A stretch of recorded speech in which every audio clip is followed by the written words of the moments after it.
us now. He's a member of parliament from Kheda as well. सबसे पहले आपसे यही पूछूंगी सर, आप शर्त लगाने को तैयार हैं कि 127 का तो रिकॉर्ड अभी लगता है कि टूट गया मोदी जी का, क्या कांग्रेस का भी रिकॉर्ड तोड़ देंगे? बिल्कुल, हमारी यह उम्मीद है कि इस बार हम कांग्रेस के 149 रिकॉर्ड को तोड़ेंगे। हाँ, ये जरूर है कि हमें शर्त लगाने की आदत नहीं है, इसलिए मैं आपसे शर्त तो नहीं लगाऊंगा, लेकिन मेरा ये संपूर्ण आत्मविश्वास बोलता है कि हम इस रिकॉर्ड को तोड़ेंगे। अभी अभी आम आदमी पार्टी ने ये ट्वीट किया है, मनीष सिसोदिया ने, कि हम अब नेशनल पार्टी बन गए हैं, डिस्पाइट द फैक्ट कि उनका अभी वोट शेयर करीब 1% से 10% के बीच में स्विंग कर रहा है हिमाचल और गुजरात में। क्या कहेंगे इस क्लेम के बारे में? देखिए, आम आदमी पार्टी एक क्लेम जरूर कर रही है, क्योंकि उनको पता है कि जब कोई एक पार्टी किसी स्टेट में वीक होती है तब उसको बेनिफिट होता है। आप जानते हैं कि पिछले 27 सालों से गुजरात में जिस तरीके से भारतीय जनता पार्टी के संगठन शक्ति और जिस तरीके से सरकार चलती है, उसके सामने Congress day by day weak हो रही है। जब कांग्रेस वीक होती है तो उसका सीधा फायदा कहीं ना कहीं आम आदमी पार्टी जैसी पार्टी को मिलता है, और ये उम्मीद वो करते हैं कि उनको वोट शेयर बढ़ेगा। हाँ, हो सकता है उनका वोट शेयर बढ़ेगा, लेकिन हम ये नहीं मानते हैं कि उनका इतना वोट शेयर बढ़ेगा कि वो नेशनल पार्टी बन जाए। आप क्योंकि खेड़ा से आते हैं सर, अभी हाल ही में एक घटना हुई थी और बहुत वो चर्चित भी थी कि एक गरबा पंडाल से कुछ मुसलमानों को निकाल करके उनको पुलिस ने पीटा था। वहां पर बॉयकॉट भी हुआ था कुछ इलेक्शन का, कुछ मुस्लिम बस्तियों में इलेक्शन का बॉयकॉट भी किया गया था। क्या आपको लगता है, बहुत लोग ये कह रहे हैं कि गुजरात की राजनीति ऐसी हो गई है कि अब मुसलमान जो है, मुसलमान वोटर, उसकी आवाज अब सुनी ही नहीं जाती। एक मुस्लिम ने बॉयकॉट किया, फिर भी उसका कुछ असर नहीं हुआ, क्या कहेंगे? देखो, ये बिल्कुल गलत बात है। गुजरात में मैं ये मानता हूँ छुटपुट घटना कहीं हुई है तो वो मेरे डिस्ट्रिक्ट में हुई है, वो भी पहली बार। जो हमारे नवरात्र सबसे बड़े हमारा जो फेस्टिवल रहता है, उस फेस्टिवल में पहली बार पथराव हुआ है, और जिन असामाजिक तत्वों ने पथराव किया है उन पर कड़ी से कड़ी एक्शन भी लिया गया है। और जो कांग्रेस का कोशिश रहा है समग्र घटना के दौरान, क्योंकि वो जो इम्पीचमेंट की पॉलिटिक्स करते करते कांग्रेस ये भी भूल गई कि कहीं हम इस सामाजिक सौहार्द के वातावरण को खराब कर रहे हैं, और इसका खामियाजा कांग्रेस को भुगतना पड़ा है, चाहे वो खेड़ा में हो चाहे देश में हो। जी, आप कह रहे हैं कि अपीजमेंट का ब्लोबैक ही हुआ है। देवू सिंह जी, आपका बहुत धन्यवाद। आप कह रहे हैं कि 149 का तोड़ा जाएगा इस बार record. 489 votes, another significant election taking place in Uttar Pradesh, viewers. Dimple Yadav now in the lead by 21,849 votes. Important, Mr. Raja Gopalan. Sympathy factor is always there. Sympathy now, it's sympathy. Earlier it was not sympathy. Earlier when she was trailing, you people were saying You that see, look. 24 she will be defeated. Okay, 24 she will be defeated, but not now. What does that mean? Anyhow, viewers, at the top of 10, as we near the top of 10, 4 or 5 big headlines that are emerging. Himachal Pradesh still in the balance, though it appears that the BJP is squeaking ahead, but also finding the going extremely tough. It might have gained vote share over the Congress party, but it is not translating into a massive gains of seat, so much so that the lead there in the state is changing hands every moment. It's 32-33 in favor of the Congress there right now. The Aam Aadmi Party, a non-starter in Himachal Pradesh. The second big headline that is coming through, viewers, is coming from Gujarat, where the Aam Aadmi Party's claims of being the opposition, the real opposition to the BJP, is not really fructified. It has dented the Congress, but not so far dented the BJP at all. So the Kejriwal model, when compared directly head-on to the Modi model, is not resonating. Even in certain seats where its stalwarts are contesting, the party is not assured of returns. So the AAP factor perhaps is being overemphasized. More than that, another headline, the BJP, even though it has been for 3 decades in power, close to 3 decades in power in Gujarat, has improved its vote share, viewers, by 6% or thereabouts. The Congress's vote share down 14%. The Congress, which takes me on to the next big headline, is a non-starter in another big state which sends upwards of 26 MPs to be exact. 2 Parliament is gone in Gujarat. Massive erosion in just 5 years. BJP is growing despite the incumbency. Congress is shrinking, and crumbs of the Congress are being picked up by the Aam Aadmi Party, which is very true also of the Congress in other states. Wherever there is a hint of a triangular contest, it's the Congress that first goes out of the equation. So those are the 5 main headlines as we speak. What to make of them nationally, Dr. Raman? One quick point, I just did the count. Okay. The Aam Aadmi Party is currently the second in Gujarat in 31 seats. Okay. Second in Gujarat in 31 seats. And Now, that is thanks to the not a Congress party and spectacular- Rahul Gandhi. Agreed, they And haven't thanks to dented the Gandhi. BJP. Comment on But the Congress. it's Absolutely, but for a new party in the state, Dr. Raman, here's how to lay it out. Here's how to lay it out. Before we look at data, let's remember one thing. With the greatest of respect, sir. Bharat Jodo Yatra, because Rahul Gandhi is busy joining Bharat, so Aam Aadmi Party has picked up all the Just a crumbs second. of I want to say Congress. one thing. Always hold people to the standards they have. They set for themselves. When the elections was being fought, Aam Aadmi Party went in and Mr. Kejriwal said कि हमारी 90 सीटें आ रही हैं, ये मेरा Delhi model versus Gujarat model. He didn't say ये Rahul model versus Delhi model. He said I am fighting Mr. Modi. So we are comparing you to Mr. Modi, and compared to Mr. Modi, you are nowhere there. No, you but are there in 5 seats. Now let's look at the squad diagram, the next data science property. Actually, the extent of damage will really become clear over here. Okay, now this South Gujarat. entire circle is all of South Gujarat. Okay, a blue edge on a circle means where the AP is doing well. A green edge on the circle means where the Congress is doing well. Look at the distribution of the circumference of the circle. AP is this little 3 bits, Congress 3 bits, the rest is all saffron. I think that's telling the story now. Okay, let's go to the big wall here. the Now spectrum, remember when we are and talking the big about numbers. Viewers, just have a quick look. This is a top of 10. We're taking quick stock of the overall picture. 182 out of 182 leads and trends. It's pretty safe now to call the state of Gujarat, in fact, for the BJP. These numbers are now going to dramatically alter. You might see On the an verge of erosion. history. You might see erosion more perhaps in the Congress numbers. You might see the AAP number going 1 or 2 up or down. But the fact of the matter is that the BJP has completely coursed ahead. It is, as Padmaja was saying, on the verge of making history of a type that has not been recorded ever since the left experience in Bengal, and that was also about 20 years ago, viewers. Very quickly, let me also go across to the spectrum here, and we'll now tell you about the quality of the BJP's performance in Gujarat. Jay. Yeah, lovely. Look at this. Okay, now on the spectrum, there is this blue, which is the AAP. Okay, it's taken the tribal seat of Biloda from the Congress. But other than that, this end is supposed to be the green end, the opposition's.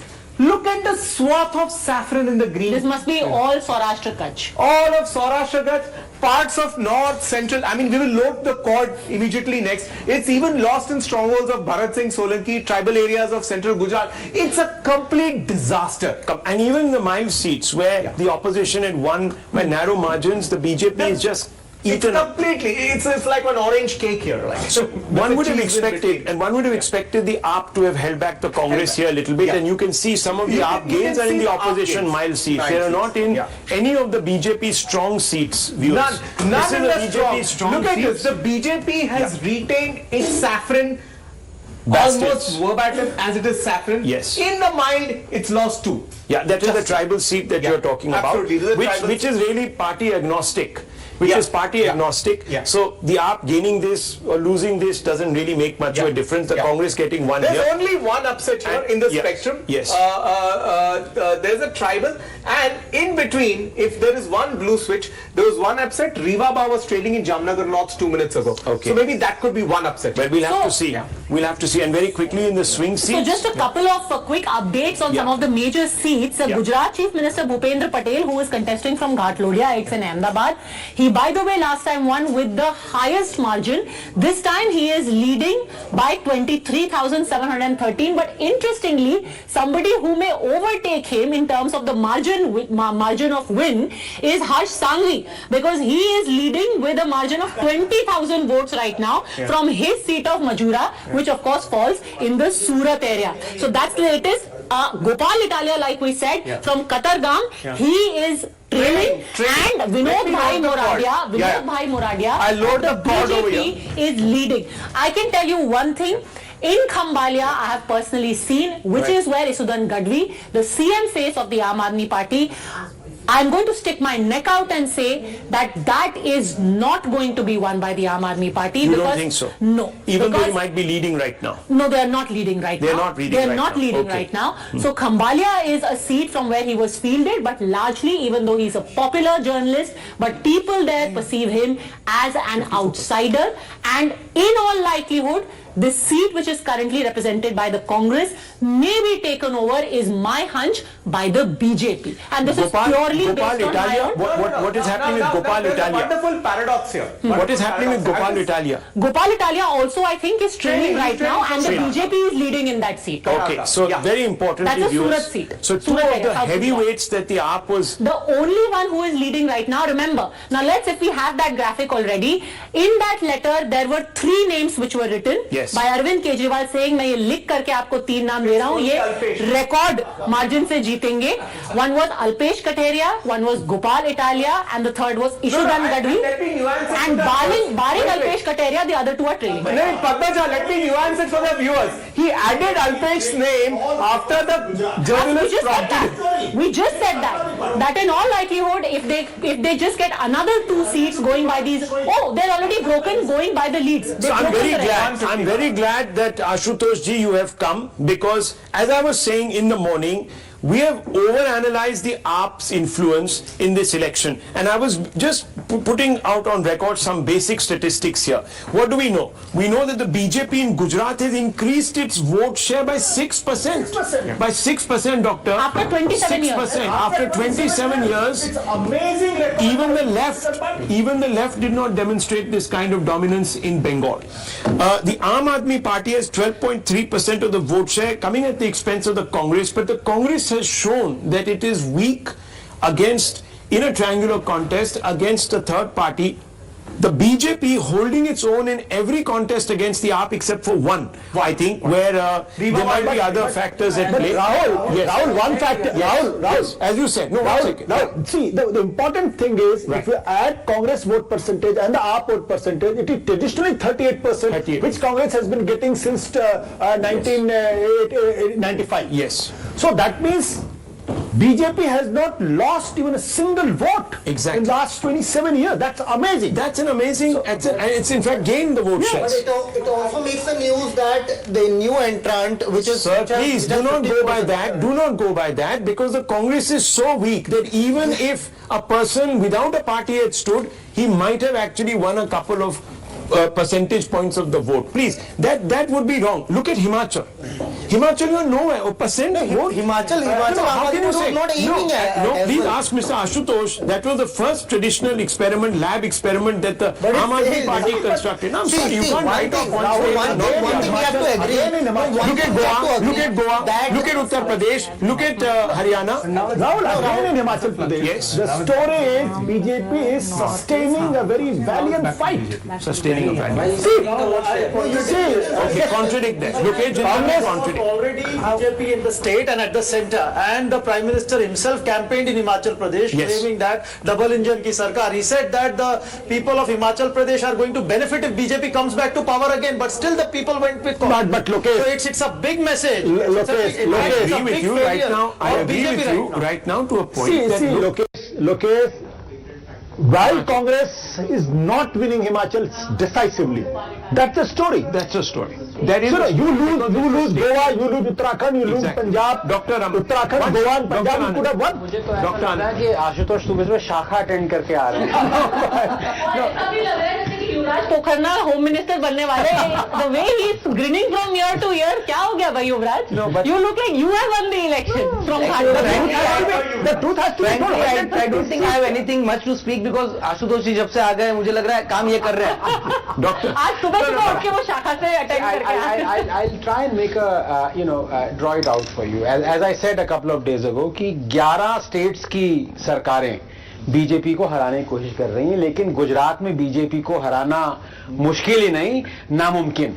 There was a Kejriwal model that was supposed to replicate The Delhi model. the success By the way, that's of gone the viral. in Delhi. Yes. And it was supposed to be an alternative to the Modi model. That hasn't happened, viewers. It hasn't happened in Goa. It hasn't happened in Uttarakhand. It hasn't happened in another small state, let's put it like that, of Himachal today. We are seeing the results there. The Aam Aadmi Party can say we abandoned Himachal, but that's their problem. I agree with you on this, that Come on, building trust. let's please. Building trust is not one day, and this Aam Aadmi Party has to understand Yeah, so that's that they another cannot day. come in But I want to and make a take a government. Converting people. Very important. they cannot do that. I want to make it very clear. Yeah. Because one has to understand why is it that BJP keeps on winning in Gujarat. Now you take another example. For example, and I'm talking of Bastion. You take Amethi. It took 50 years for someone to actually defeat Congress in Amethi. Now, why did that happen? And why is that not happening in Gujarat? Because people of Amethi realized that yes, it is all very, all very well for you to say this is our bastion. But development to karo. Yes. If BJP was not doing any development in Gujarat, they would not have gotten the results. Please understand that. And Revdi is what the Prime Minister said. Do not fall for Revdi. Yes. The Gujaratis are pragmatic. They are Did not mean capitalistic outlook there. They are not going to fall for You know Revdi the because funny they thing, know what happens. Two Yes. things that I want to say. Yeah. Since we keep talking about Revdi, this term was used on the election campaign duration not by somebody from the BJP, but by Montek Singh Ahluwalia and by Praveen Chakravarti, who said कि ये जो आप old pension scheme promise कर रहा है कांग्रेस और आम आदमी party, this is the real Revdi and it is going to be suicidal. Praveen Chakravarti was publicly shut down by the rest of the Congress, saying कि it's his personal opinion, and here are economists who were calling the shots in the Congress government, and they are saying, what are you doing? You are going to turn into Sri Lanka if you bring this back,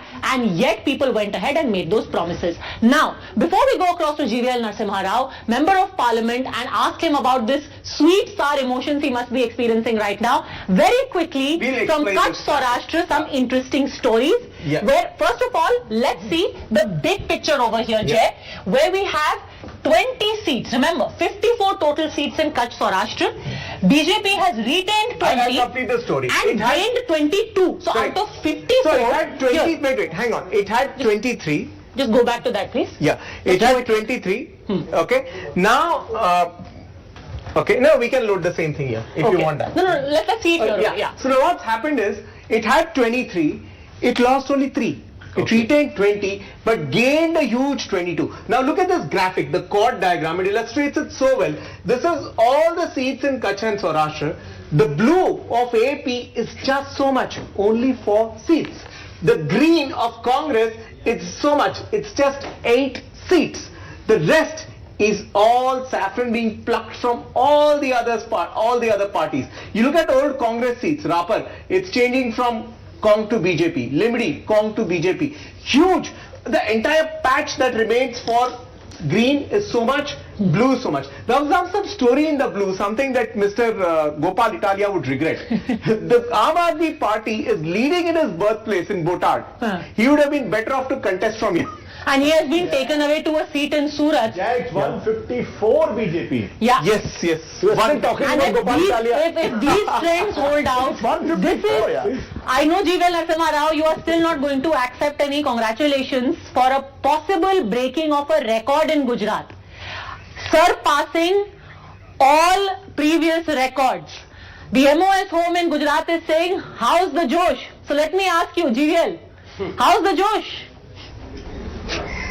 Because you were in Gujarat, very similar. Padmaja, good morning to you, all the guests on the show and the viewers. We are really delighted about the manner people of Gujarat have blessed BJP, and I'm really not surprised. This was a prediction which I gave in the month of July. We expected to win. At that time my prediction was 138 for the BJP. We seem to be completely breaking those records, and my best estimate was 145, and we seem to be doing even better.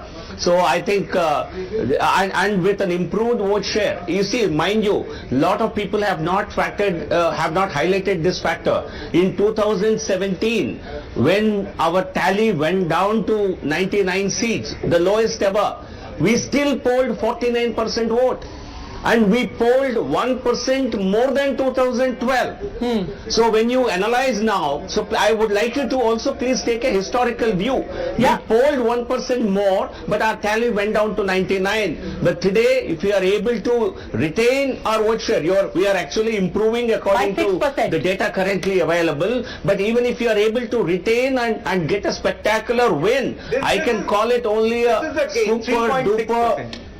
super duper performance. There can be nothing better, nothing more blisterous. Siddharth is supplying to us, GVL Saab, just listen to this very quickly. The Patidar effect in 2022, BJP leading in 38 of those seats. Congress 8, AAP 1. 2017, the BJP had only 29, Congress 17, AAP 0. The vote share of the BJP in 2017 in the Patidar seats was 50%. Now it is actually, now it is at 53.86%. So the swing is a positive of 3.29 in Patidar. So this is one area where if anyone hoped to make a gain, it would have been here, but that's also not happened. Congress vote share 25 in Patidar areas in 2017. Today it is. We just loaded the graphic. Okay, you loaded it. Let's have a look. Yes. So 2017 in the Patidar dominant seats, the BJP was 50.57% of the vote. Now it's about 55.12. Okay. Now let's go to almost all across. You look at whether the coalies, okay, the BJP was 44.54 in 2017, now it's 47.36. Minority dominant clusters, BJP was 45.75 in 2017, now it's 49.25. You go to Saurashtra rural, which was actually the Achilles heel for the BJP in 2017. There it was 43.8, now it's 48.19. But here I want to point out two data points that we must take away. This is, classic. It may sound, people may mock it and say, oh, what a plug. But when you say a slogan like Sabka Saath, Sabka Vikas, look at these two sections here. SC dominant, the vote share of the BJP has gone from 54% to 60.76. So on one end of the spectrum, you've got the scheduled caste dominant seats where the BJP has gained 6%. This is one end of the spectrum. And on the other end of the spectrum are seats which are purely rural, whether it be Bharuch, whether it be Surat, whether it be Ahmedabad, whether it be Gandhinagar, Rajkot. There the vote share has gone from 60% to 67%. That shows that the BJP is carrying with it. You have gained 6%. In urban seats, you have gained 7%. The most marginalized. Two ends of the spectrum. The most marginalized are today and socially dominant. And GVL Narasimha Rao raising his hand. Yes, GVL Narasimha Rao. Before I open this up, yes, GVL Narasimha Rao, why are you today raising your hand and saying this is a massive indication for us? Yes. Yes. No, you see, tell me, Rahul, as a student of politics and psephology, tell me which election in this country, how many occasions in this country a party won a mandate with close to 50% vote? We could actually end up beyond 50. Most elections are won with around 35 to 45% vote share. So an election victory. So we have been overemphasizing the factor of the vote cutoff party, as you call it, or look at the BJP's vote share increasing. and going beyond 50 is I think a history in Indian electoral history, is a record in Indian electoral history. I would like Jay or somebody in the studios to please look at all the assembly elections in this country so far and look at which elections have been won with 50% popular vote. You will hardly have a handful, not even Not 3-4 after elections. so many years in power. It was not CPM alone. CPM was with an alliance with CPI, Forward Bloc and That's others. true. That is also It's one political party I maintaining think one more significant numerical point. No, Rahul. One very simple numerical. If there is an approval rating that is coming through for the Modi model, it is definitely coming from Gujarat, where, viewers, if anything, the last election proved that perhaps there was weakness setting in. There was weakness setting in. Moral victory is what the Congress claimed. But viewers, I don't know. Maybe it was the handling of Corona. I don't know. Maybe it was the handling of the economy in a very sensitive time. Because this is a very sensitive state to the movement on both the economic as well as social. And Rahul, let's not forget it. Let's not forget it. A year back, the entire cabinet was changed. The new chief minister was brought in. And the gamble paying. The gamble paid, ruthless. And there's a number that's very significant. The point I want to make at Aam Aadmi Party is that Aam Aadmi Party can have to. Unless they are not intelligent. They have to change the, just 5 seconds. I don't think that's a gamble at all. Look at Elon Musk. He's taken over. He has sacked all the previous staff. He brought a seat. Let that sink in. Bhupendra Bhai Patel doesn't start tweeting like Elon Musk. नहीं तो सुबह उठ करके एक नया tweet आएगा भूपेंद्र भाई At this point in time, It was a gamble, not a gamble. One point I want to make that Aam Aadmi Party has to change its strategy. It cannot say that with schools and health, everywhere it will be winning election. It has to change the strategy. Gujarat में उसको अलग strategy लगानी चाहिए. Don't mistake. I think that as a okay, I want to quickly begin. Bilkis Bano's rapists were released or a Hindutva cut. What do you think the AAP has done? Has it not played soft Hindutva? Exactly. Why did you not have minorities in Delhi? What are you trying to say? Sorry, Doctor, I think we should very quickly go across tonight, and it's fine. You can be, but to suggest Padmaja that one particular party is resorting to underhand means and dog whistle politics, and the other one that says notes must have the images of gods and goddesses, you keep strategic silence on certain issues. They are not. That is why I'm saying. That's what. I think on the left scale, you have to be learned. Gujaratis were I am really sorry to interrupt, but we have Darshana Jardosh. She is the member of Parliament, MOS Tables, and she has to go to Parliament. So let's quickly get her in at this point. आपसे मैं specifically पूछना चाहूंगी सूरत के बारे में, क्योंकि सबसे ज्यादा अगर कोई डर था कि पाटीदार आंदोलन का रेमिनेंट आपको नुकसान हो सकता है, वो सूरत के इलाके में था. माना कि पिछली बार भी ऑलमोस्ट सारी सीटें बीजेपी के पास गई थी, पर इस बार एक और पार्टी मैदान में थी जो कि वोट काट रही थी पाटीदारों के, पटेल कम्युनिटी के. आज जो रिजल्ट्स आ रहे हैं दर्शना जी, खास तौर पर सूरत के बारे में, आप उनके बारे में क्या कहेंगे?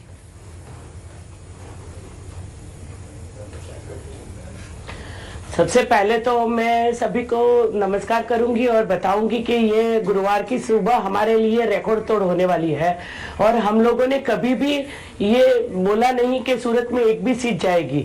हम लोग 100% श्योर थे कि ये पूरी सीट हमारी रहेगी, क्योंकि जो कॉरपोरेशन के चुनाव के बाद के हालात हुए थे, पटेल आंदोलन के बाद के हालात हुए थे, हम इसके ऊपर हमारी पूरी नजर रहती है, क्योंकि हम लोग जितने भी नेता है, या तो सांसद है, मंत्री है, एमएलए है, कॉरपोरेटर है, सब लोग जमीन पर रहते हैं, ना तो राजनीति करते हैं और डेवलपमेंट करते हैं. Surat is the fastest growing city of the world, और जो डेवलपमेंट है यहाँ दिखता है. कोई भी, अगर आप जितने के मीडिया के मित्र आए होंगे, जितने भी पॉलिटिकल पार्टी के लीडर्स आए होंगे, उन्होंने कहीं पे भी राजनीति की शुरुआत करी, उन्होंने वहां जाने की कोशिश करी कि भाई कॉर्पोरेशन में थोड़ी सी सीटें हमारी चली गई है, तो उसका कारण भी हमने ढूंढ लिया था, क्योंकि BJP is party with the difference.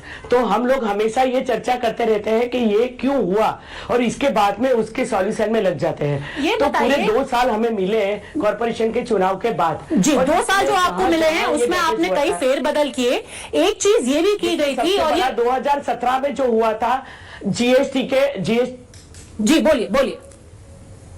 GST के कारण जो हालात हुए थे कि पूरे देश की नजर उधर उस समय भी सूरत पर थी और उस समय भी सूरत ने क्लीन चिट दिया था, क्योंकि जीएसटी जितना बड़ा मुद्दा था, वो लोग जो रोड पे थे वो आज ये बात नहीं थे। और इसके कारण ये दोनों चीजें अलग हम लोग सोचते थे कि 2017 के अलग है, 2022 के अलग है, क्योंकि 22 के हालात जो उत्पन्न हुए इसमें कांग्रेस एग्जिट ही नहीं करती, कि वहां कहीं पे भी थी ही नहीं। और आप पार्टी ने जो उनका रोल चालू किया था वो कॉर्पोरेटर के चुनाव से आधार पे किया था।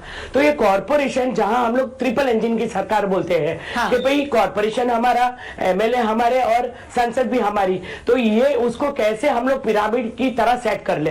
तो ये कॉर्पोरेशन की जो भूल थी, या तो कह सकते हैं कि हम लोगों का जो पिष्ट पिंजन था, कि हम लोगों ने निकाला था कि भाई क्या इशू रहे होंगे, तो बहुत माइनर इशू थे और उसको सॉल्व करते चले गए। और इसी के कारण हम लोग श्योर थे। आपको दो सवाल और पूछूंगी। पहला सवाल ये है कि एक फेरबदल ये भी किया गया कि जब कैबिनेट रीशफल हुआ, बहुत से लोग ये कह रहे थे कि खास तौर पर इसी गुस्से को एलिविएट करने के लिए गुजरात को ज्यादा रिप्रेजेंटेशन दिया गया, मनसुख मंडाविया जी को लाया गया, आपको लाया गया काउंसिल ऑफ मिनिस्टर्स में। क्या वो भी एक फैक्टर था कि रिप्रेजेंटेशन गुजरात का और प्रबल किया गया काउंसिल ऑफ मिनिस्टर्स में?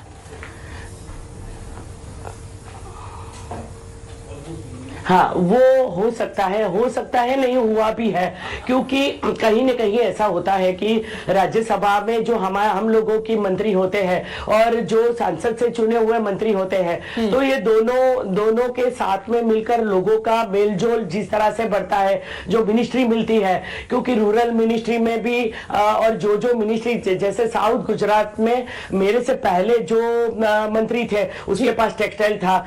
साउथ गुजरात हमेशा बीजेपी का बेल्ट रहा है और वहां कई सालों से कोई मिनिस्टर नहीं था, तो ये रहा है कि लोगों के well, let me tell you, the minister here is within her rights to talk up the Modi model in Gujarat, because just look at the number 157 seats there. You are now talking of a 87% strike rate. 87% strike rate. Let's pull out the strike rate. Let's pull out that strike rate chart. Let's have a look at show the numbers. दर्शना जी, आपका बहुत बहुत धन्यवाद हमसे जुड़ने के लिए। जब आखिरी फिगर्स आएंगे तो हम दोबारा आपके पास जरूर आएंगे। आप आपको पार्लियामेंट के लिए देर हो रही है। धन्यवाद। 86.26 is the strike rate. That means of all the seats that the BJP contested, it's 186. Now, if someone is saying that the AAP was going to dent the BJP, viewers, that's not happening. Rahul, no, today the story is very clear. It's not AAP versus Congress. The story is the BJP's accretion. Absolutely. There is no other way of saying this, that the EVMs have been hacked. You must immediately head to Jantar Mantar even as we speak. Immediately troop out, head to Jantar Mantar and sit on an anshan. But he may not be the only one. There might already be a race there. Some people might. Are you going, Lokesh? Lokesh, are you going, Dr. Muni? No, come on. I want to make a point over here. I mean, the story here is that it's the BJP that was contesting against the BJP, really. Rahul, I want to just Muni. make a point over here. Whenever we are talking about a political party contesting the elections, it all depends upon the organization. No, let me tell you, Yes, the today, Aam Aadmi Party and the Congress are letting down Indian democracy. It's very clear. We need an opposition. That's not fair. Because Of course I'll it tell is. you one thing. Where are you? I'll tell you one thing. At the grassroots level, congressmen, they put up the best they could As do. an Indian patriot, I want the health of my democracy. You see, the only Himachal- way you see, can have a Himachal- healthy democracy is when Himachal you have Congress is the going to form opposition that government. They have can stand up performed very well on for two Rahul feet and ask some questions. एक second. When you say the party is about the organization, as an organization, you are much older than the BJP. The BJP was formed in the 1980, the year 1980. You have been around since independence. Point number one. Point number two, ये सारे states हैं, इसमें आपकी सरकार थी. BJP तो कहीं नामो निशान नहीं था। दिल्ली की बात कीजिए, पंजाब की बात कीजिए, हिमाचल की बात कीजिए, गुजरात की बात कीजिए, ना सिर्फ आपकी सरकार थी, आपकी अनकंटेस्टेड सरकार थी। What are you talking about? The result, the record that the BJP claims to have broken today, sir, was created by your party, not by the BJP. And the BJP so far hadn't been able to do it, so let's not blame the organization for the faults of the leadership. Even the Congress, I am supporting you. Even the Congress, Vinay's point. Even the Congress is going to break the record. Because the last time it got the lowest number of in Himachal Pradesh, 33. Let him speak at least. No, I won't let him speak because I Why? Let him finish. Okay, Dr. Ranganathan, finish. The actual democracy is going to show that BJP, which was ruling the state and at the center also, Prime Minister himself came up with double I'll tell you something, viewers, in Latvian studios, in a large number of Latvian studios, there is the conversation that, well, look, the Congress has got dented by the AAP in Gujarat, and that's why we are seeing this landslide victory. That is not true, viewers. The BJP's own vote share is increased. It hasn't decreased, it has increased. It has not lost one seat. Massive. It's not massively. 7% almost now. And the overwhelming number of seats that it has got and lost almost zero to anyone else tells you that this is a pro-incumbency wave. This is a wave for the Modi model. Now, why has it come? We can debate that, viewers. And you know, one name that we have to mention in all of this is that of C.R. Patil. Not really somebody who is on screen much, who talks to the media much, but what was said about Amit Shah in Uttar Pradesh when he was camped in Uttar Pradesh before 2014 and was doing a man-to-man marking Rahul is the same thing that C.R. Patil has done for all of Gujarat, and a lot of these changes which were said कि अरे ये तो BJP डूब जाएगी, ये rebel हो गया है, from telling people please stand down to choosing the candidates to calling up. There is, for example, a man called Vipul Chaudhary. He is somebody who would be in jail. Very strong following among a community which has got the dairy cooperatives. Unofficially, Amit Shah picks up the phone and talked to this man. He was planning to stand as a rebel or, you know, go to the Aam Aadmi Party. So many people who could have rebelled otherwise. C.R. Patil called up, said, "Kya kar rahe ho?" And this is how it was. Well, very good insights, Padmaja, very informative.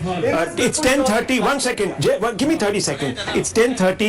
Let's just take our Let's take viewers the numbers. through the larger All right. picture. So you've Yes. seen just the beginning of the lovely tools that we have to try and show you the numbers and how they stand right now. Now we are going to show you what the assembly looks like in Gujarat at this point. This is mandate 2022, and of the 182 seats in the Gujarat Assembly, and it's a rather majestic building, here is what you have the makeup of the building like. 157 at present is with the Bharatiya Janata Party. The Congress is at 16.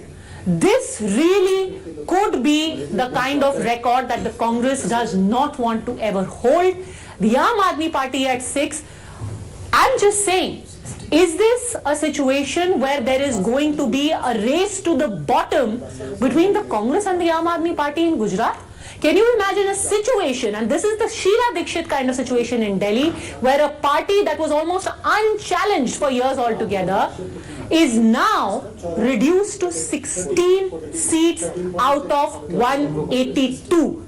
10%, less than 10% of the seats as per these leads are with the Congress party. It's a very, very serious figure that the Congress will have not just to think about, but also to explain to their cadre. This is not about the cadre. The Congress has a very strong cadre. It's a very old party in Gujarat. It will have to explain why its leadership has let down the cadre. 16 with the Congress, 150 plus with the BJP, and about 6 with the Aam Aadmi Party right now. Back to you, Rahul. And you see, here the autos are coming in. The auto community, by the way, mostly one thought, thanks to the Delhi example, is a very strong proponent of the Aam Aadmi Party. However, they are still strongly behind the BJP in Gujarat. At least Himachal numbers, you've got still a very neck-to-neck contest where 32 Congress, 31 BJP. I sense that Vinod Tavde is going to have a very busy next few hours. He's already there in a meeting with Jairam Thakur in Shimla. I am being told even as we speak that meeting is taking place. So here is what our election bus tells us about Gujarat, and Wow. our election auto tells us neck and neck. It's like two autos racing side by side. Very Jo Jita Wahi Sikandar type of scenario. Okay, Rahul. let's very numbers and let's go back to the plasma. But before that, let's go back to the data center with Jay. Jay, you wanted to show us some numbers behind you. What are these numbers? And then we'll go to the big wall and look at Himachal and focus on the Himachal. Yes. Here is the seat with the Chaudhary influence. Right. So there were about 10 seats that the BJP had last time in the Chaudhary zone. They actually increased it to 15 in spite of all his antagonism. So that was the management. He was jailed for corruption. There you go. His supporters staged protests against the BJP, and 5 seats have been gained by the BJP. By the way, also very quickly, since we're talking about rebels, there were seats where key BJP rebels were contesting. Last time they had 11, they increased 2. They got 13 this time. Let's have a look at now the Himachal, the scenario there, because the Gujarat election, viewers, is throwing up a record perhaps which is going to be unparalleled for a long time in India's political history. Ashutosh, you are of course been a very close observer of politics. That kind of domination may not happen again in Indian politics for a significant period of time, the Gujarat domination, but never say never in Indian politics. So yes, Ashutosh ji, very quickly before I bring in the Himachal. See, if you go by numbers, obviously the Gujarat has set a new example. I think no other party has dominated the state for such a long time. It's not fair to compare with the West Bengal also, because in West Bengal it was not CPM alone. CPM was supported by CPI, Forward Bloc and other political parties. So one party domination, if at all it can be compared with, I think the Delhi where the Aam Aadmi Party got 67, which is again unprecedented, again repeat 62. But then for another 15 years if they could do, then it's comparable. I think it's amazing, unprecedented, historic, and this has to be analyzed why this is happening. Dr. Sambit Patra joins us, national spokesperson of the Bharatiya Janata Party. Dr. Patra, first of all, your quick reaction to the results that we are seeing.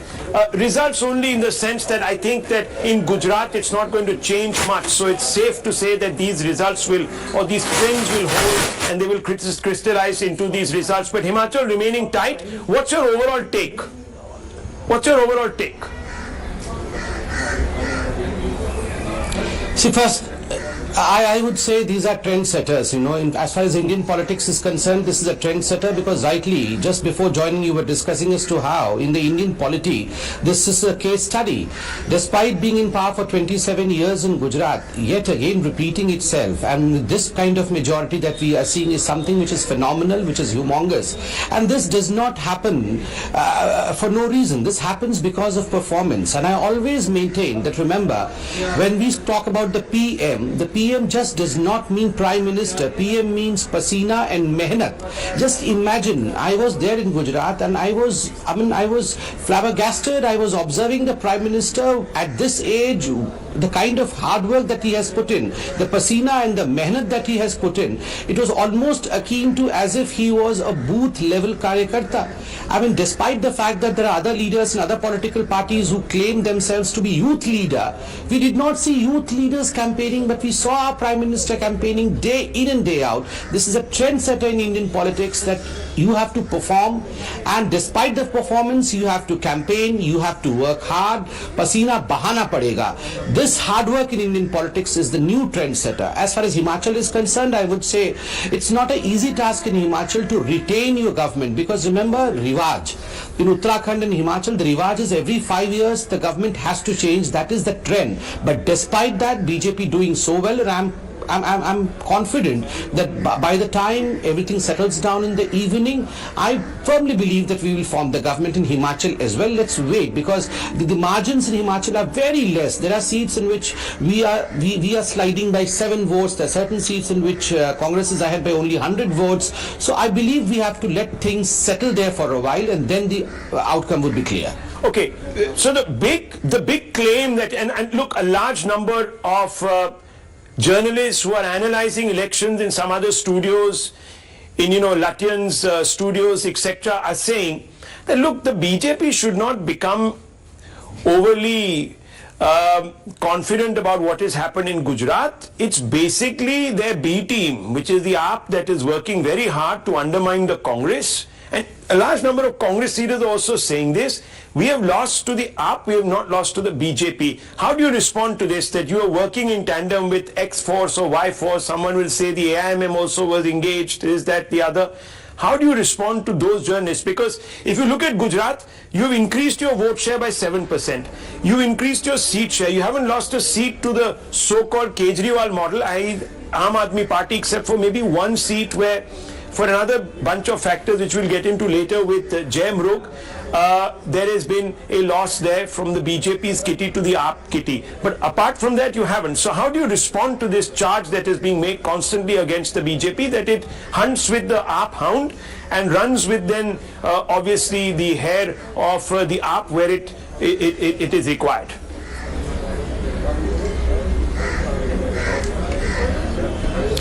See, I believe that we should not even respond to these kind of queries which have been put by quote-unquote the Latvians journalist, because, well, they have to criticize Mr. Modi, they have to criticize politics based on performance, and they have been doing that since, I would say, time immemorial. Right from the very beginning they have been doing this.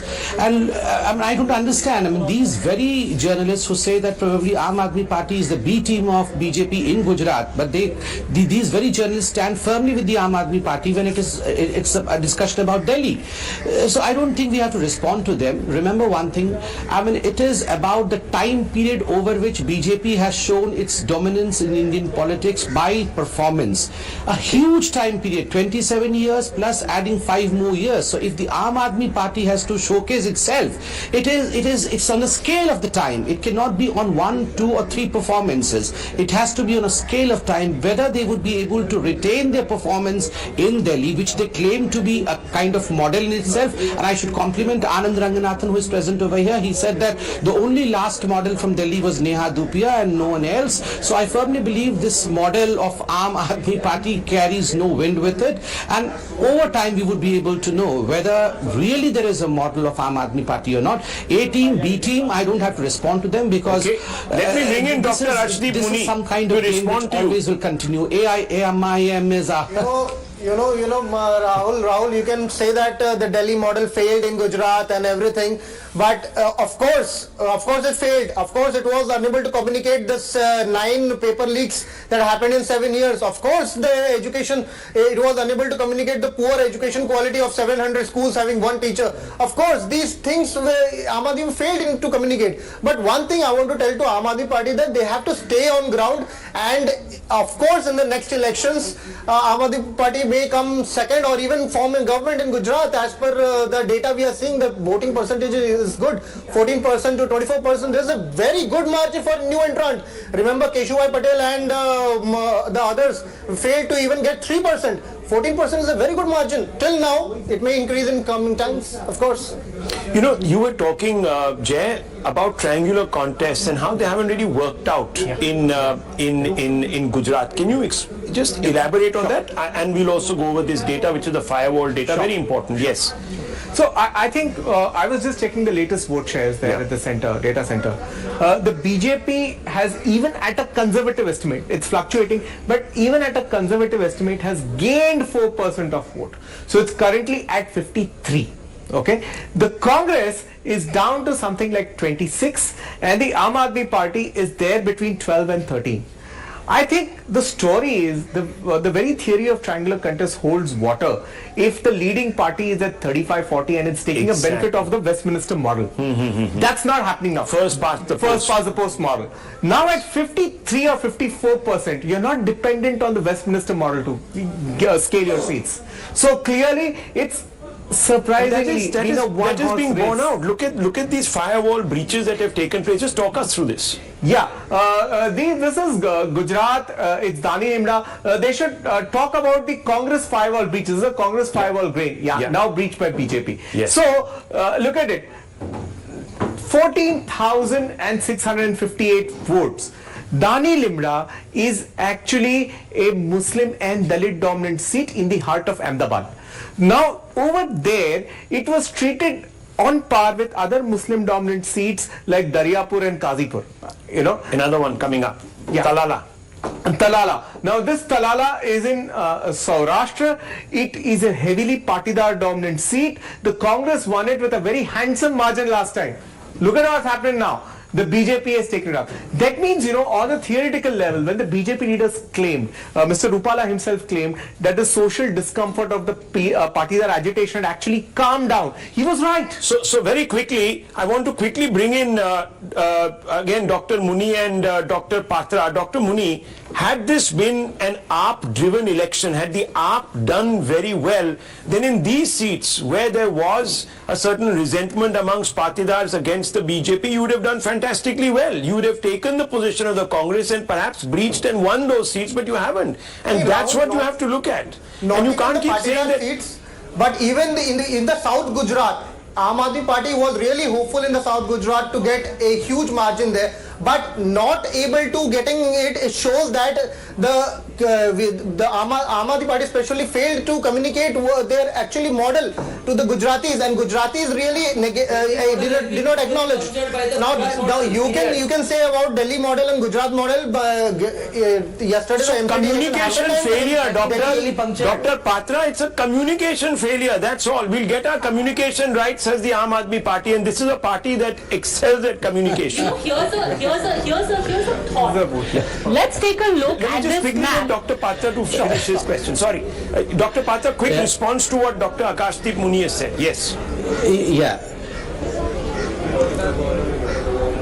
Akashdeep Muni has put it very simplistically. He says that this is a communication failure by AAP. Just imagine to say that this is a communication failure from the AAP. Aam Aadmi Party is all about propaganda. It is all about communication, nothing else. They're communicating morning till night. I mean, you open the newspaper, the front pages of Aam Aadmi Party, you open the television, it's always Arvind Kejriwal with his double XL shirt speaking about what he has done, in fact, which is not existing on the ground. So it's all about communication. AAP, all about propaganda and nothing else. And then Mr. Muni, my good friend, still says that it is not about communication. Let me tell you one thing, people did not buy what the Aam Aadmi Party was trying to sell. That's, okay, wait. Ashutosh will respond. You cannot fool us. I think another factor. Everyone was saying that according to Intelligence Bureau, we are winning. Yes. तो ये उनके कौन से sources हैं IB में, ये please बता दें डॉक्टर मुनी. व्हाट्सएप ग्रुप पे. Because first time उनको इंटेलिजेंस ब्यूरो से निकालोगे. नहीं रघुनाथन जी, कल तो सुबह बहुत लोग बोल रहे थे एमसीडी में सरकार भी नहीं बनाने वाली है, और आज सुबह बोल रहे थे जीरो से. नो आज सुबह इसी चैनल पर बोला गया जीरो आज सुबह बोला जाता है आगे नहीं बढ़ पाएगी. अभी तो 6 पे है जिसमें नोबेल वाली खबर है. See, another important factor which has to be understood and analyzed, and I'm saying, because this has always been said that there is always a gap between the state election and the national election. In Gujarat, the BJP has been getting more than 55% vote share in parliamentary elections. And is it this, now in the state election, if they are getting more than 50% vote share, if this model is replicated in assembly election, in coming Karnataka, in Madhya Pradesh and Chhattisgarh, then there is a serious trouble for the opposition. I think, because this has been said, when Modi is the issue, he swifts.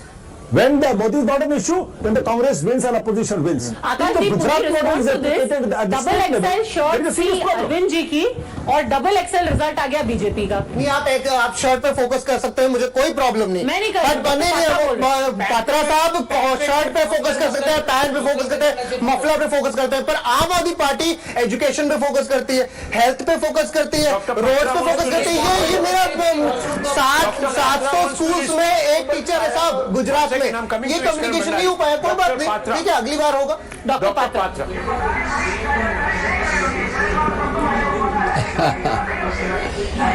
See, I mean, in fact, Mr. Muni has shown what the Aam Aadmi Party is all about. Communication, communication, communication. No performance, only communication. See, remember, let's not consider people as fools. People are Janardhan. That's what we call in Hindi. Janardhan means God. They are the ones who can see through everything. They decide. And it's a decision of the people of Gujarat. Remember, it's a state in which people have a third eye as far as business, as far as economy, as far as development. development is concerned, they are aware, and that's the reason as to why when you say that it is a failure of communication of Aam Aadmi Party, I would say please continue with your communication. No issues. Bharatiya Janata Party has set its record with 155 and going strong. It's actually a case study as far as Gujarat is concerned. We may debate here till the cows come home, but we have performed, we have shown. You have performed, you have been but very cruel, I think. It's okay you defeated AAP, it's okay you defeated Congress, but what will happen in Lutyens Studios? How will they say if the opposition had come together, you would have lost? Why have you breached 50% threshold? How will the Lutyens media have a debate today? I want to ask you. This is very cruel. Clap on this. This is very cruel. This is very cruel. Remember in 1984 Indira Gandhi won, but in 1984 also Rajiv Gandhi won. So it happens in election. Why are you so bothered about Lutyens media? People can I didn't even say anything on AAP. Why are you so bothered about the media? This is why you are so bothered. BJP's model. One at a time, gentlemen. Why is Modi's model not acceptable in Himachal? Why did Himachal Pradesh? It reduced the seats. Okay, on that note, let's go across to Himachal and give you the fresh numbers from here. That's our cue. BJP is at 29 here. Congress is at 34. But I want to give a very important data point that we have at present of these 68 seats.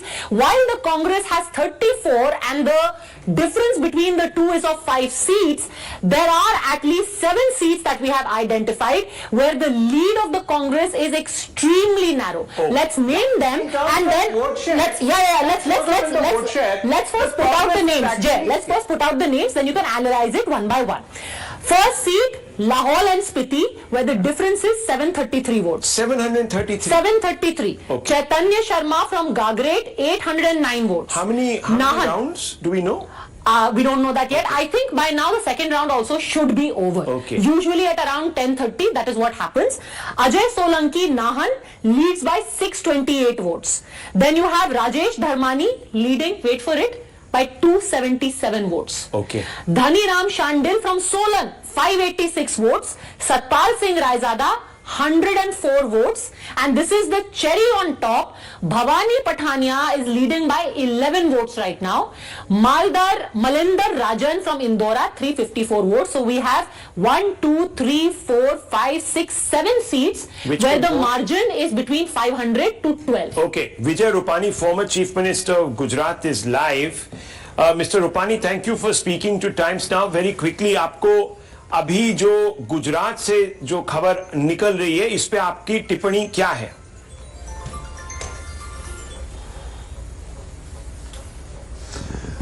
वैसे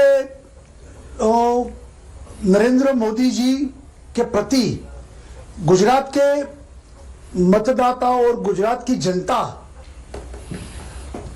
7वीं बार anti incumbency की जो चर्चा करने वाले लोगों को एक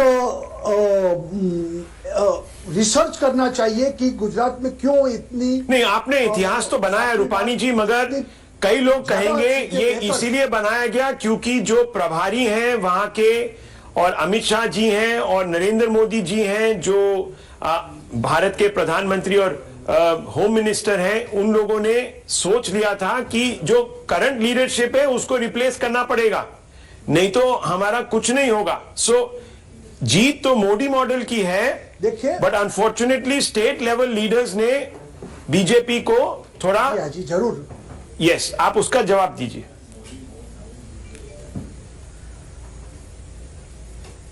मैं वही कह रहा हूं कि गुजरात ही ऐसा स्टेट है कि जहां भारतीय जनता पार्टी अलग अलग तरीके से प्रयोग कर सकती है. जैसे हमारी हाई कमांड ने बताया कि पूरी लीडरशिप चेंज करना है और नए लोगों को व्यापक तौर पर स्थान देना है. हम सब लोगों ने उसमें पूरा सहयोग किया और आपको बताऊं कि अगर इस बार भी हम सब लोग जो सीनियर लोग लड़ते तो 1-1 लाख वोटों से जीतते, उसमें कोई शंका का कोई सवाल ही नहीं था. लेकिन पार्टी ने जो स्ट्रेटेजी तय की थी उसमें हम सब लोगों ने अपनी तरफ से सहयोग दिया है और इस स्ट्रेटेजी के तौर पर गुजरात की जनता आज 155 सीटें बीजेपी को दे रही है। इसका मतलब यही है कि भारतीय जनता पार्टी के प्रति पूरा भरोसा गुजरात की जनता को है।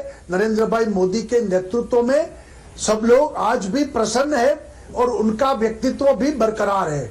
बिल्कुल। Just to give a background to our viewers, Vijay Rupani ji of course comes from Rajkot. He relinquished his own seat and he said that this contest I'm not going to have, I'm going to step back. Rajkot की जो शहरी सीटें थी सब में जो sitting MLAs थे उनको रिप्लेस कर दिया गया और ना सिर्फ वहां पे आपकी जीत हुई है, जो रूरल सीट्स उस वक्त कांग्रेस के पास थी वो भी अब बीजेपी के खाते में आती हुई दिखाई दे रही है। Because it appears that the party has won not in spite of the leadership there, but despite the leadership, which, and perhaps the question can be asked to Mr. Rupani, this is not a great reflection on the second rung or even the, perhaps the first rung that he belongs to. Which is what I was coming to, कि अभी रूपानी जी सबको बदल दिया, तो कहते हैं कि सब बदल डालूंगा। नरेंद्र मोदी जी वहां पर सबसे प्रबल चेहरा रहे भाजपा का। ठीक है, मोदी जी के नाम पर वोट पड़ा, 150 से ज्यादा सीटें आई, पर 10 साल के बाद क्या जो लोकल लीडरशिप है वो डेवलप क्यों नहीं हो पा रही है? 3 मुख्यमंत्री बदले गए, पूरा कैबिनेट बदल दिया गया, थोक के भाव में कैंडिडेट्स बदल दिए गए। 10 साल के बाद क्या स्ट्रैटेजी रहेगी भाजपा की?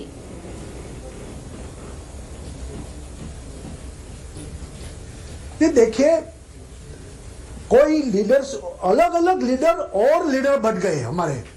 जैसे हम सीनियर लोग थे, आज भूपेंद्र भाई के साथ अलग टीम भी बनी, तो भारतीय जनता पार्टी ने अलग अलग लीडरों को और बढ़ावा दिया है। लीडरशिप में भी बाकी लोग इंक्लूड हुए हैं।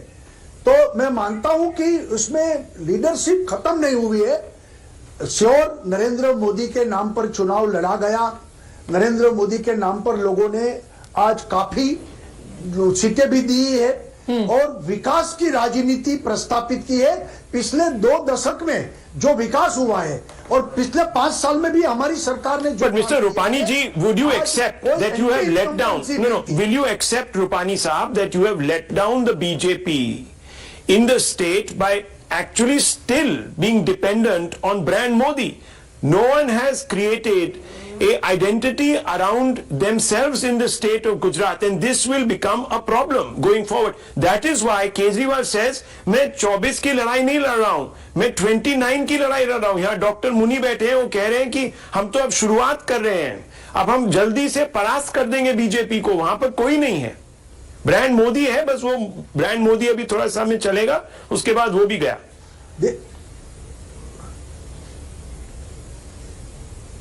नहीं, देखिए, हमारे पास मोदी इतना बड़ा नेतृत्व हमारे पास है, वो हमारा सौभाग्य है। दूसरी बात, आज तक इंदिरा गांधी का नाम पर कांग्रेस ने बरसों तक काम किया, नेचुरली इसका लाभ मिलता है।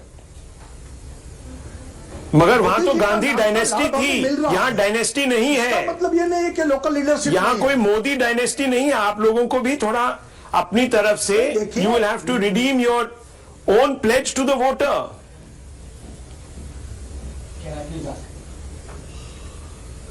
देखिए, मोदी का नाम भी बहुत बड़ा है, पूरे देश में नाम है उनका। और गुजरात तो काफी मोदी के नाम पर, क्योंकि गुजरात के हमारे सपूत है, मोदी जी को सब जानते हैं और डायरेक्ट मोदी जी सबके साथ कनेक्ट भी है। Okay, I think Dr. Ranganathan has a question. Yes, go on, Dr. Ranganathan. ये रूपानी जी, फर्स्ट ऑफ ऑल कांग्रेचुलेशंस, आपकी बहुत ही ऐतिहासिक विजय पे। लेकिन आपसे मैं थोड़ा डिसएग्री करता हूं। जैसे आप कह रहे हैं कि लोगों ने काम किया लेकिन फिर भी हमने रिप्लेस किया न्यू ब्लड लाने के लिए, तो मेरे ख्याल से इट डिफाइज लॉजिक। अगर कोई अच्छा काम कर रहा है तो उसको रिप्लेस नहीं कर सकते। बाय दैट लॉजिक मोदी को रिप्लेस क्यों नहीं किया गया? क्योंकि मोदी अच्छा काम कर रहे थे, आपको रिप्लेस किया। आप अच्छा काम कर रहे थे, क्यों किया आपको रिप्लेस? Why not? देखिए, मोदी जी अब हमारी पार्टी का हाई कमांड है, संपूर्ण उनके नेतृत्व के आधार पर पूरे देश में ये पूरा हम पार्टी आगे बढ़ रही है। गुजरात में हमारी जो रिले रेस है उसमें सभी लोगों ने अच्छा काम किया है। केशुभाई से शुरू हुआ था, मोदी जी ने काम किया, बाद में आनंदीबेन और बाद में मैं था। हमारी भी सरकार ने 5 साल अच्छा ही काम किया है और पार्टी ने इसलिए रिप्लेस किया कि नई टीम काम करे जी और नए लोगों को जिम्मेवारी दे, इसलिए हम सब लोगों को रिप्लेस किया है। जी, आपका बहुत बहुत धन्यवाद विजय रूपानी जी। आपने अगर सैक्रिफाइस किया, then that sacrifice in the larger interest of your party has paid off. I think Dr. Sambit Patra wants to make a point, and I want to quickly get a reaction in from the Congress. Digvijay Singh has just spoken to us. Dr. Patra, yes, 30 seconds.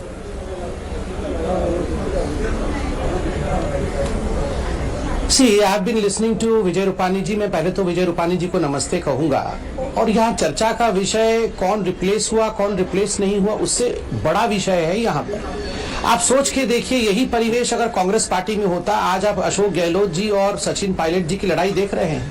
नकारा, निकम्मा, गद्दार, क्या क्या हो रहा है। Look at the discipline, look at the dedication of the कार्यकर्ता of भारतीय जनता पार्टी। मैं तो रूपानी जी का चरण स्पर्श करता हूं। आज ये इस प्रकार का कार्यकर्ता होता है बीजेपी का। आप सोच के देखिए, एक फॉर्मर सीएम है, कितना इनका भाव देखिए, क्या सादगी है, कितनी सिंप्लिसिटी है, क्या कार्यकर्ता का भाव होता है। इन्होंने क्या कहा, मुझे रिप्लेस कर दिया, मुझे कोई परेशानी नहीं है, पार्टी की जो इच्छा है मैं इच्छा का पालन करूंगा। ये कहना आसान नहीं होता है, ये करना आसान नहीं होता है।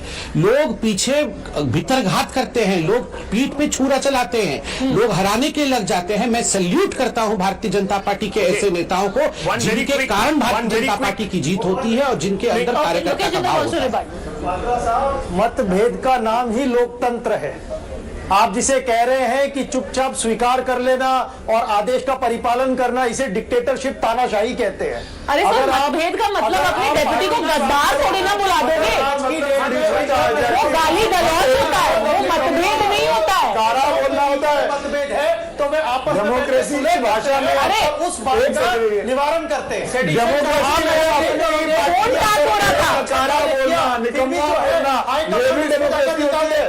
इस तरह का कोई भी party member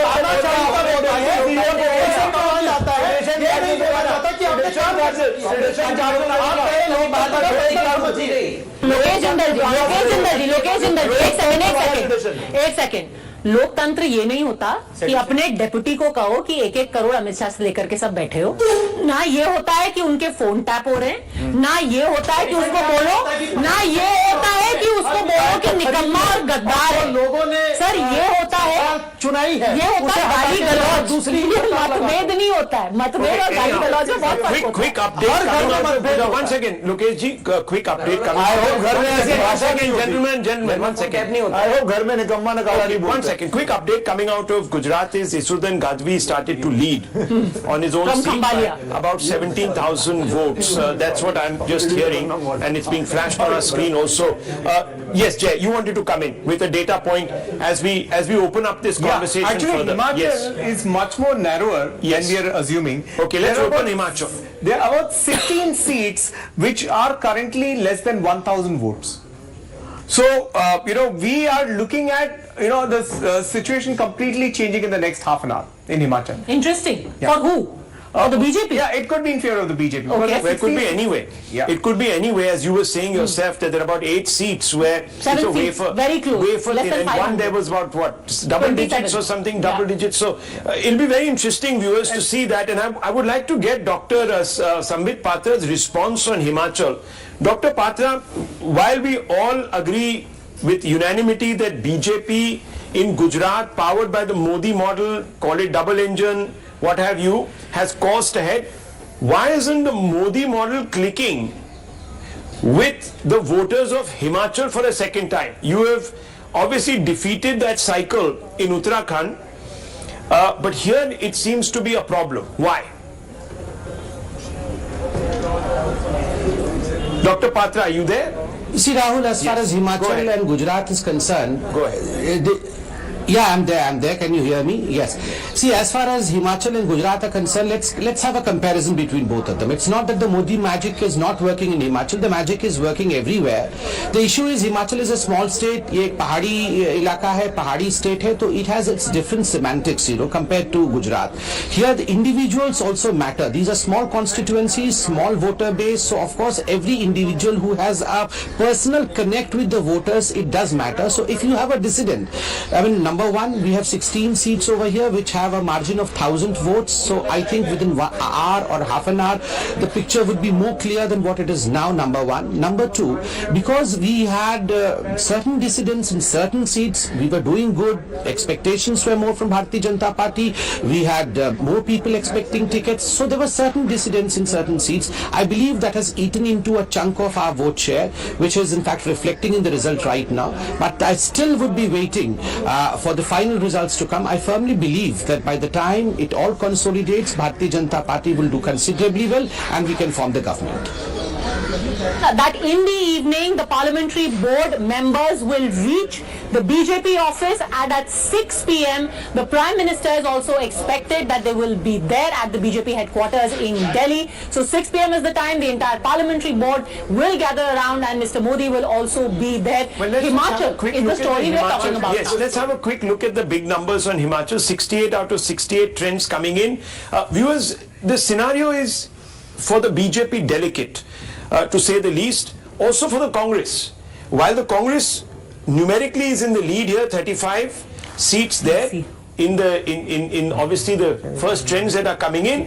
The problem for the Congress is that some of its leads are as slender as 70, 80 in one of the seats and less than 700. There are about 6 seats which are bunched between that number. So those can change hands. 1 second again. 30th BJP 30 and 34. Again these numbers change, right? Just a few minutes back we were showing you how the BJP was in 28 and now suddenly it's gone on. Now let's just go quickly here at the vote share. And if you see that the vote share, and this is very, very important, viewers, in 2022 the vote share for the BJP has reduced by about 5%. 2017 it was 48. The Congress vote share increasing just a little bit in comparison. But viewers, the Aam Aadmi Party at just 1%, the others at 12, the others significantly have 4 seats. So in tight contests such as this, where the halfway mark may either be short by 1 or 2 or maybe just over by 1, the others can play a big role in the end analysis. So this is a tight contest, but history will be made if the BJP can swing back. Let's go to the data center now with Jay and Padmaja. So now, according to the Election Commission figures, let's quickly talk about Election Commission figures. Congress is leading right now on 35 seats and the BJP is leading in 30 and independents on 3. This is according to the Election Commission figures. Let's quickly also tell you that Jairam Thakur has won his seat. According to the Election Commission, the Chief Minister has won. Over to you, Jay. Perfect. Now, let's look at the 2 maps. 17 and 22. The entire territory of the old Punjab, which is actually called the new Himachal, more or less going in favor of the Congress. Huge green swath here. But the lower hills, that is where the Congress has pockets, but BJP has retained a huge section of the Kangra district almost completely. Now, what does that actually say? If you're going to look at the vote shares, that's where the really interesting story is. The tally between the two parties is actually fluctuating between 30 and 35 only. The BJP is not slipping below 30 for the last 20 minutes. The Congress is not going above 35. I think the real cliffhanger story comes from 2 numbers. There are about 18 seats which are less than 1,000, 16 seats less than 1,000 votes, in which 7 of which the Congress is leading, 9 of which the BJP is leading. So even if they swap, they won't come to 30 to 32. Now, there is another question I have. If you go back to the comparison vote share, which is a still interesting number.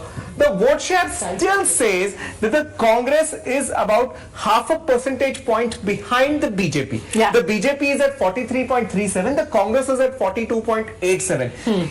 That and that number of 16 seats, 7 Congress, 9 BJP, all less than 1,000. This is going to be a That tells the cliffhanger story. because see here it shows you how from 49% in 2017 the BJP may have come down to 43%, but like Jay said, they are still maintaining a lead ahead of the Congress. Now if you go back to the map, Jay, this will be very important because Himachal for the BJP, remember, is a state where not only is there a seat of Jairam Thakur, the region that Jairam Thakur has influence which is to be defended, but also that where Prem Kumar Dhumal has his influence, Anurag Thakur has influence, and Nadda ji has influence because all of these leaders come from Himachal. So in the spider web, we can actually track the influence regions of Mr. Dhumal specifically. Yeah. So we just opened the spider web. Now it's actually looking fascinating on the spider web.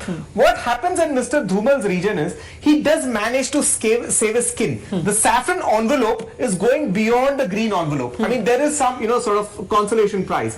There is this other one which is actually the OROP belt and the Agniveer belt. That is the place where the distance between the two envelopes is maximum. Yeah, you look at the 16 to the Congress, 7 to the BJP. This, I think, is something that could be the deciding factor. Could be the Just deciding stay there with us. I just want to quickly run through the spectrum once, and I'll toss back to the digital center in just 30 seconds, the data center there. Look at the spectrum, viewers, and what does it tell you? It tells you that here the BJP that had very solid showing in the last election in 2017, and you can see these are stronghold seats. It has lost 3 or 4 of those. Now that will be worrying for the BJP because it tells you that there is a significant amount of anti-incumbency in the state of Himachal. In the mild, which the NDA had or the BJP had quite consistently sort of hung on to last time, you can see a number of Congress incisions there. The swing seats are also sort of changing hands.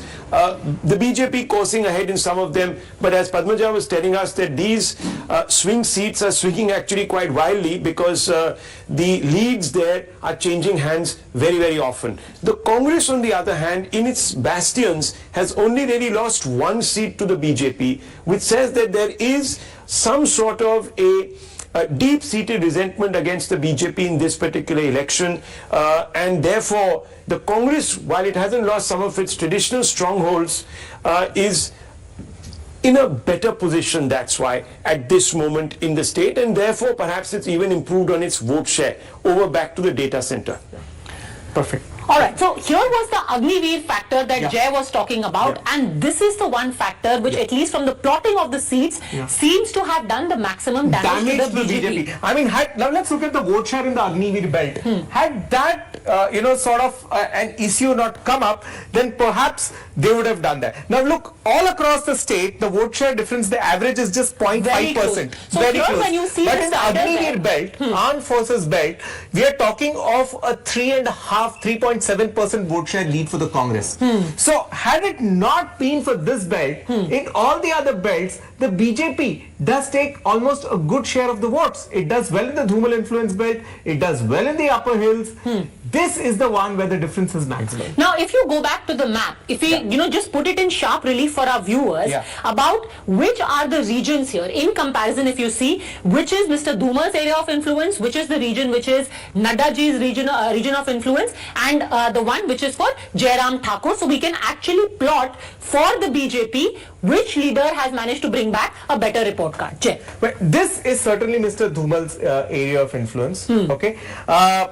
He has much to cheer for then. Good. He indeed. By the way, that is not the only one. Hamirpur, yes, is an area of influence, but it is also a region where Amit Shah went to campaign. So they did a lot of their campaigning over here. The Prime Minister also, I think, went and campaigned in this area. So most of their campaigns were centered around this.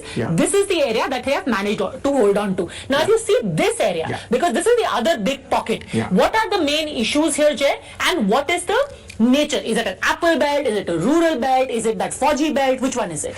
This green patch here that you're suddenly seeing green, large green with a Here, few see the spots of comparison. saffron. This was saffron. Yeah, now it's that's green. become green. This is the armed forces belt. So this is where, not only the Agniveer agitation, even the OROP agitation, which was before the previous election, it was these very districts which were impacted. So Okay, maybe let's the get next a- elections that follow, Rahul, So Karnataka, this may not be such a big factor, Okay. but also we have Madhya Pradesh, which sends a considerable amount 10 of past 11 in the morning, viewers. Let's try to get a sense of what to make, the top headlines, takeaways, etc. of this particular exercise that we have been reporting on since 7 in the morning. Let me start with Smita Prakash. Your top 3 takeaways, Smita Prakash. See, as far as being a reporter or a journalist, I think I will always look at where the upset is. So I think one is seeing a predictable thing in Gujarat, so nothing much of interest there. I mean, everybody knew that the BJP is going to sweep, but then of course the numbers. But what people didn't know, Smita Prakash, was that it was not going to happen because the Congress party was going to implode. No, I think the BJP has done much better. See, in Gujarat, they never got over that vacuum created by the loss of Ahmed Patel. They never got their act together. They didn't get a replacement for Ahmed Patel. They had nobody to do their strategizing. They had nobody that who was going to get in the votes. So they were completely at loss as far as Gujarat is concerned. But that is the interesting part, Smita ji, and because then also in Gujarat, actually, even had the Congress and the AAP not been in the exercise, the BJP actually was not depending on them in any which way. Their fortunes have not been dented. In fact, the BJP has gained some 3 or 4% over last 4% gain. It's over also, what I So feel this is about the incumbency BJP advantage. is, and remember here that you've not seen any kind of accusations of booth capturing, poll violence, nothing of that sort which you saw in West Bengal to see that. You're seeing in Gujarat a complete swing in favor and, beating even West Bengal's record now by the end of this tenure. So I'm They would asking have you, beaten everything. was this entire AAP hype over, sort of... No, see, as far as the Aam Aadmi Party is concerned, the fact that they are coming, inching forward, that they are making a dent. They But have not in the taken away, BJP. not for the BJP, but taking away from the Congress. Yeah. But it's the Himachal factor which you were talking about, and it's really sad that, the Fauji belt, which was completely in favor of the BJP, now seems to be disgruntled and has voted against the BJP. And now the BJP trailing behind the Congress. I mean... Let me bring in Sudhanshu Trivedi on this point. This is important. That is a sad thing that Sudhanshu one is seeing. Sudhanshu ji, good morning to you. Congratulations. Records being shattered by the BJP in Gujarat. Perhaps we haven't seen dominance of one particular state like this since the left years. But very, very quickly coming to you, what is your first impression of what has happened in Gujarat? Give us your assessment and then we'll talk about Himachal also.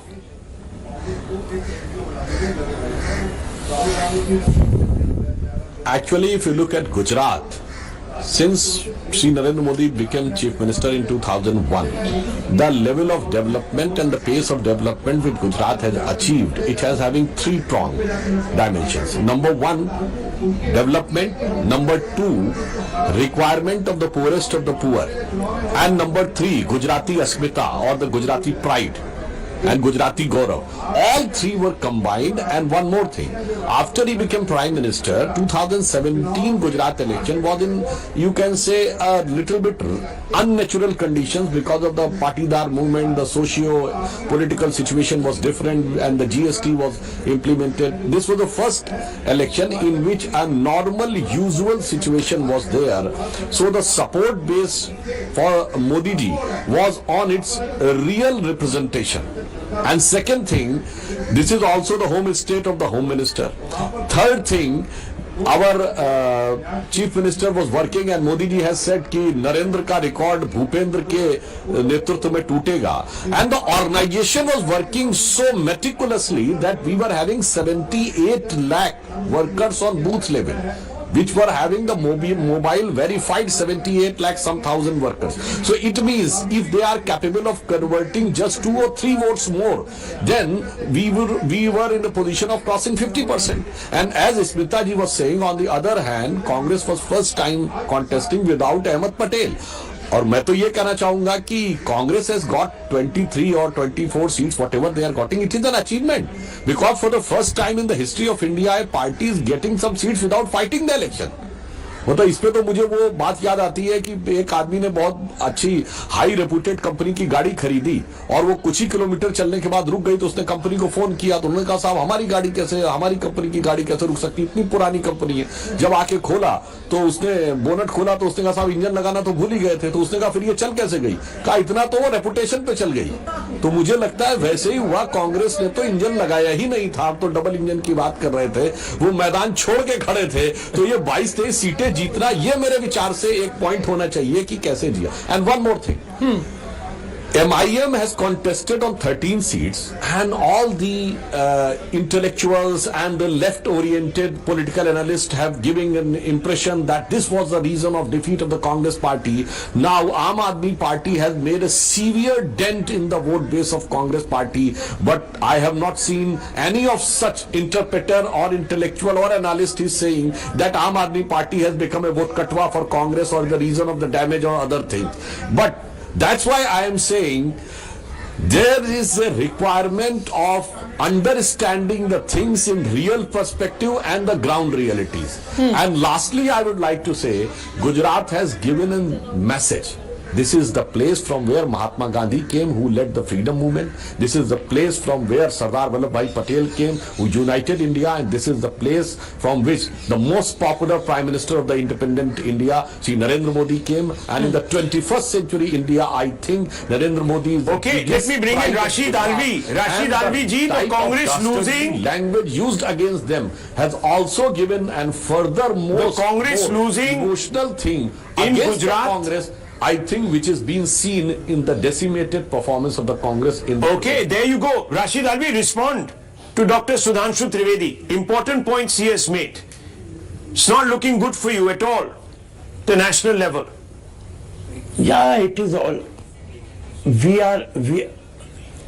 are not very strong in Gujarat, and but at the same time, opposition votes are divided. Not so much, sir. Please. Awaisi. No. Don't blame And, it on anyone else tonight. Because the Aam Aadmi Listen to party me. has not damaged you in the way that you would have thought, or anyone else in Lutyens media is hoping that they have. Because they would have given you this alibi. Unfortunately, that is not the case. We have the statistics here. Yes, please give the statistics. What was the Congress vote share last time? 42 point something. As of now, as of today, the Congress and AAP put together is 3 percentage points less than that. I mean, so AP is also not an answer. It's not the complete answer. Sir, the fact of the matter is that the BJP, AIMIM first of all is a non-starter. 13 seats that they were contesting on, आपने उनका एक candidate भी चुरा लिया, उसके बावजूद आम आदमी पार्टी का खाता नहीं खुला है। अब बात करते हैं जो आपका वोट शेयर कम हुआ है। वोट शेयर चलिए आप आम आदमी पार्टी को ब्लेम कर दीजिए, बट द फैक्ट इज आम आदमी पार्टी का वोट शेयर हटा भी दें आपकी कमी से तो भी एक गैप बच जाता है, which means that some of your vote share has actually gone to the Bharatiya Janata party. Explain that. ये कौन से कट्टर कांग्रेसी थे जो कि प्यार की राजनीति करते करते भाजपा के प्यार में पड़ गए?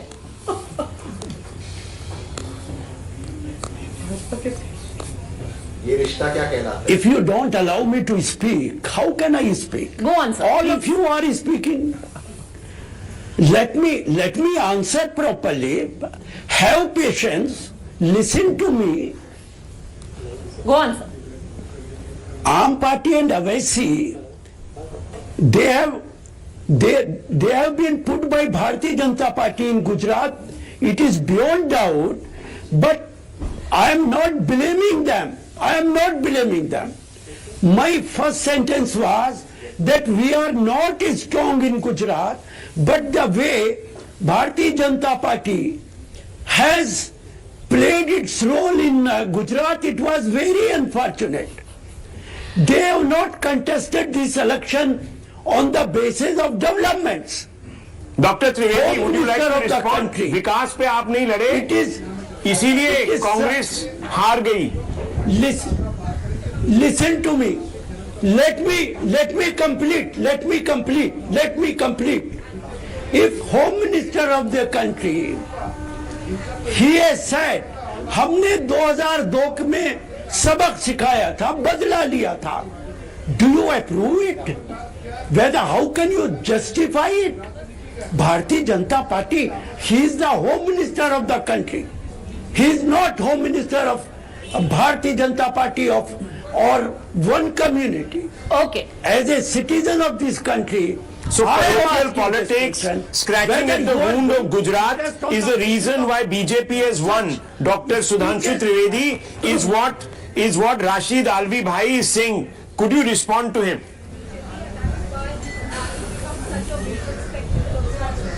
Can you repeat your question? Because Sir, Rashid Alvi Bhai is saying कि आपने you resurrected Godhra, you opened the wound of Godhra. Amit Shah talked about how आपने सबक सिखाया, इसीलिए आप जीते हैं. आपने विकास की कोई बात नहीं की, आपने वो ब्रेकडाउन की बात की, आपने हेट की बात की, इसलिए लव स्टोरी नहीं है ये, हेट स्टोरी है, इसलिए आप जीते हैं. आप इनको जवाब दीजिएगा. Rahul ji, since last 20 years of Godhra, I challenge you. You take all the documents of media and all the documents available in the digital domain. How many times Congress has taken name of Godhra from 2002 onward? Every election. 2007, what was the meaning of that sentence, Maut ke Saudagar? Remember sir, 2007 Banerjee Commission report. For the first time you have seen that riots have been judged by a committee of the railway. And they have given a conclusion that it was locked from inside and it was fire from inside. I challenge, it is 1:100 when we have taken the name of Godhra, when they have taken the name of Godhra in the last 20 years. आज हालत ये हो गया है, तब गोधरा गोधरा कहते नहीं थकते थे, आज गोधरा कहने से बचते और डरते हैं. उसका कारण ये है, now the people of country has become wise enough to understand what was the reality. The reality is, in the last 20 years, there is no riot in Gujarat. Total peace, law and order, and the pace of development. ये वो दौर था जब 6-6 महीने curfew रहता था सूरत में, 6-6 महीने, 7-7 महीने, 100 लोग. वडोदरा में सिचुएशन ये होती थी, एक इलाके में लोग जाते थे, सोचते थे दूसरे में पता नहीं कर्फ्यू ना लग गया हो. पोरबंदर में ये सिचुएशन थी लेट 80s में कि जेल बंद कर देना पड़ा. The jail has to be close because the government was unable to hold the jail because of the law and order problem. अब वो चीजें सारी खत्म हो गई, इसलिए ये चेंज आया. इसीलिए मैं कह रहा हूं, आपने गोधरा का जाप किया और गोधरा के जाप का ताप आपको अब दिखाई. राशिद अलवी साहब, simple data point, Naroda, Godhra दोनों जगह बीजेपी का कैंडिडेट बहुत आगे है. क्या दिखाता है? We have never talked about Godhra. We have never talked about Godhra. Sir, you just talked about Godhra. Bharatiya Janata Party, in every election, they talked about. They always talk about Godhra. They always talk about communal lights of 2022. Hello, can I please come in? And not only in Gujarat, everywhere in the whole of country, they always contest on the basis of communal election. Sir, okay, let me just ask you a simple question before Sudhanshu ji responds and Dr. Ranganathan comes in. I am asking you a simple question. BJP contested a communal election. Listen to me. Are the people of Gujarat communal to have rewarded the BJP? चलिए BJP communal है, क्या गुजरात का voter भी communal है कि उसने गोधरा और नरोदा दोनों जगह बीजेपी को जिता दिया? क्या वो वोटर कम्युनल है? आप देखिए, अगर आप मेरी बात सुनना नहीं चाहती हैं तो मेरे बैठने का कोई फायदा नहीं. Let me complete what I am saying. Sudhanshu जब बोलते you never interfere. When I speak you start to speak. Please, if you have asked me to speak, okay, sir, please complete your point. 30 seconds. Then I will bring in the other guests. I ask you, Sudhanshu ji से भी पूछना चाहता हूं. पूछिए. Election commission ने हिमाचल की dates ऐलान की थी, गुजरात की क्यों नहीं की थी? गुजरात की डेट्स बाद में क्यों अनाउंस की? इसलिए की because election commission was working under the pressure of your government. Okay. And they wanted that first of all रेवड़ियां बांट दी जाए Okay, I think now, you know, Rashid आलवी जी, अगर आपको बस एक रैंट करना है तो आप करिए, तो आपको मैं पूरा समय दे दूंगा.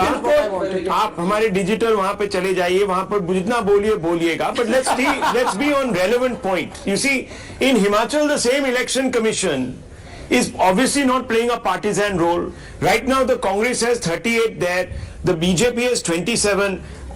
Is it schizoid? Is everything schizoid? Let's just quickly go down this. Yes, Doctor. I wanted to make a point, and this is where, you know, my good friend Tessin has been saying this for a very long time, that there seems to be a disconnect.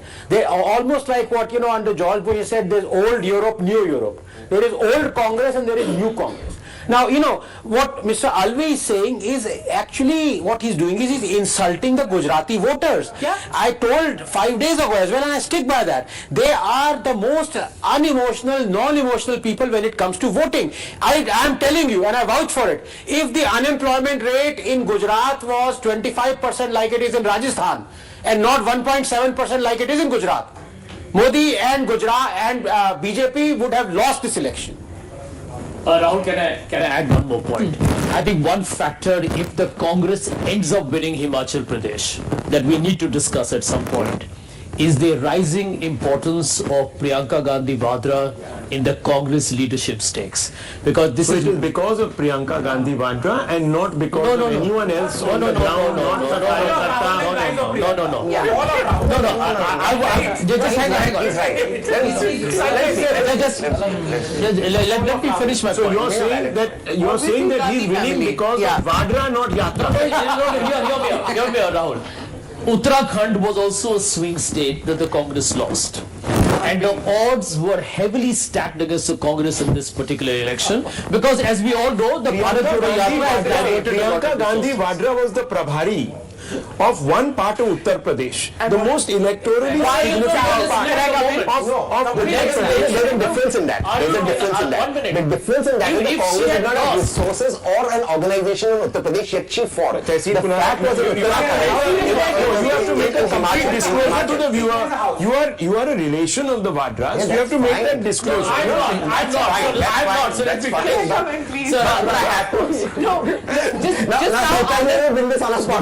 Anand just talked about the old Congress and the new Congress, and after listening to Sanjay and Tehseen giving all the credit to Priyanka Gandhi for this, or some credit or whatever credit to this victory, and it's the Gandhi family all over again getting the credit, it's the same old story.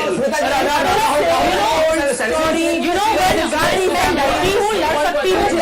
Gujarat will never be Gandhi's spot.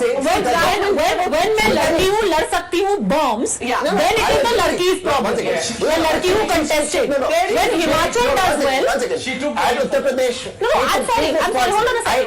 Why aren't you giving credit to Pratibha Singh? Why are you giving it to Priyanka Gandhi? But Pratibha Singh is Let's ask the BJP. Dr. Trivedi, अगर हिमाचल प्रदेश में कांग्रेस जीतती है तो हमारे यहाँ कांग्रेस वाले कह रहे हैं कि Priyanka Gandhi Vadra, Priyanka model is now coursing ahead. Okay, Vadra model की जीत है, तो आप इस पे जरा रिस्पॉन्स दीजिए. रिस्पॉन्स पहले केजरीवाल था, अब वाड्रा मॉडल भी आ गया. वाड्रा मॉडल पे आप बताइए.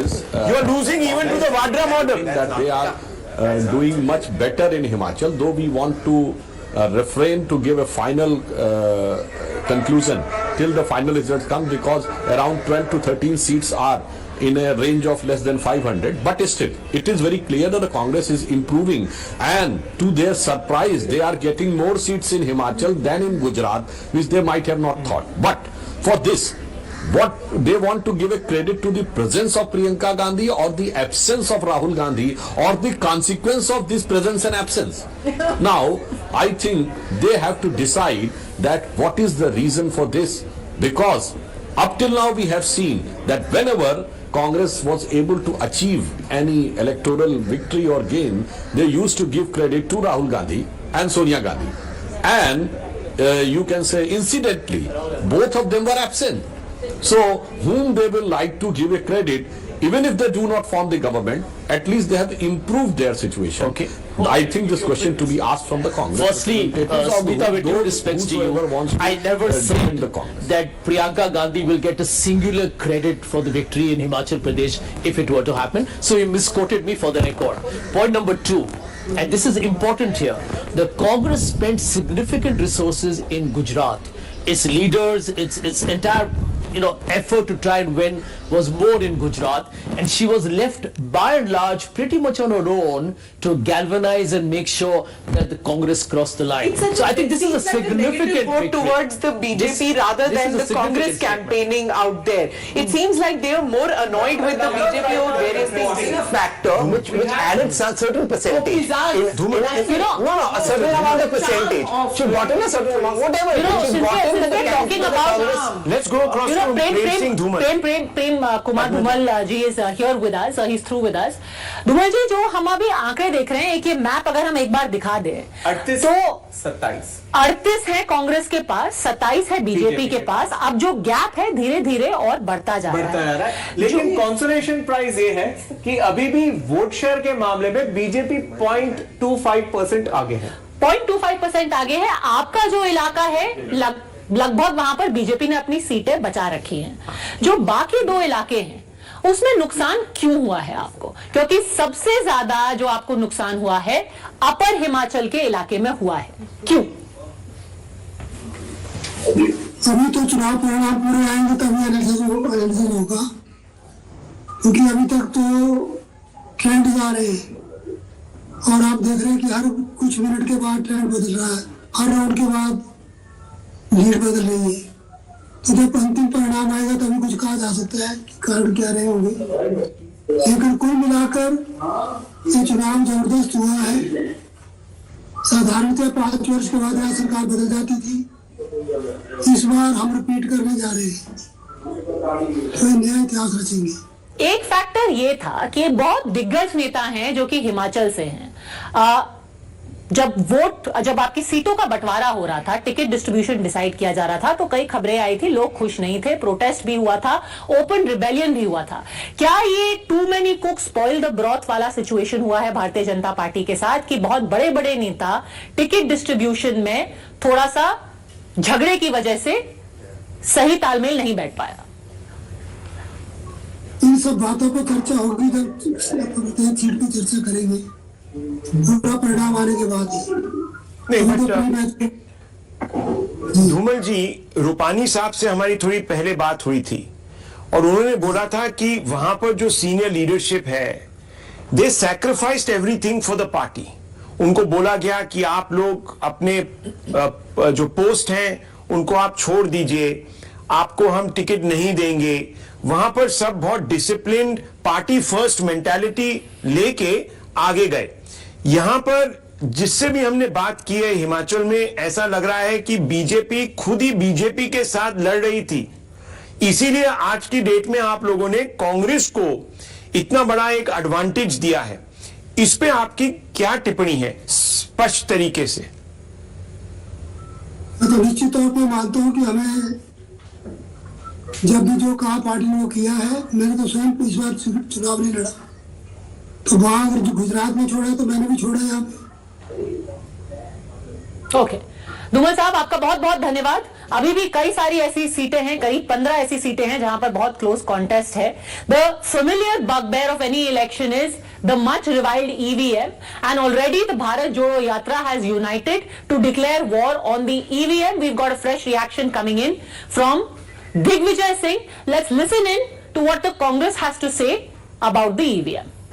ओहो, भाजपा ने चुनावी प्रक्रिया को हाईजैक किया हुआ है. मसल, मनी, मशीन, ये 3 हथियारों से वे नतीजे अपने पक्ष में कराते हैं. बेशुमार पैसा, दादागिरी, झूठे निर्दोष लोगों पर प्रकरण और दबाव, राजनीति के आधार पर ही सारा ये काम हो रहा है. दोनों जगह भाजपा की सरकारें थीं और दोनों जगह पर उन्होंने जिस प्रकार से पुलिस, पैसा और प्रशासन का दुरुपयोग किया है, वो उसके भी कारण है, हताश होने वाले लोग नहीं हैं। हमने So here is what I want to say, and I want to bring in Vivek Silas of the Samajwadi Party, Kamar Zaman Chaudhary of the Congress, and Guru Prakash of the BJP on this. But Vivek Silas, I want to first ask you, आपको लगता है EVM गलत है जैसे कि कांग्रेस को लगता है?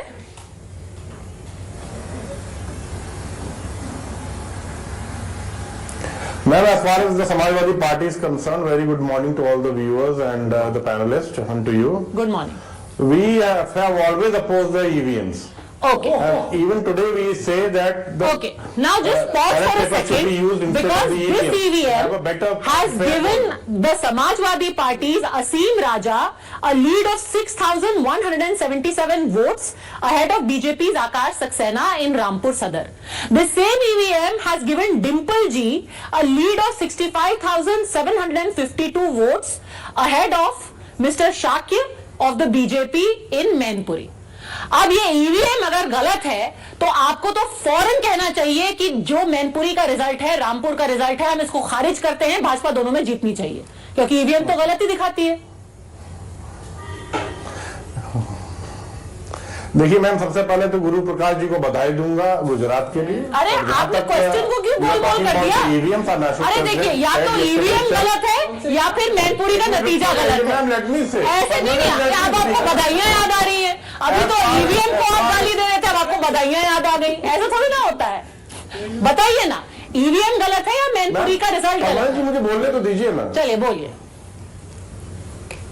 मैम, अगर ईवीएम ना होता ना तो इस समय जो आप 65,000 बोल रही है, 1,30,000 से हम बड़े होते हैं।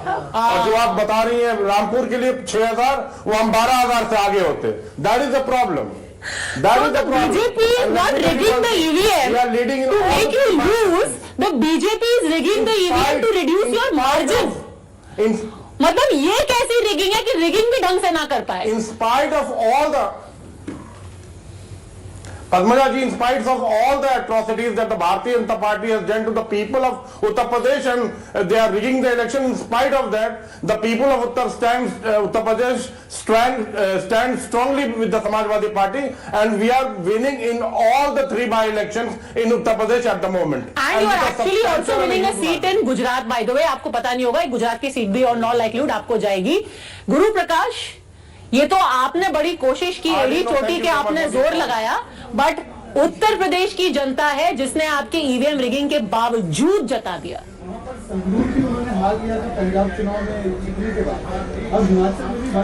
पद्मजा, कुछ बातें समझने जैसी है। पूरे साल जब जब चुनाव नहीं चलते हैं, every time the opposition plays on a narrative, democracy खतरे में है, लोकतंत्र खतरे में है, लोकतंत्र बचाना है। Now when you have the opportunity to save the loktantra, to go to the people, to go to the elections, you are running away. लोकतंत्र क्या है? लोकतंत्र की परिभाषा क्या है? What is democracy? And for God's sake, I request Mr. Digvijay Singh with folded hands, please don't raise question mark on the institutional integrity of constitutional bodies, of the Constitution of India. Election Commission, sir, Judiciary, sir, these are some very crucial and critical institutions that hold democracy on their shoulders, and you're raising question mark on them. This is a very dangerous trend. But we have to understand, the so-called Bharat Jodo Yatra, since its outset, has been questioning those very factors that have united India. Okay, so we'll quickly get a rebuttal from Vivek Silas, then Kamar Zaman Chaudhary, please. These gentlemen have waited very patiently. Gentlemen, you're in the studio. You're in the studio. Don't silence the poor people who are outside. Yes, Vivek Silas, respond कीजिए, then Kamar Zaman Chaudhary.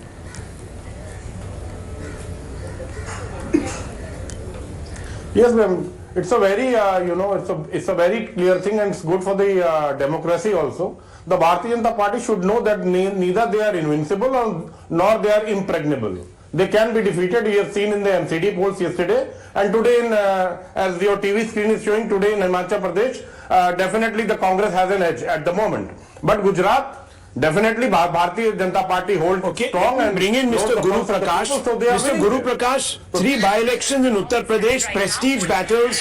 Yogi Adityanath ji was campaigning there, yet it seems that Mulayam Singh Yadav ji's legacy is still, at least in these bastions, resonating. How do you explain this? Because this was a golden opportunity for you to take the narrative forward that dynastic politics has no future. But quite clearly, Dimple Yadav ji and others seem to be in the lead.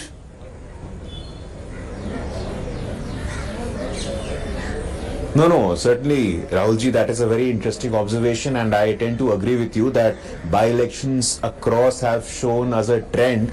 If you do an analysis, you'll see, but we have a by-election in Bihar as well, from where I come. Kudni in Muzaffarpur, that is a different way to it. But certainly, we'll do some homework, we'll do our analysis, we'll do where did we lack the selection of candidate, because Manpuri, and that's a huge margin, more than 65,000, it's definitely an area of concern for us. But we congratulate the Samajwadi Party. Otherwise, if you look at Uttar Pradesh on all the counts, law and order, infrastructure, connectivity at the level of Lucknow, we have been doing phenomenally well. These are definitely some of the speed breakers. We'll do some introspection. And I would like to go back to Atal ji. Atal ji used to say, there's a very famous line, हम विजयी हुए हैं, हमें विनम्रता है.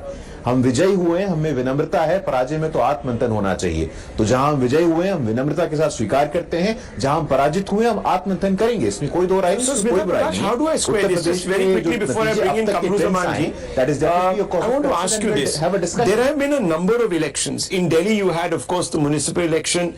The BJP did creditably quite well in holding the AAP back. Otherwise, if history had repeated itself in the way it did 2 years ago, you would have had an AAP run. You have had a situation where in Himachal, the BJP, at least at this moment, is trailing. Gujarat, of course, record for the BJP. In the 3 by-elections in Uttar Pradesh, problem. Bihar, I'm not very certain right now. I was reading that the RJD was actually leading there, but I don't know if it's changed now. Guru Prakash seems to suggest it has. How do you look at this? If one was to just take a step back and look at the larger national picture emerging, if one were to consider by-elections as a barometer?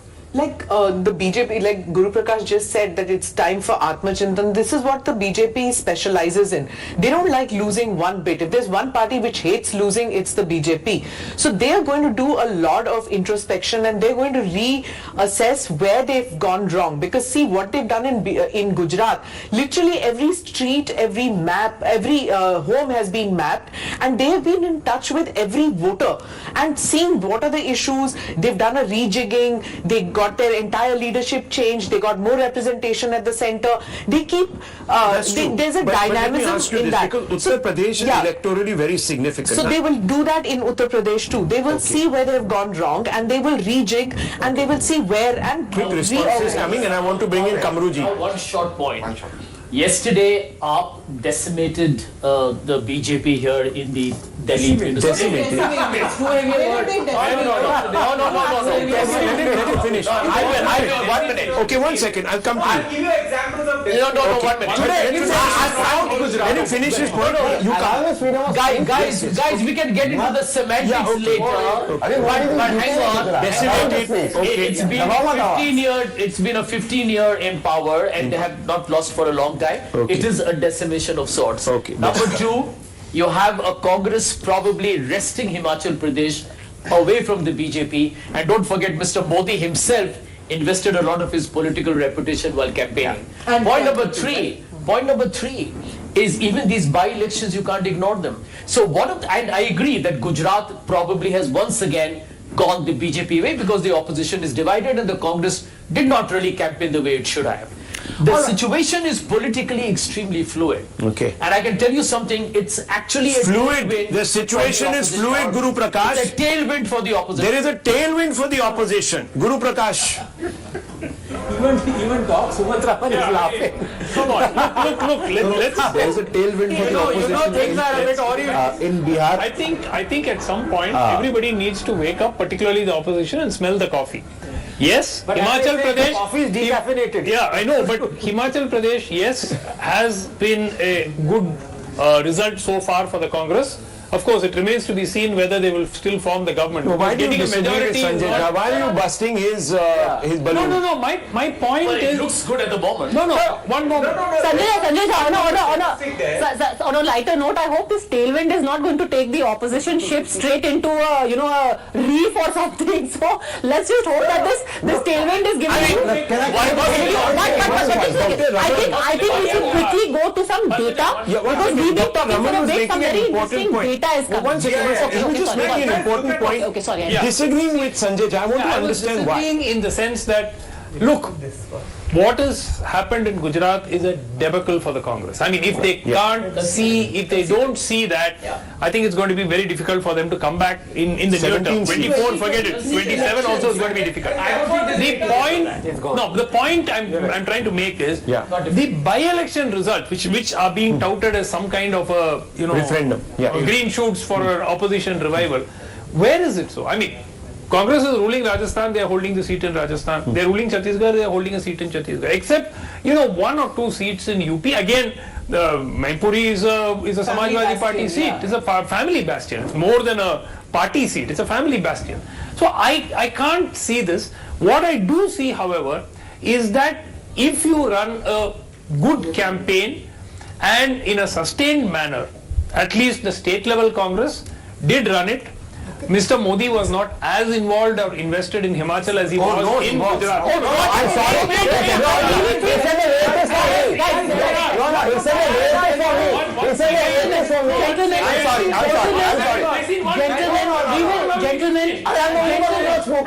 Gentlemen.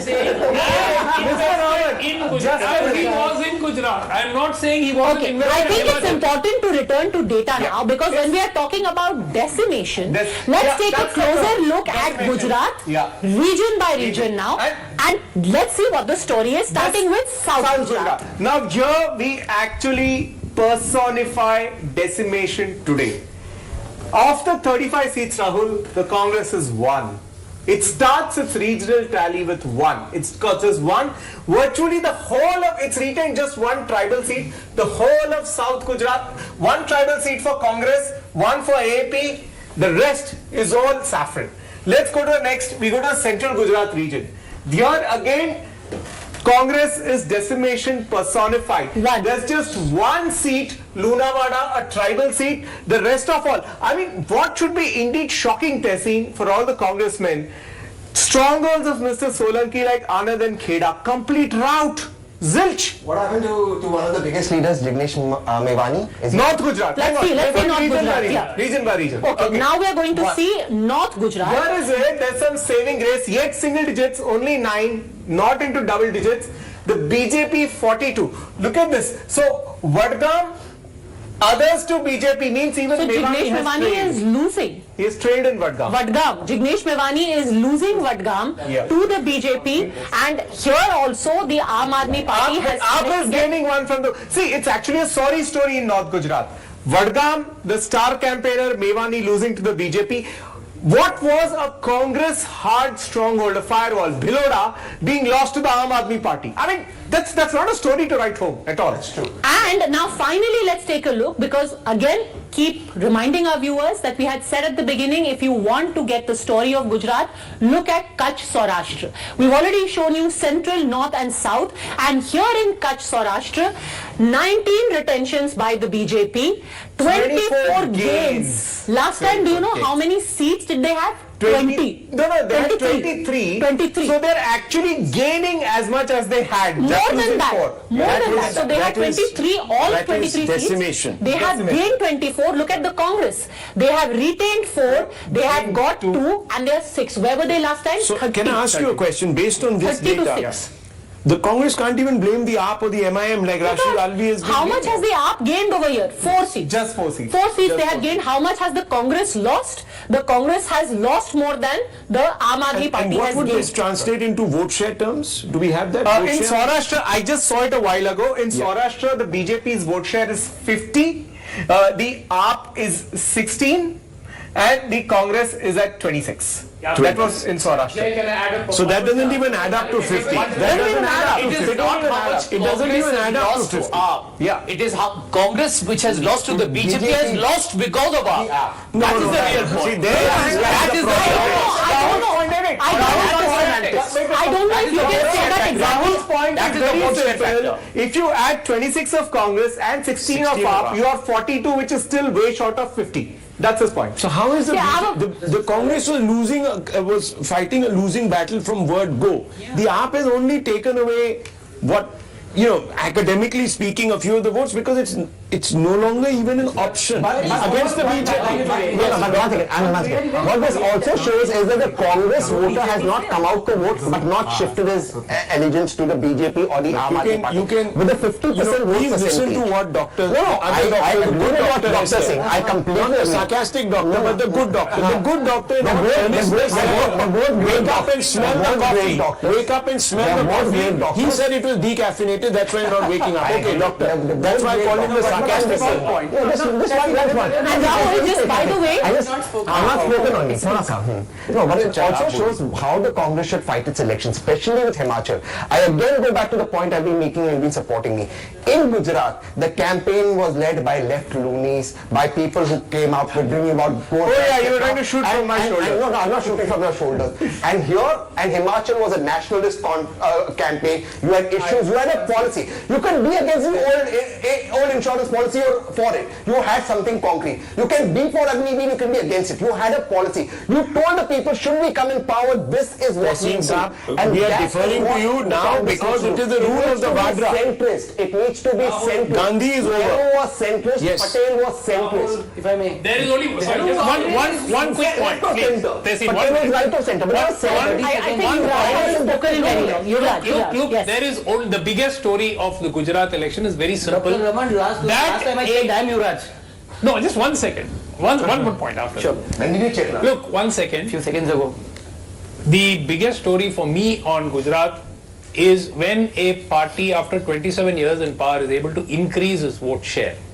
I think that while it may be a great positive for that party itself, it speaks extremely eloquently about the state of the opposition. One. Okay. And second, I expected the BJP to win comfortably, but I thought, in fact, at the start of the show I was mentioning to Anand that they would probably lose 2 to 3% or 4% or even up to 5% of their vote share from 49 to 44, 45. So that is has my been prediction. They're now up above 50. Yes. That is the story. Frankly, when it's about Saurashtra, it's not at all Aam Aadmi Party in the picture, not even in the fray. I'll tell you why.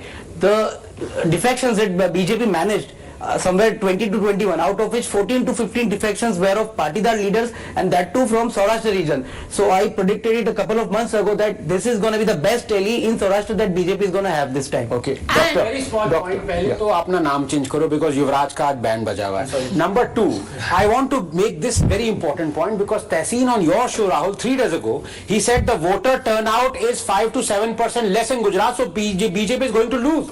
Will you please concede now? Before the election, please. Congress is going to lose. You think I'm some leftist cephalologist like Mr. Yadav who is not a... No, come on, please don't. You have to accept that you are winning. Tehseen, you really have a huge axe to grind with the people you call left loonies. He's taken on Meda Patkar. He's taken on Swara Basu. What is the point he's making? Let's listen. What is the point, Doctor? Some days he is Kisan Neta, some days he is anti-Muslim leader, sometimes he is... You're eating into someone else's time. You're eating into doctor's time. Sorry, I'm so sorry. No. But I have to speak about the concern. Just to tell you this, because now you have to concede the reason why the voter turnout was less is because people are so satisfied with the job that BJP has done. You were saying the opposite. Say increase the vote share by 5%. So it's vice versa than not Okay, I want to bring in Guru Prakash at this point, and before that, a quick sidebar to just remind viewers that remember I said an hour ago I'm going to stick my neck out on Khambalia and say that the Aam Aadmi Party in all likelihood, its CM face is not going to win it. Right now it shows that it's going from the Congress to the BJP. Remember I said that Aam Aadmi Party, Yeshwadhan Gadbi is going to split the vote and the Congress strongman from there is actually going to give a seat to the BJP, and that is what is happening in Khambalia right now.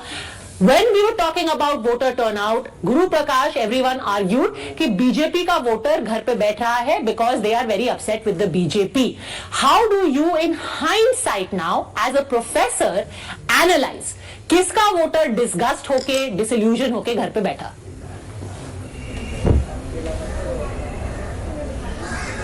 नहीं, अभी कहना जल्दबाजी होगी. It's too early to make a comment on this issue now, but we have to understand a couple of things. And I was patiently listening to my friend Tehseen. Tehseen, you need to get out of this vision. left, right, center, it does not apply to Indian politics. It is a Western concept. We are left in many of the economic policies. So let's not take that argument all over again. You have to do some introspection. I'm remembering Kabir here. Kabir said, "Bura jo dekhan main chala, bura na milya koi." So aapko you need to turn the searchlight inwards. Instead of doing that, you're just going here and there. Do some introspection, do some Atmachintan. I think that will give you the answer. We are accepting in Himachal, let's give it some 45-50 more minutes and you will see there are more than 10 seats where the margin is less than 500. Either Congress is leading or the Bharatiya Janata Party is leading. So the clock can shift anywhere. So let's be patient when it is coming to Himachal and let's welcome the verdict of Gujarat after 27 years as a student of politics, as a student of democracy. This is nothing short of a miracle, Padmada. Let me make this very clear on the show. More than 150 seats. That's phenomenal. That's magical. That's faith in democracy. That's faith in the strong leadership, faith in governance and faith in the delivery of welfare. और क्योंकि संत कबीर की बात हो रही है, maybe एक दोहा also replies, you can tell your leadership, since you have such an axe to grind about the people who walk in Bharat Jodo, निंदक न्यारे राखिए. They should keep you closest to them because you are the biggest critic of the kind of people who are in Bharat Jodo. And the sanest voice. But to Guru Prakash ji, I just want to say, no, I meant culturally right and culturally left. Culturally, economically, all are left. Everybody knows it. Abhijit Iyer Mitra said it on your show, and that's why the government economically is a disaster. That I'm not getting into. I am right of the center economically, and I'm very clear on that. Sir, the UPA government had all the leftist economists and right from your planning commission and the same to your kitchen cabinet. The same left loonies along with the rowdy right wanted to destabilize the government to not allow a nuclear deal. This is how so this is the same left loony concept that wants to bring back old pension scheme in Himachal Pradesh. No, I think the old it's the same economy model. I think with the old pension scheme they also have a certain economic model of how to fund it, and I think that we are a welfare state. I do agree with the fact that we have to be a welfare state.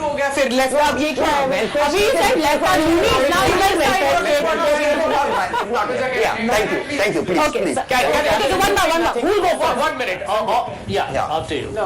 After you. अभी एक और बात, you just said कि युवराज का bat बच गया. युवराज का bat नहीं बचेगा. He will continue to do the Bharat Jodo Yatra. He will continue to do it, and everybody will say that what a phenomenal is Bharat Jodo. ये बहुत deep बात है. आपका देश का कल्चर है. आप इसको समझिए. But since there is a lot of left bashing happening, including by my friend here, in a country where 300 million people live below the poverty line. We should one minute. If anybody sitting out here believes that to have a left of centered economic policy let me finish. I mean, I can see a lot of people who are free market fundamentalists sitting across the table. I just want to make one point. It's really escalated. They're not fundamentalists. But with the greatest respect, this is not about left economic model or otherwise. 30 seconds, Dr. Ranganathan. I really must bring in the latest visuals that we have and of course some more data. 30 seconds, please. Yes, I am a fundamentalist because I believe in the fundamentals of science and economics. You can't go wrong there. The reason why we still have 300 million people living on 30 rupees a day is because of the left policies. Sanjay, I am not against welfare state, but a welfare state cannot be sustained in a social state. The latest that we are getting is from the BJP office in Ahmedabad. The celebrations have started. We in fact even had MPs of the BJP from Gujarat today in the Lok Sabha who were distributing sweets.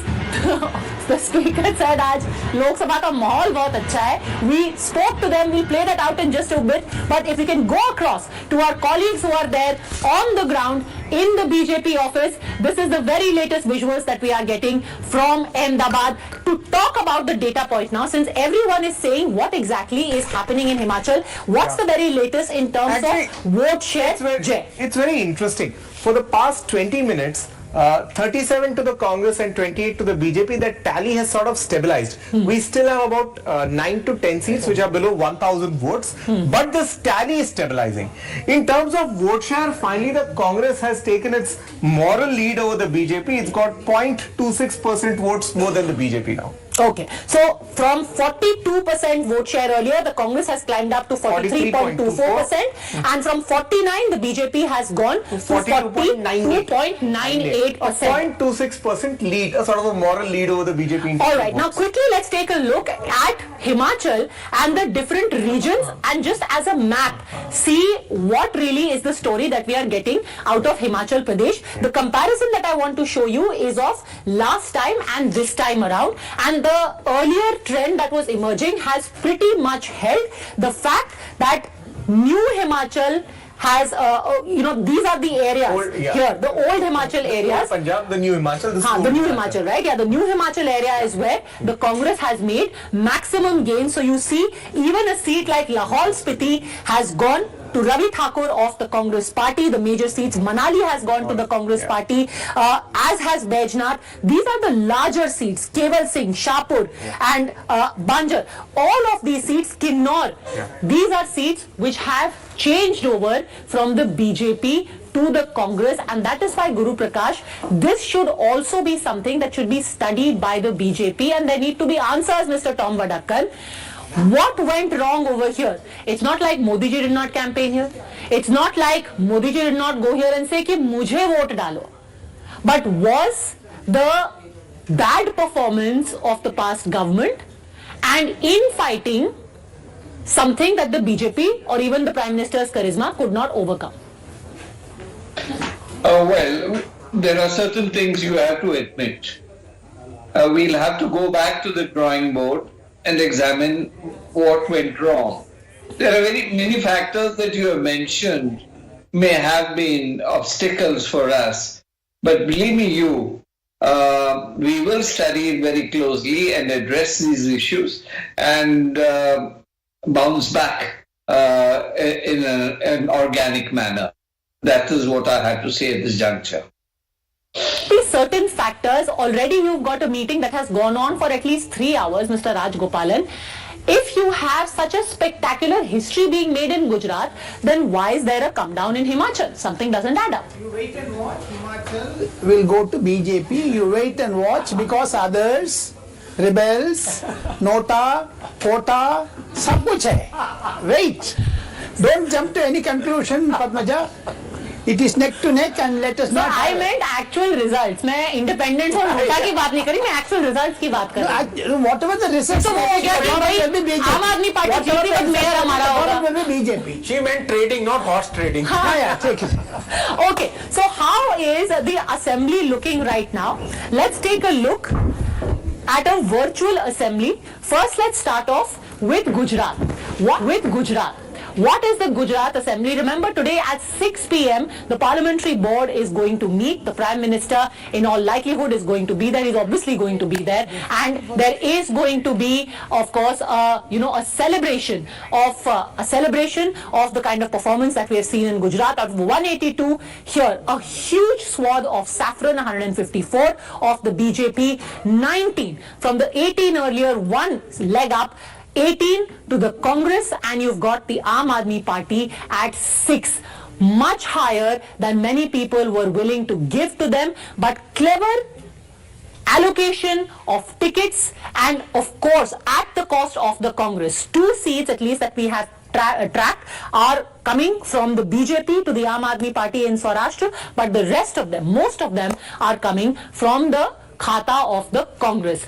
This is the picture of Gujarat right now. In Himachal, of course, the Congress is ahead. Let the auto rickshaws roll out so we can see what the tally of Himachal is. Now it seems to have stabilized in favor of the Congress party, and it is maintaining quite a comfortable lead of about 9 odd seats ahead of the BJP. There it is, 28 for the BJP, 37 for the Congress, and yeah, so my math is right, 9, a lead of 9, and a vote percentage lead of just about 0.6%, right, Jay? 0.6, 0.7%? 0.26, not even 0.6, it's 0.26% vote share lead that the Congress has in Himachal over the BJP. This, viewers, is the picture as we see it right now, and it's more or less stabilized pretty much along the lines that we had told you, but history definitely made, and this is the story of the day. If you have a party which has been 27 years in power, Gujarat for very long was known as the laboratory of Hindutva. This result has made it a laboratory of how an election can be meticulously planned to the last detail and won with a brutal majority. Navika. Yes, decoding the elections and Gujarat is really a study that should be done by political analysts and political science students, because 154 seats, that too after 27 years of being in power, and out of these 27 years, remember, for 21 years these votes have come in the name of one man called Narendra Modi. And Narendra Modi and Gujarat, that's the magic, that's the chemistry, and that is what you're seeing on your screens. 156 even as we speak. Is it Hindutva alone? Or is it because, and Jayamrug, I want your views on this, because 19, and those were the seats which we discussed yesterday. 19 seats which held the key. 19 were Muslim dominated seats in Gujarat. We kept our eyes on that, and out of these 19 seats, 14 seats have gone to the BJP. And if you can look at that cluster of the Muslim seats, isn't there a story we have to tell? Yeah, perfect, Navika. In fact, see, the story is astounding actually. If you look at how the maps are comparing, look at this. It's one seat in South Gujarat, one seat in Central Gujarat. In fact, ये जो यहाँ तक का पूरा industrial belt है गुजरात का, they've practically abdicated it to the BJP. You're looking at a strike rate of 85% as of this tally. 85% strike rate for the BJP. Even if you look at actually what's happening, across those different demographies, the minority clusters, tribal, the spider web, you can actually study it as an envelope. The better party has a greater envelope. There is only a saffron envelope line. The Congress, the blue, they're almost in the center, which means across all demographies. Sabka saath, sabka vikas, sabka matadan. Practically that is the way it has happened. Everything here has gone, the saffron envelope is huge, it's practically big. Even if we look at the spider webs, some of the other charts, the chord charts, okay, it's very fascinating. You look at this, let's take South Gujarat here. In South Gujarat, the Congress is now finally showing up two, okay, Surat East, the minority dominant seat, and Vasna, one tribal. मतलब दोनों categories में से एक token prize उठाया and the tally closes there. This is practically not moving beyond. That's the point. And Anand Ranganathan, I want to ask you this. The issue is not just about a record performance, bettering their earlier record as at the Times Now Summit, Mr. Amit Shah told us. But the question is also about the fact that seats have been won in areas which were never thought to be the BJP stronghold. Muslim seat तो आनी नहीं थी कभी BJP के पास, क्योंकि हिंदुत्व का message है गुजरात में. And in the Muslim dominated seats, if Narendra Modi gets you a victory, what does that mean? No, what it means is that of course there is some amount of, I'm not denying an emotional connect, I'm not denying charisma and of course the Modi wave, but you have to back it up with governance, with development, and the kind of development the Gujarat, the whole state has seen for the last, forget about last 5 years, for the last 15-20 years is unprecedented. No other state will be able to do it. That's why I said, Navika, 3 days ago, that it is a flagship state for the BJP. उनको वहाँ पे हराना मुश्किल ही नहीं, नामुमकिन है. Bilkul, and joining me on the panel this afternoon is Tom Vadakan, leader of the BJP. Also with us this afternoon, Brijmohan Srivastav of the NCP. And what do you think, Mr. Srivastav?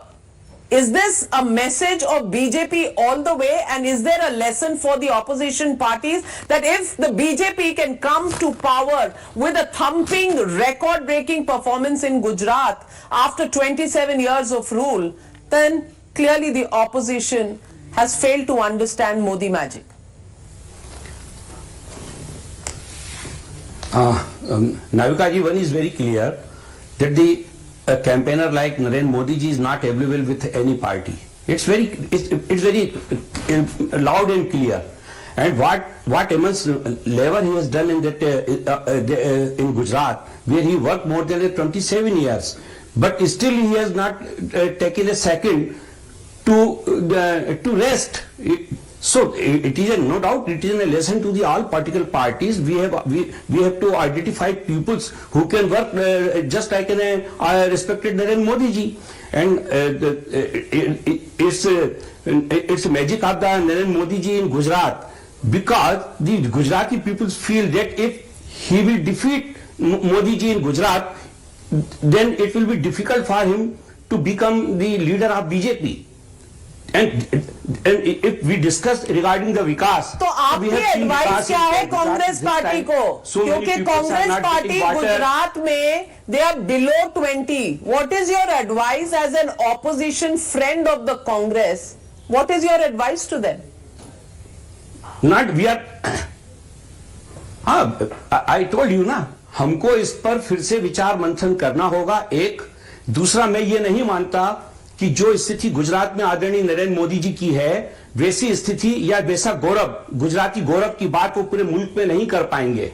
Gujarat के लोगों ने उन पे आशीर्वाद इसलिए दिया कि लोगों को लगता था कि अगर नरेंद्र मोदी जी को यहां पर कोई नुकसान होगा तो उनकी पूरी देश पे छवि उनकी प्रभावित होगी, और उसको उन्होंने पूरी तौर से भुनाया। आज वहां पर Is this only about Gujarati Asmita? I want to ask you, Ishkaran. तो अगर गुजराती अस्मिता थी तो पिछली बार 99 क्यों नहीं आए? पिछली बार 150 क्यों नहीं आए?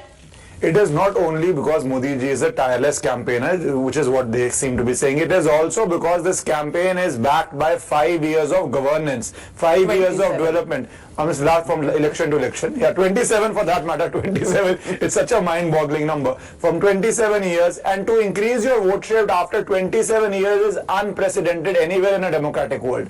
But let us be very clear on two aspects of this. One aspect of this is because what is being shown that they are sweeping Muslim-dominated seats also. That shows that fake secularism as a narrative in which you do not give women basic rights. You have laws like triple talaq, in which Shah Bano, a judgment which gives women basic right of maintenance, gets overturned by the brute majority of parliament. When you do things for women, when you do things on development for Muslim community, they vote for you, which is a lesson which these fake secularists also need to learn, because I think that is a huge talking point which we are not covering. Lokesh Jindal जी, ये तो बड़ी दिक्कत की बात है। आप ही के घर में तो सेंध लग गई, लेकिन if it is your vote bank politics which is at stake now, and उसकी that whole policy, that whole concept and that whole model of politics is going to fail, तो आपका होगा क्या? We are glorifying Modi magic beyond its actual impact on the field. Now when we talk about Himachal Pradesh, it's the home ground for the BJP president. But we are not talking about Himachal Pradesh, we are talking about Gujarat. 16 rallies was carried out by Mr. Yogi. Mr. Modi himself said he had emotional connect with Himachal Pradesh. In fact, Kripal Parmar, who was a BJP rebel, he was called personally by the Prime Minister, but he did not budge. He did not join the BJP. He still went on. And we see Himachal Pradesh, it gave a befitting reply to BJP when it is not coming to power. The point over here is, we are trying to... The point over here is that you are not sticking to the point of debate. We are trying the to... point here is you are not sticking to the point of debate. Anand Ranganathan is basically some form of a large message that Modi is invincible. I would say Prime Minister Modi is invincible. That's not the scenario. Rahul Gandhi is invincible. If BJP worked in Gujarat, it did not work in Himachal. Okay, Anand Ranganathan, respond to that and then I get in Tom आज के result से बहुत लोगों को धक्का लगा, लेकिन मेरे गुड फ्रेंड लोकेश जी को इतना ज्यादा धक्का लगा है, ये किसी और लटेंस चैनल में पहुंच गए, जहां पे नाविका, बिलीव इट और not, and I am on cue here, they are not talking of Gujarat at all, they will talk of Himachal. तो आप चाइना नहीं है, Is Himachal not a state of India? आपने क्वेश्चन गुजरात का पूछा था। The point is, आप कह रहे हैं elections, we are talking about politics. Both elections have happened. The result is out today. So why not Himachal? Why only Gujarat? The point is, why should not only ignoring Himachal? Tom Dakkan, Congress's problem is they want to discuss Himachal today. They don't want to discuss Gujarat because उनके narrative को suit नहीं कर रहा है. And Acharya Pramod Krishnam on Times Now Bharat just 5 minutes ago told me that the Congress party today is going to do more samiksha. They will set up more committees. And he said that Rahul Gandhi is walking on the path of Vinoba Bhave and Swami Vivekanand and Mahatma Gandhi. Do you think that's the disconnect between the Congress's political existence and Mr. Rahul Gandhi? Well, I don't want to say anything about Rahul Gandhi at this juncture because the results have shown his political acumen. What Gujarat has shown after Ahmed Patel, the situation in Gujarat is so miserable that I don't want to go into it. Now, the only fig leaf they have is Himachal Pradesh. The situation in Himachal Pradesh can be compared because it is not. Now, look at Gujarat, for example. You have a strong presence of the minority. And why not have that as a flagship? Because that's where the magic has worked, not just with the majority community, but also with the minority community. That's the message that this is going out. And Himachal Pradesh, we have our problem. We will address it. And believe me, it's a little too early to come to any conclusion at this juncture as the Congress is jumping the wagon right now. Well, Mr. Rajagopalan, the Aam Aadmi Party won MCD elections and there were hopes that they will do spectacularly in Gujarat. I want to ask you, they've got the vote share that has been given up by the Congress party. The BJP has increased its vote share. Do you think the statement as far as national politics for the Aam Aadmi Party is as clear as it should be ahead of 2024? Aam Aadmi Party is like PSLV. From Sriharikota, it takes off, suddenly aborts. and Aam Aadmi Party aborted. And they tried. Why are you laughing? I say, I'm seriously telling you. I'm sorry. I'm sitting next to a scientist. She understands the well very well. So I speak politics. Why are you smiling?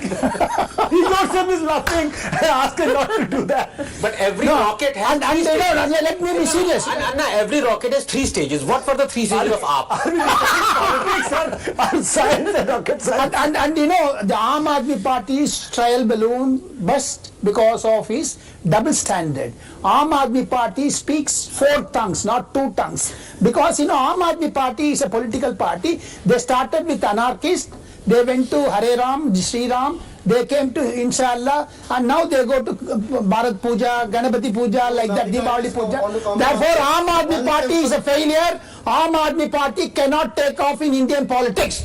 No, you can write off Aam Aadmi Party. Definitely write off. Write off. Himachal Pradesh written off. Written off. They cannot go beyond Delhi. 40% vote share. Aam Aadmi Party did not do beyond Aam Aadmi Navika Party. ji, 1 minute. I just want to come back to one point raised by Jindal Saab. I disagree with Jindal Saab in a small point. I think that this vote is from Narendra Modi ji. Because he said to the Gujaratis that vote for me. And I totally disagree with Ishkaran ji that this vote is for development. You know one thing. आपको जिसमें खुशी मिलती है आप वो मानिए. आपको जिसमें खुशी मिलती है आप वो.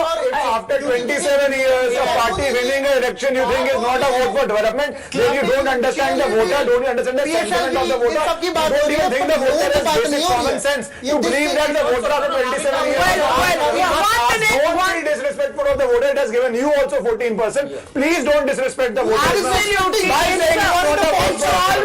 It's always an emotional connect and it's always delivery on the ground that will matter to the people of India and the voters today are very smart, whether you give them that credit or not. But let me go across to my colleague Aishwarya, who's joining me live from the ground in Gujarat, Ahmedabad, headquarters of the BJP, where celebrations are on in right earnest. And also the Prime Minister has just spoken to the Chief Minister of Gujarat and C.R. Patil. Both of them have been congratulated by the Prime Minister. C.R. Patil, the in charge, and Chief Minister Bhupendra Patel, who led this election, and the BJP, and the Prime Minister speaking to both of them. Going across to Aishwarya. Aishwarya, कितने लड्डू बंट गए?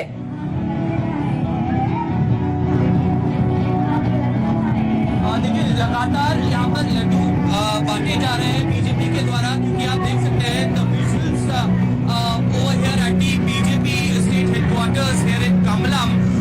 The celebrations are in full swing. Namo band is performing on one side, Garba is being performed on one side, and sweets are being distributed on the other. Firecrackers are being busted, and clearly BJP Karyakartas have gathered over here as we just breaking down this story that now the Prime Minister have also congratulated C.R. Patil as well as Bhupendra Patel on the huge victory that the BJP has got. There you can see now Pradeep Singh Vaghela over there congratulating and meeting the Karyakartas of the Bharatiya Janata Party. Clearly this is huge mandate for the BJP, and therefore the reason perhaps celebrations have begun since morning. We'll go across and speak to the leaders of the BJP who was waiting for such kind of mandate. Pradeep ji क्या कहेंगे? इतना बड़ा historic mandate मिला है, गुजरात की जनता ने आपको दिया है, क्या ये एक्सपेक्टेड था? बिल्कुल, जिस तरह से मोदी जी ने गुजरात का विकास किया है, वो विकास के आधार पर और विकास की राजनीति करते करते आज देश भर में जो भाजपा की स्थिति बनी है, और गुजरात में मोदी जी के लिए जो जनता का प्रेम है, ये परिणाम गुजरात के जनता के आशीर्वाद से मिला है। आज सभी रिकॉर्ड टूट चुके हैं। आज गुजरात में बनाए हुए एक नारा था, इस नारा को गुजरात की जनता ने एक अपने एक वोट की ताकत से, गुजरात का जो डेवलपमेंट हुआ है, एक वोट की ताकत से मोदी जी को समर्थन दिया है। एक वोट की ताकत से मोदी जी ने इस गुजरात को डेवलप स्टेट बनाया है। आज उस डेवलपमेंट पॉलिटिक्स को एक मजबूत मोहर। Let me get in Ashutosh ji. Ashutosh ji, we were discussing whether this vote is for Narendra Modi and the governance model, or is there a separation between the two? And of course, the Aam Aadmi Party, has its performance been up to the expectations or the sound and fury that had been created, or is it a little underwhelming? See, I think we're still discussing Aam Aadmi Party. I'm really baffled because this election is has to be analyzed by years in the coming years, that why after 27 years a party being in the government could manage such a spectacular victory. Getting more than 150 seats is something which is magical. Everybody has been talking about that 149 seats which the Congress got in 1985 under Kham and the Madhav Singh Solanki was unbeatable. 1 minute, let me interrupt you. Those are visuals coming in of the Gujarat Chief Minister Bhupendra Patel leaving from the Gandhinagar Chief Minister's residence, going to the BJP headquarters in Ahmedabad. Let's cut across. Okay, so those were the shots coming in. Go on. I'm saying that this victory, does it have any reflection? I don't see. I'm not an astrologer who will say this, because listen. Why I'm saying so? In 2017, in 2018, that year, if you look at, the BJP was loser in Karnataka and Madhya Pradesh, Rajasthan and Chhattisgarh, and unexpectedly Congress won Madhya Pradesh, Rajasthan, Chhattisgarh, and in Chhattisgarh, BJP Congress won by 2/3. Look at what happened in the parliamentary elections. So we should always have a separate opinions about the assembly election and the parliamentary election. In another 3-4 months time, there will be a Karnataka election. Can BJP repeat the same magic there? No, BJP could not repeat the same magic in Himachal Pradesh also. So it will be unfair to compare just because of this. Are you saying that the state elections will have no bearing on the central election? Is that what you're saying? If the Gujarat had a bearing, then Himachal Pradesh, why BJP is losing? Why BJP lost MCD election in Delhi? There are the 3 results. It's not only the Gujarat. Gujarat BJP won massively, amazing results. Himachal BJP lost. BJP also lost in MCD election. That means the 3 elections have 3 definite meanings. If you are working hard, the narrative that we were talking about, the narrative setting is on point. That's the point. भाई point मिल गया. The lobby is back. The lobby strikes back. The lobby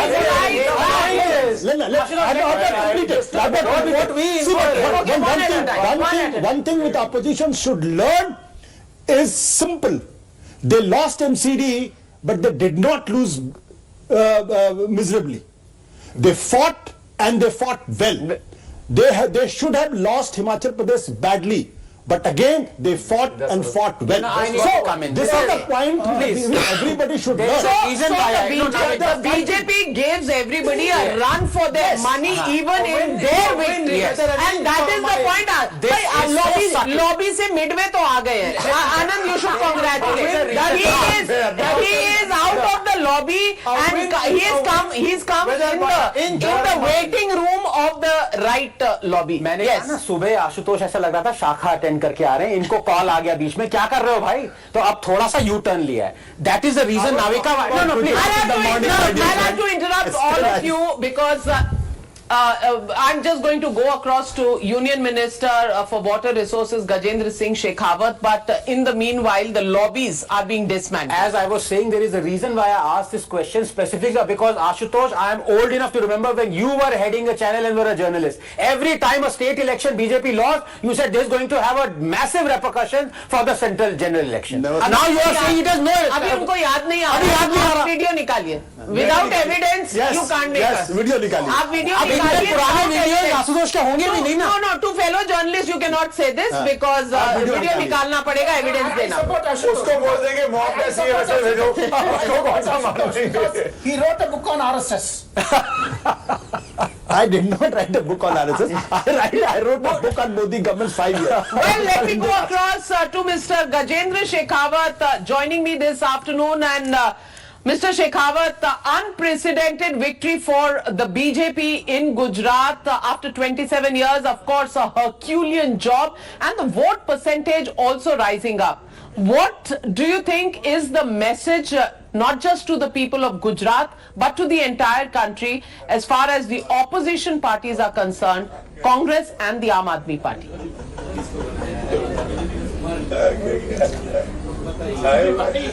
देखिए, गुजरात का जहाँ तक प्रश्न है, it is unprecedented, but it was not unexpected. We were confident. Honorable Prime Minister, Honorable Grah Mantri ji, the party president, everybody was confident, and we have already stated many of the times that we are going to create a new history this time in Gujarat. And the people of Gujarat have stamped once again the developmental politics of Modi ji. जितना भी कीचड़ उछालने का कोशिश किया था, जितनी भी तरह से कोशिश किया था, सब everything has been wiped out. Gujarat is with BJP, Gujarat is with development, Gujarat is with it, a developmental agenda of Modi ji. But Himachal में ऐसा नहीं हुआ, ऐसा क्यों? क्योंकि वहां भी तो रिवाज बदलने की बात हो रही थी, पर हिमाचल में ऐसा नहीं हुआ.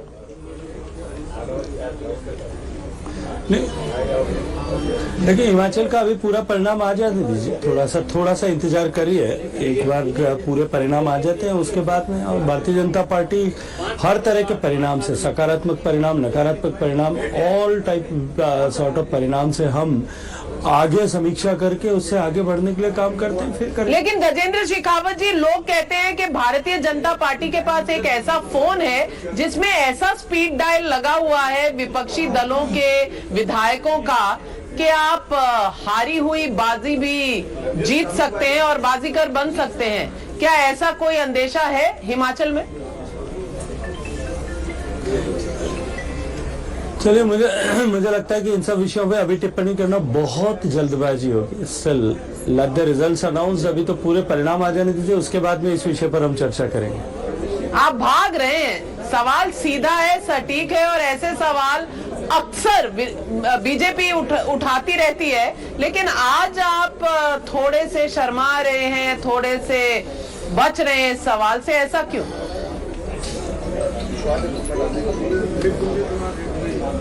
नहीं, ऐसा नहीं है। मैं ये कह रहा हूँ कि अभी वो समय नहीं आया कि इस प्रश्न का उत्तर दिया जाए।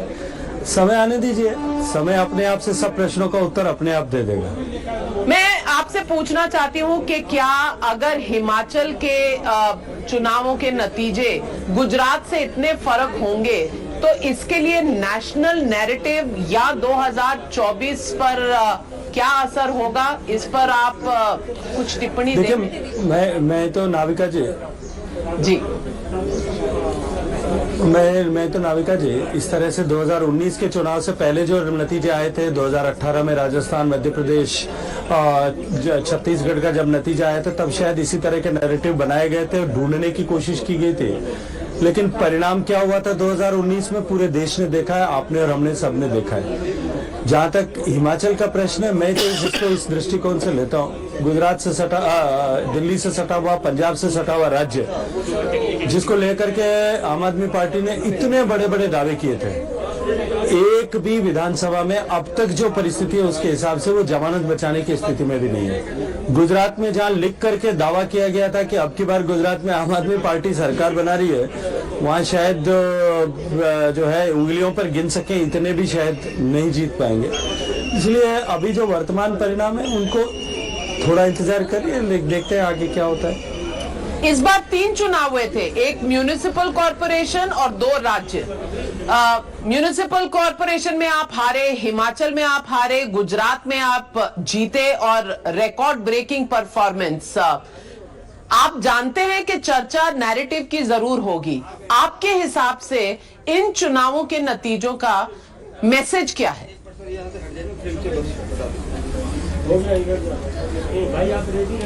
देखिए, दिल्ली के नगर निगम चुनाव में भारतीय जनता पार्टी का वोट शेयर बढ़ा है।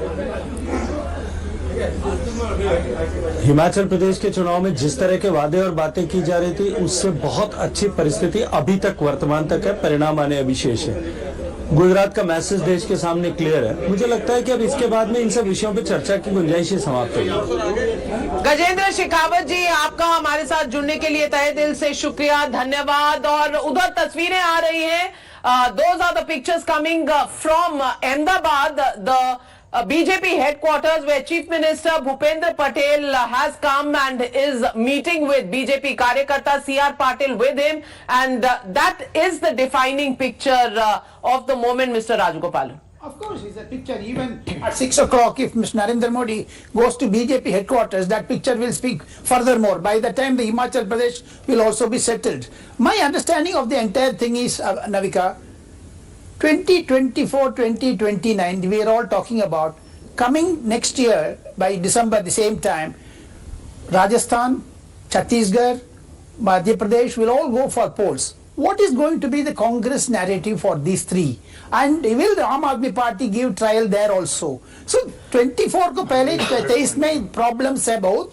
Even for BJP, BJP takes every election seriously to win and defeat the opposite candidate. But Congress does not have that strength. Padyatra निकला है, महिला पादयात्रा पर Himalaya padyatra. Then this narrative was all to say that he is a frequent foreign traveler. To demolish the scheme, he is taking a padyatra. What is that padyatra is going to help Congress? We do not know. Well, Acharya Pramod Krishnam, Lokesh Jindal ji called it the padyatra of Vinoba Bhave. So, he also said that Digvijay Singh and Jairam Ramesh spoiled it. In fact, if you look at Himachal Pradesh and the outcome... No, Gujarat, Delhi. Fixed on Himachal. Gujarat, Delhi. I'll come to Gujarat and Delhi also. Gujarat is not in India. See, Gujarat, when we are talking about, it's an urban state with a sizable number of population dependent upon trade and commerce. It has got a huge coastline. So when I'm talking about BJP and its policies, especially after the COVID times, it has been pro-trade and commerce. However, it had been negligent towards the agricultural communities and sector. And that was one of the major reasons why in Himachal Pradesh, BJP is losing out. And this is going to happen elsewhere as well. Because when we talk about... Wait a minute, let me complete. See, when we are talking about the entire India, the post-COVID crisis, there is a rise in unemployment, there is a rise in inflation, there are economic troubles glaring up. In fact, right now the government is trying to embark upon a narrative that the World Bank have improvised its economic growth rate to 6.9%. However, they are are not understanding the fact that it is in fact in a slowdown. So what will happen is in the entire 2022-23, there is going to be. I just beg your indulgence to all my panelists, and I want to congratulate you. I want to congratulate you. 20 हो गए हैं, 19 और 18 पे चल रहे थे आप गुजरात में, आपके 20 सीट हो गए हैं. I take this congratulation because 38, 39 हो गए हैं हिमाचल में, और हम सरकार बना रहे हैं. आपका बहुत बहुत धन्यवाद. 20 हो गए, बहुत बहुत धन्यवाद. हम हिमाचल में सरकार बना रहे हैं. अरे बाप रे बाप, ये 39, लेकिन 20 हो गए, 39 हो गए, 39 हो गए. अभी तक 19-18 से आगे नहीं बढ़ रहे थे. आनंद रंगनाथन, आप बहुत कठोर दिल के हैं, थोड़ा सा आप कांग्रेचुलेट कर दीजिए कि 20 इज मोर रिस्पेक्टेबल देन 90. बिल्कुल, बहुत ही एकदम कांग्रेचुलेशन. पहले लीडर ऑफ ऑपोजिशन बनने के लाले थे, वो नहीं होंगे अब. ये नहीं कांग्रेचुलेशन कह रहे हैं, ये बता दीजिए अभी जो ये अभी जो ये यात्रा निकली है, ये अभी नेक्स्ट स्टॉप क्या थाईलैंड तो नहीं है इसका? देखिए आपका ज्योग्राफी बड़ा अजीब है. अब मेरे को Anand Ranganathan ji is a scientist, somebody show in the map of the world. Rajasthan के बाद थाईलैंड कहां से आएगा? अब आप मुझे ये समझाइए. नो यात्रा थाईलैंड आएगा. भारत जोड़ो यात्रा, भारत जोड़ो पद यात्रा है. हमारे प्रधानमंत्री की यात्रा नहीं, हवाई यात्रा हो कि थाईलैंड जाए, फिर जापान जाए. राज्यवर्धन राठौर पद यात्रा है. Rajyavardhan Rathore joining us from the BJP. आप इस चीज की फिक्र मत करो. देखिए, जब आपको मुबारकबाद दो, आपसे पछता नहीं है. You cannot digest when we say good things to you. So Rajyavardhan Rathore of the BJP, former minister, is joining us. Rajyavardhan Rathore, the big debate in the studio at this point is that Congress has managed to get a respectable number in Gujarat because they were hovering around 18 and 19. They've now come to a respectable 20. How would you respond to the numbers of the opposition in Gujarat, given the fact that vote share of the BJP has gone up and some seats like Harsh Sanghvi's seat, which is the Home Minister's seat in Gujarat, the vote share of the winning BJP candidate Harsh Sanghvi is 87.5%. What's the message?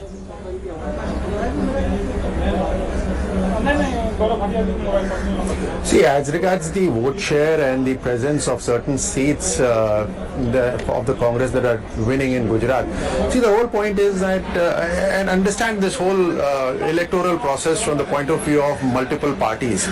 Now, Congress has always been there in Gujarat in the earlier times. It's been there in the entire country, and gradually, as corruption crept into their system, as they were unable to deliver these schemes, as the dynastic politics became more stronger and stronger. Gradually, they are now not finding their feet anywhere in the country, and wherever their government comes in, it doesn't get repeated. Now, because of the past politics that they've been doing in Gujarat, there are certain segments, certain pockets where Congress is still existing. Mind you, my words, this is not because of their present policies, it's not because of what Congress is capable of doing, but because of existing pockets earlier, existing loyalties of people earlier, or those few people who are perhaps doing well in their constituencies. Now, in Himachal, if this Congress party is doing well right now, we are still waiting for the final results, of course, but the problem is that they do not fulfill their manifesto, and Rajasthan is a glaring example in this case. They are constantly bickering, constantly fighting amongst themselves, unable to deliver any schemes, unable to create an ecosystem where people can develop along with the other states. That's not happening.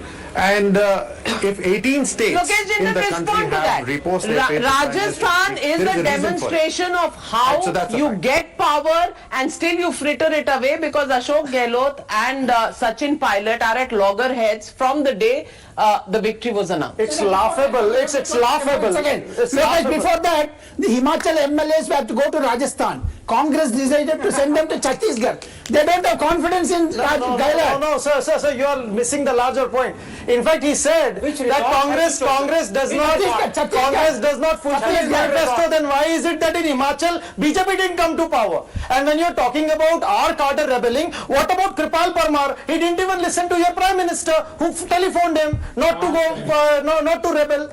Please answer on this. The Prime Minister happens to be the country's Prime Minister. It's not their Prime Minister. But if he's from their political party, so I'm telling. Rajyavardhan Rathore respond to because that. had he also campaigned for Congress, I would have said. No, let me answer this. Yes. This is objection. How do you decide that it's all right. Let me answer to that. It is hilarious, absolutely.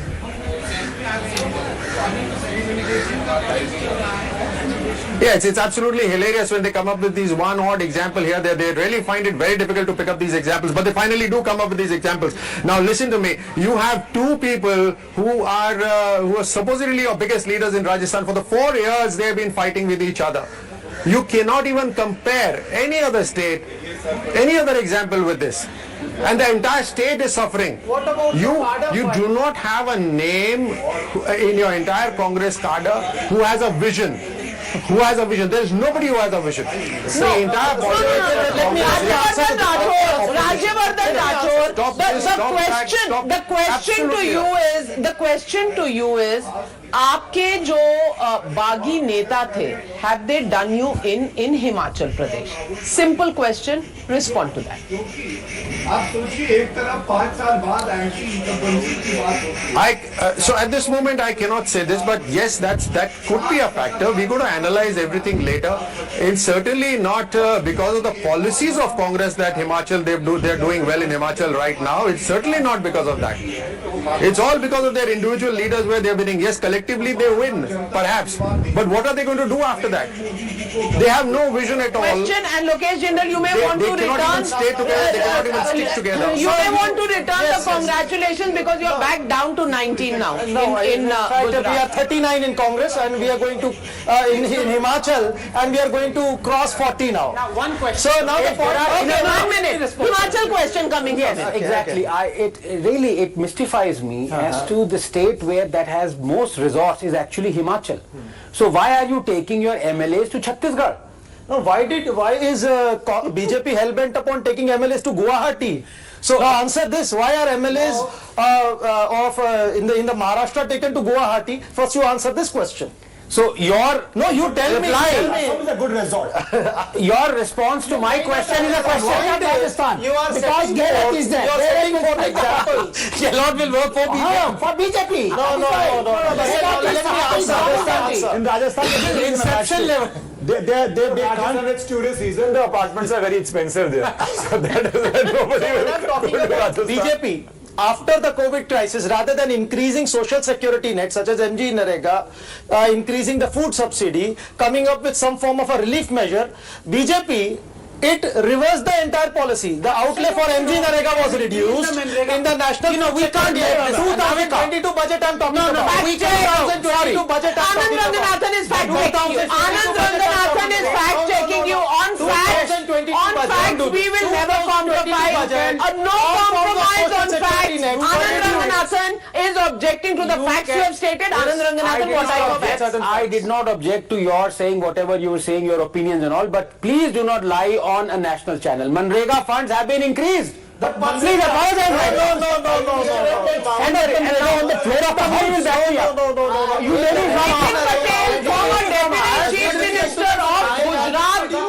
Gentlemen, Nitin Patel, 1 minute. Nitin Patel, former Deputy Chief Minister of Gujarat, joining me live. Nitin Patel ji, congratulations to you. Record-breaking performance by the BJP in Gujarat, 154 seats. Did you expect this, and did you expect the opposition to virtually fold up, corresponding the BJP?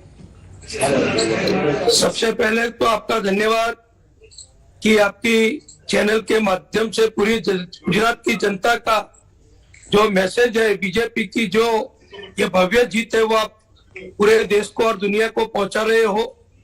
आज हम सबको खुशी है कि गुजरात ने आज पहली बार BJP को एक रिकॉर्ड तोड़ बम्पर जीत दी है और इसके लिए भी हम गुजरात की जनता का धन्यवाद करते हैं। आप सब जानते हैं इस प्रकार प्रधानमंत्री नरेंद्र भाई का ये होम स्टेट है और नरेंद्र भाई के नाम से, नरेंद्र भाई के काम से और गुजरात की जनता ने जिस प्रकार से पिछले 27 साल से बीजेपी को लगातार सपोर्ट किया है, इसी प्रकार इस चुनाव में भी अगले 5 साल के लिए बीजेपी को बम्पर जीत दिलाई है। ये हमारे लिए बहुत खुशी की बात है।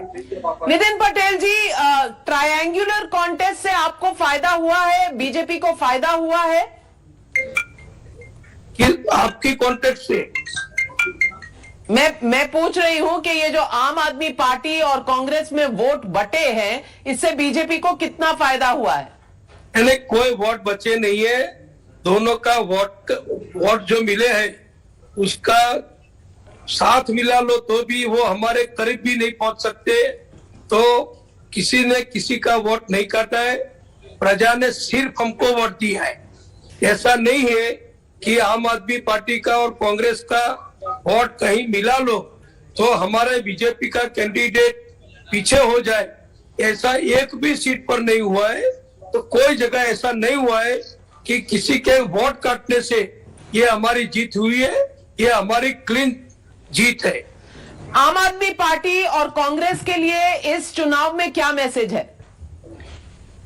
देखिए, गुजरात की जनता हमेशा राष्ट्रवादी रही है, गुजरात की जनता हमेशा देशभक्त रही है और धर्म प्रिय भी रही है, सांस्कृतिक प्रिय भी रही है।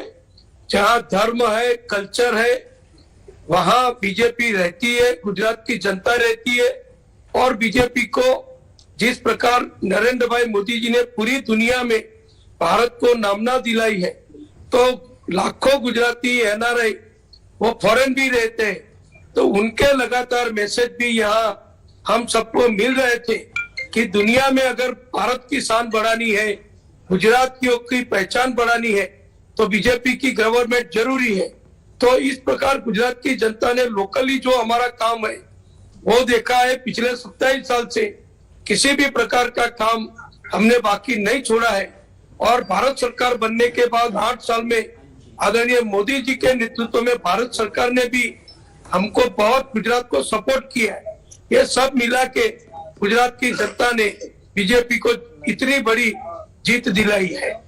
नितिन पटेल जी, आपको बहुत बहुत बधाई इस जीत के लिए और आप हमारे साथ जुड़े इसके लिए बहुत बहुत धन्यवाद। Coming back to the studio, Anand Ranganathan, for the Aam Aadmi Party, yesterday you made a statement that the Aam Aadmi Party is like Ajay Devgan in Phool Aur Kaate. I want to tell you, where do you stand with respect to that statement yesterday? No, I think as far as Delhi is concerned, I stand by my statement. But as far as Gujarat is concerned, I think Arvind Kejriwal is not Ajay Devgan, he is Kamal R. Khan. With due respect to Mr. Kamal R. Khan, because what he was saying and the kind of announcements he was making, that AAP is going to come to power in Gujarat, here is the next chief minister of Gujarat, these are the number of seats, I mean, थोड़ा तो respect रखो। 20 कह रहे थे आप, नहीं let me finish. और दूसरी बात जो मैं अभी फिनिश कर लीजिए, अब मैं एक सबसे इंपॉर्टेंट बात करेक्ट करूंगा कि लोग इलेक्शन जीतते क्यों हैं, और मैं बार बार ये कह रहा हूं, और मैंने ये लोकेश माय गुड फ्रेंड, इन्होंने मनरेगा की बात करी, मैंने इनको अभी डेटा दिखाया है, मैंने कोविड के टाइम पे 2022 में पोस्ट कोविड 2022 होगा। भाई साहब, आप अभी लीड कर रहे हैं हिमाचल पे, पर इसका मतलब ये नहीं कि आप आनंद रंगनाथन की आवाज बंद कर दें। बोलने में उन्हें डेमोक्रेटिक, मुझे भले ही आप बंद कर सकते। चलिए आनंद जी, आप अपनी बात कह दीजिए। 40,000 करोड़ का एडिशनल किया था कोविड के टाइम पे, जब सबसे ज्यादा जरूरत थी गुजरातीज को, ओके, और उसके बाद इस बजट में सेम रखा है। और मैं आपको इसलिए दिखा रहा हूं बार बार वो चीजें, क्योंकि ये उन आर्टिकल्स उन्होंने मीडिया पोर्टल लिखा है जो आप सपोर्ट करते हैं। In I showed you 22-23. So and now coming back to document. Okay, but the point is settled as far as Manrega is concerned. For the Aam Aadmi Party. For the Aam Aadmi Party, now there is a serious reflection, because आप मुझे सुबह ये कह रहे थे doctor साहब कि हम नेशनल पार्टी बनने वाले हैं। आप मुझे ये बताइए कौन से नेशन की बात कर रहे थे आप? मैं नेशन की बात करता हूं। मैं नेशन की बात करता हूं। गुजरात के हिस्ट्री में किसी भी थर्ड पार्टी ने अब तक 14% वोट नहीं लिए। और दूसरी बात मैं आपको बताना चाहता हूं, स्मृति ईरानी भी हारी थी 2014 में। और वही मैं बोल रहा हूँ पंजाब में भी आम आदमी पार्टी हारी थी, पर फिर वो वापस आई और जीत के गई। और 1980 में भी लोग जीते थे, 84 में भी लोग जीते थे, पैदा भी नहीं हुई थी, लेकिन इस तरह Bhandari. No. 1 minute. There is an important point that comes out of what Dr. Akashdeep Puni says. In Punjab, in the first election, they got a small percentage of votes, maybe not too many seats, but in the second election, they swept Punjab, the Aam Aadmi Party. Do you think in Gujarat, this is a laboratory experiment, and do you think we cannot take the Aam Aadmi Party lightly when it comes to becoming an alternative to the Congress Party? Good question. See, that is the exact question, because the entire fight of AAP is with Congress. BJP has reached 50% vote share. AAP has managed to get something from Congress. AAP got a lot of things from Congress in Delhi. AAP got from Congress in Punjab. There has not been one instance where AAP has managed to get even 5% of BJP vote share in any state where BJP is dominant. Let me finish. 2015. Let's talk about 2015. 30. UP they entered. How many I didn't interrupt you, please. Sorry. Okay. UP they entered. What happened? Which was a BJP ruled state. Haryana they entered a BJP ruled state. What happened? So every BJP ruled state they go, they come a copper. But here, because the voters of Congress were so frustrated with Congress after 27 years of defeat, no frustration for the Congress today. They've taken out their fireworks. जल्दी खत्म हो गए हैं. Maybe पुराने store किए हुए थे, use नहीं हुए थे, लेकिन इस वक्त there are some fireworks going on in the Congress headquarters. थोड़े से लोग तो हैं जो सेलिब्रेट कर रहे हैं. जलाने की जरूरत भी नहीं पड़ेगी मुझे. 2 points. First of all, I think I'm coming. 2 points. Two quick points. First of all, in 1985, when the Congress got 149 seats, the vote percentage was 55%. In 1990, 3 corner contest, Congress were reduced to 30%.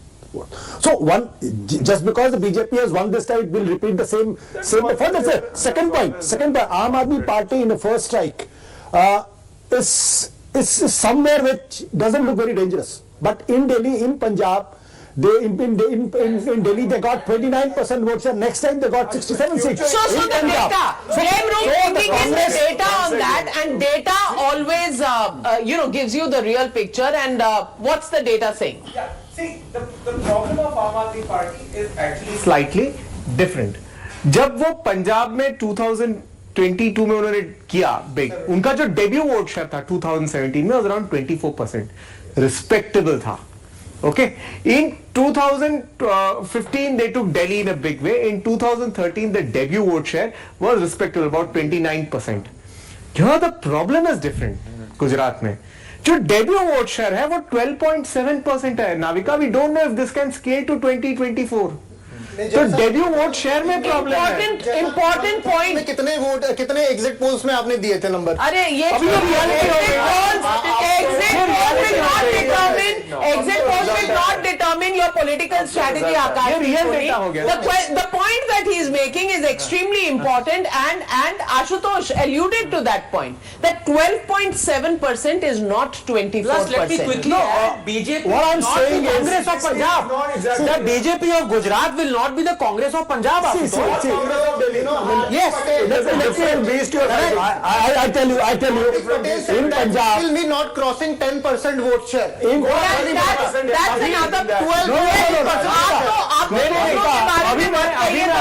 क्योंकि आपने तो बयान You said 92 seats. I'm going back to Rajyavardhan Rathore. From 2001, when Mr. Narendra Modi took over the reins of Gujarat, till today, Gujarat has voted again and again and again for the BJP, and many people, and this was a question we asked the people in our survey, how do you vote for the BJP in Gujarat? And they said Narendra Bhai doesn't even need to come. 54% of the people of Gujarat said that they will vote regardless of whether he campaigns there or doesn't campaign there. For any leader to have that kind of a hold in his home state for 21 years, is that unprecedented?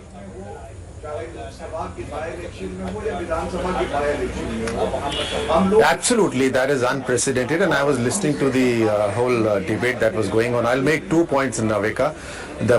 Number one is Bharatiya Janata Party under the leadership of Prime Minister Modi does not wait for 5 years to go to the public.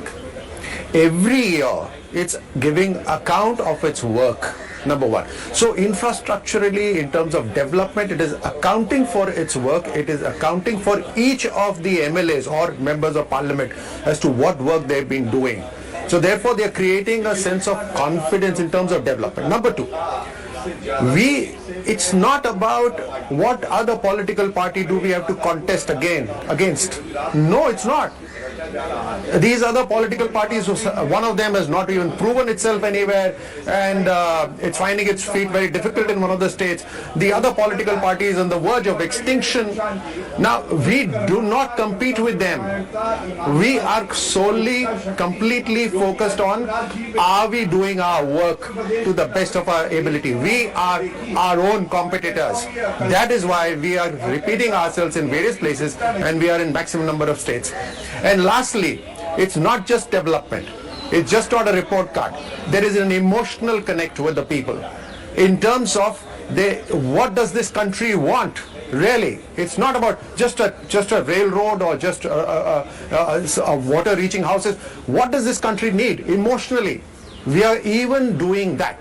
So these are the reasons why Bharatiya Janata Party under the leadership of by Rajyavardhan Rathore and Brijmohan Srivastava. Historically, I want to ask you this question because the opposition always makes light of the fact that यहाँ तो MCD चुनाव हो या state चुनाव हो, प्रधानमंत्री campaign करते हैं. I want to ask you, isn't it a big risk that the Prime Minister takes every time he steps out, for campaigning? He takes a risk because there is always a risk on whether or not that seat will be won. He goes, gives the account. There is a risk that, people may not give him the kind of welcome that should be given to a Prime Minister of a country. Yet, Narendra Modi takes that risk, campaigns, doesn't shy away from campaigning, goes and does the direct conversation with the people of the country, and that phenomenon is unprecedented, unparalleled in this country, and that is the USP of Narendra Modi. Will you agree with that or not? Yes, I totally agree with you. Ki Narendra Modi is a political robot, and he works only for the politics, not for the welfare of the people. We have seen it in the Gujarat. Is one possible without the other, Rajyavardhan Rathore? Is one possible without the other? There was, listen, Navika ji. You ask this question to me, then please listen also. We have seen this time there was no roads in Gujarat. There was a problem of the drinking water. There was no schools. We have seen it, but because people are interested to bless the Narendra Modi ji being a son of soil. So people have given support to him, and he is doing that thing only. Chaliye. Very good. Rajyavardhan Rathore, people have given 154 seats to you because you are only politicking, you are only interested in politics, and you have no delivery system. Rajyavardhan Rathore, respond to Mr. Srivastava.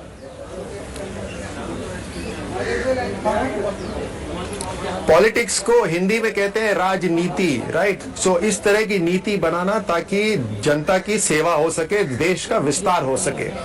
अब जो politics ये बोल रहे हैं, with the inverted commas politics, वो politics हो रही है राजस्थान में, जहां पर पुलिस का काम सिर्फ ये है कि कौन सा विधायक किससे बात कर रहा है, कौन सा मंत्री किससे बात कर रहा है, कौन किसके गुट में जा रहा है. मतलब ये आपको जो सत्ता मिली है राजस्थान के अंदर, कम से कम वहां तो आप प्रूव कर देते कि आपको सत्ता मिली है, कुछ काम कर रहे हैं. पूरा He is the MP from Rajasthan, my friend. He is the MP from Rajasthan, and he doesn't know anything about Rajasthan. I think I think हमारे संन्यास लेने का टाइम आ गया है. Knowing that right from all forms of medical insurance to all forms of unemployment insurance, that is unprecedented in Rajasthan. In Rajasthan, all forms of social sector schemes are being provided to the masses, and the work on the front of roads and everything, whatever has taken place under Mr. Social Gehlot, engineering, telephone tapping, and in Rajasthan, social engineering, social engineering of the telephone. Deputy CM democracy देशद्रोह अपने deputy CM पे case डालते हैं democracy के अंदर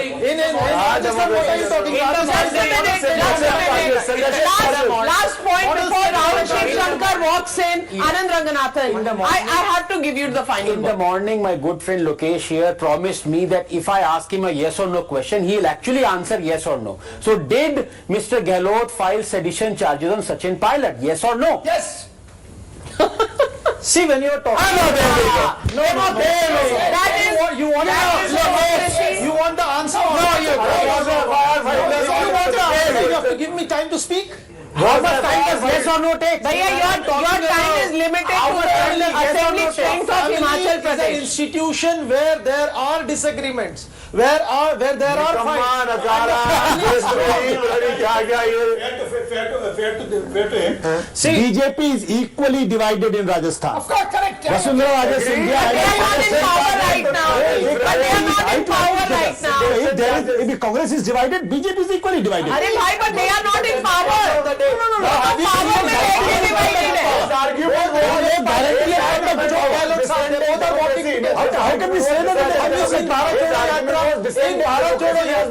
Rajesh Pilot sahab, Point is something like Sachin Pilot. Well, I just want to say one thing. Mr. Lokesh Jindal, you need to return the congratulations back because you are at 19 in Gujarat. 39 in 19 in Gujarat. 39 in Himachal Pradesh. Down from the 20 for which I congratulated you. But I'll keep that congratulations. while you chew on that, while you chew on that, Rahul Shankar, over to you. Thanks indeed. Navika, you're always where the debate is happening and hot. So I am going to bring you back to the reality of the numbers for just a few moments. It's 12 o'clock, time to take stock, viewers. Let's have a look. 68 trends out of 68 from Himachal, and the Congress very comfortably placed, would you say? But there's a hidden story here. Hidden story. The Congress's vote share is only 0.74% greater than the BJP. Okay. So it's, again, the first past the post model gifting them something. Oh, you're not being charitable, are you? Are you being charitable? Are you being charitable? No, I'm just being technical.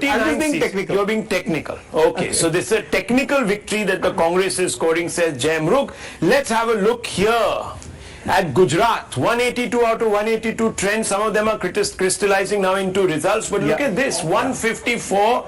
This is record-breaking, viewers. This kind of dominance was last seen only in a state like Bengal, where the CPM for at least 28 years was in power, if I'm not mistaken. No, Rahul, even in Bengal, their best tally was about 227 or 230 on 294. That is close to 80% strike rate. This is an 84% strike rate. 84% strike rate. So what Jay is telling us is that the BJP has outperformed even the machine that was the left. The machine which was treated as the gold standard machine for winning elections. Gold standard machine for winning elections. Viewers, thank goodness these days we call that the EVM, because democracy is of course flourishing in our country. That's the real gold standard machine on which you must win your election. But fundamentally speaking, when we are talking about party organizations, the left at one time boasted perhaps the greatest ability to organize its cadre, and the BJP is outperforming that. This is the story. Now, even this story now, there is something that needs introspection. There's always a talk that if in one election AAP gets into a state, the next election is the winner. What the people forget is that when it did a debut in Punjab in 2017, it was 24% of the vote. A debut in Delhi in 2013, about 29 or 30% of the vote. And then in the next election, it leapfrogged.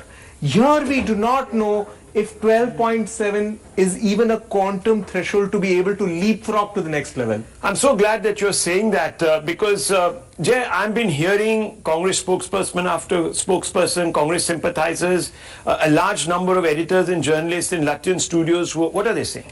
They're constantly emphasizing the point that the Congress has been done by the Aam Aadmi Party. That is the B team of the BJP that is at work.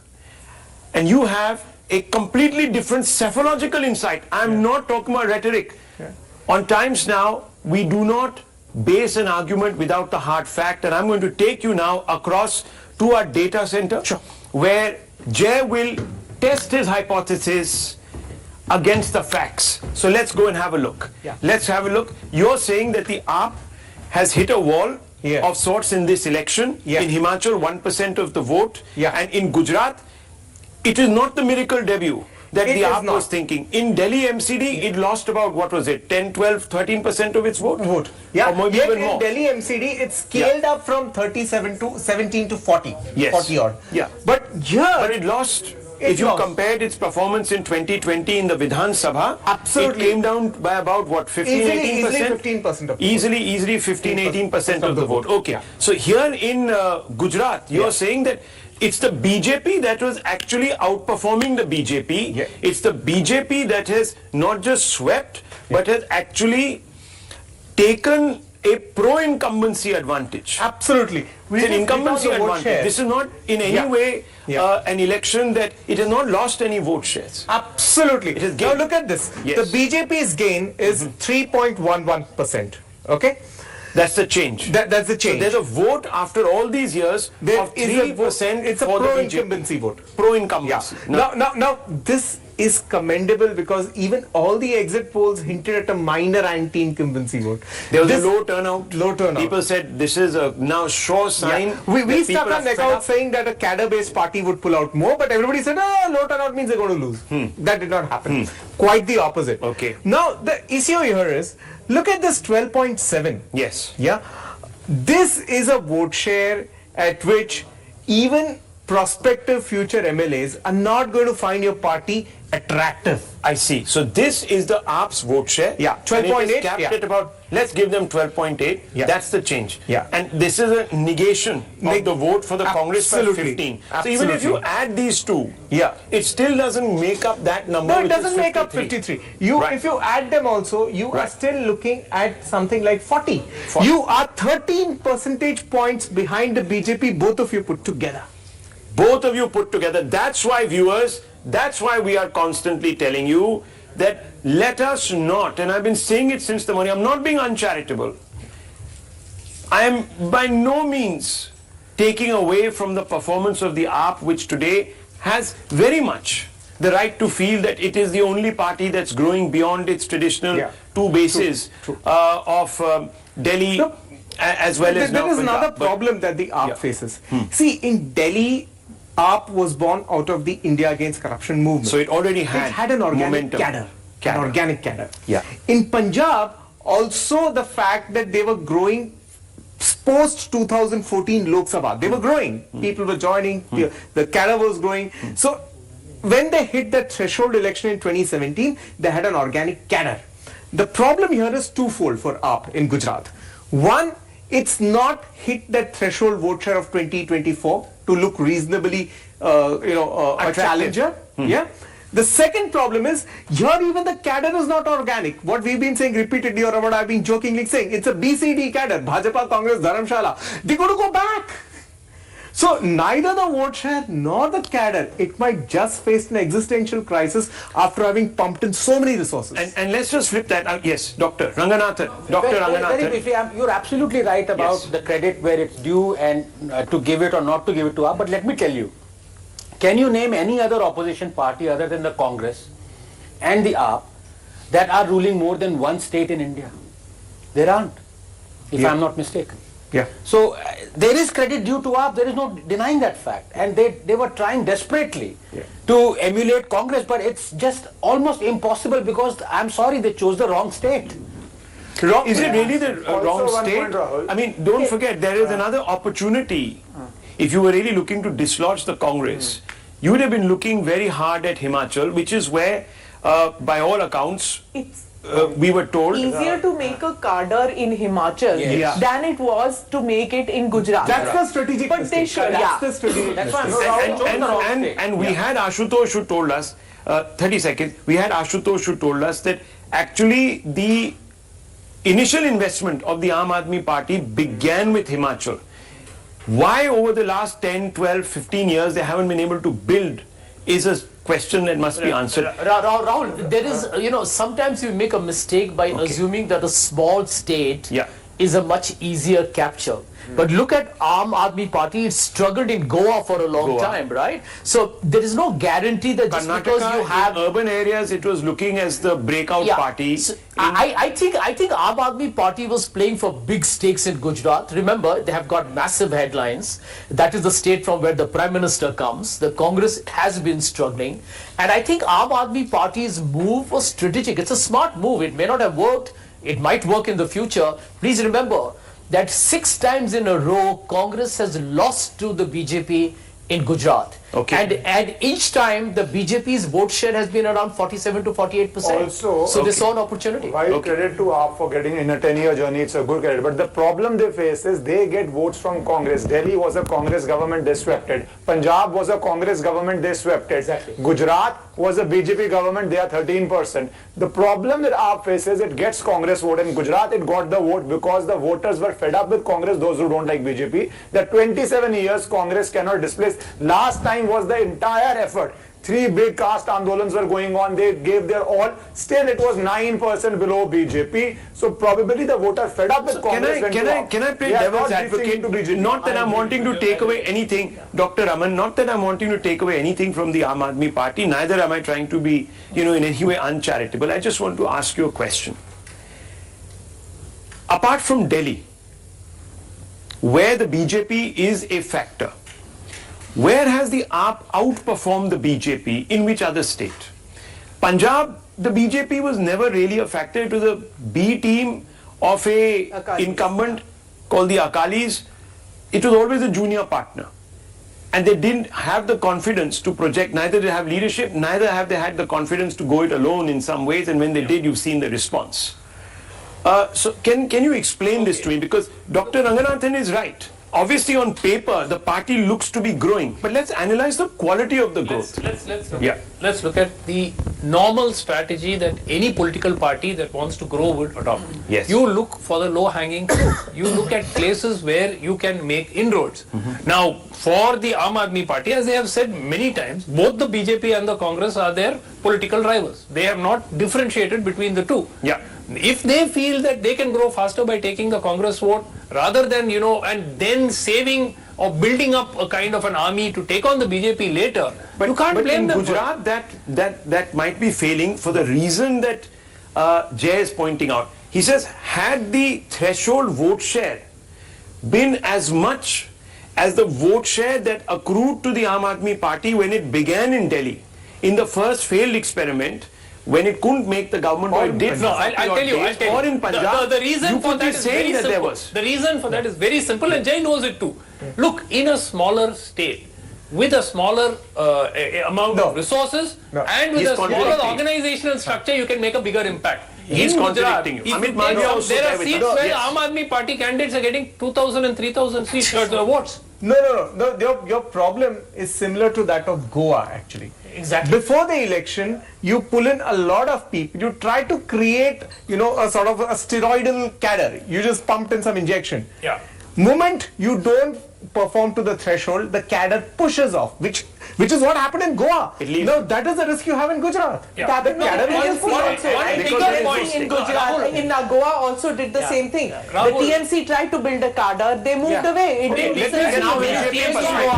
I also want to say, one second, gentlemen. One second. The biggest risk for the Aam Aadmi Party, as I see it, is a reverse migration to the Congress at some stage.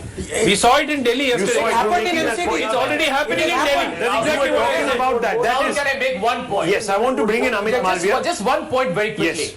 Aam Aadmi Party can see this reverse migration that he's talking about in the Lok Sabha elections. I believe with this kind of a vote share in Gujarat, when it comes to Lok Sabha in 2024, the voters who have left the Congress to go for AAP in the assembly will probably return to the Congress in the Lok Sabha. Possibly. And AAP has not been able to register the impact in Lok Sabha even in Delhi. After forming an That's assembly. what data of MCD is showing, that Muslim votes and Dalit votes have gone back to Congress from AAP. So AAP runs the risk of voters going back to Congress. AAP cannot defeat Okay, now I want to open this up because this is an important conversation, and we must also look at the BJP in an objective way, viewers. We're talking at a time when we have analyzed 2 election state results, but there are a whole lot of by-election results also, which are very significant because every election is a barometer of the public sentiment. Let's not forget that. So you've had 6 by-elections today, out of which the BJP had a stake only in one of them. That also it seems to be losing today.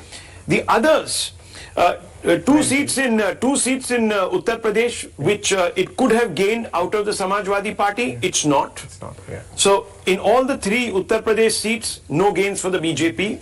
In Chhattisgarh, it goes back and the Congress retains. In Rajasthan, where the Congress is perhaps right now at its weakest organizationally because of a tussle between the 2 most visible faces there, the Congress still retains.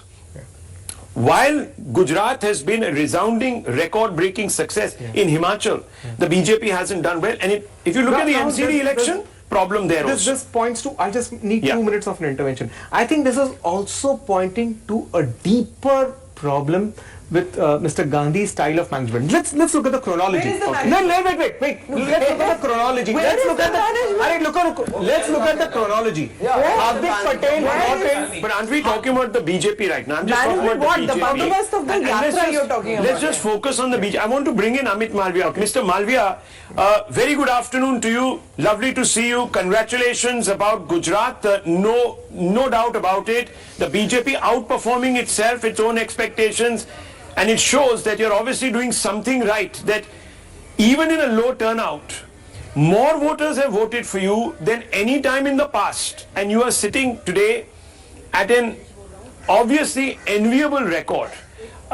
In Gujarat, perhaps, I don't know if this feat will be replicated by any political party for a while to come. But very quickly, there have been a series of other setbacks also. How do you see the BJP's performance at about 12:15 today? If you look at the overall performance, how do you see it?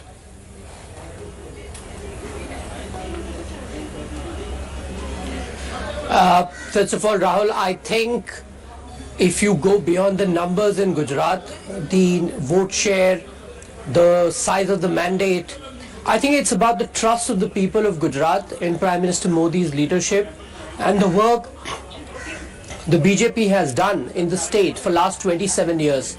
I think that is the significant message coming out of Gujarat.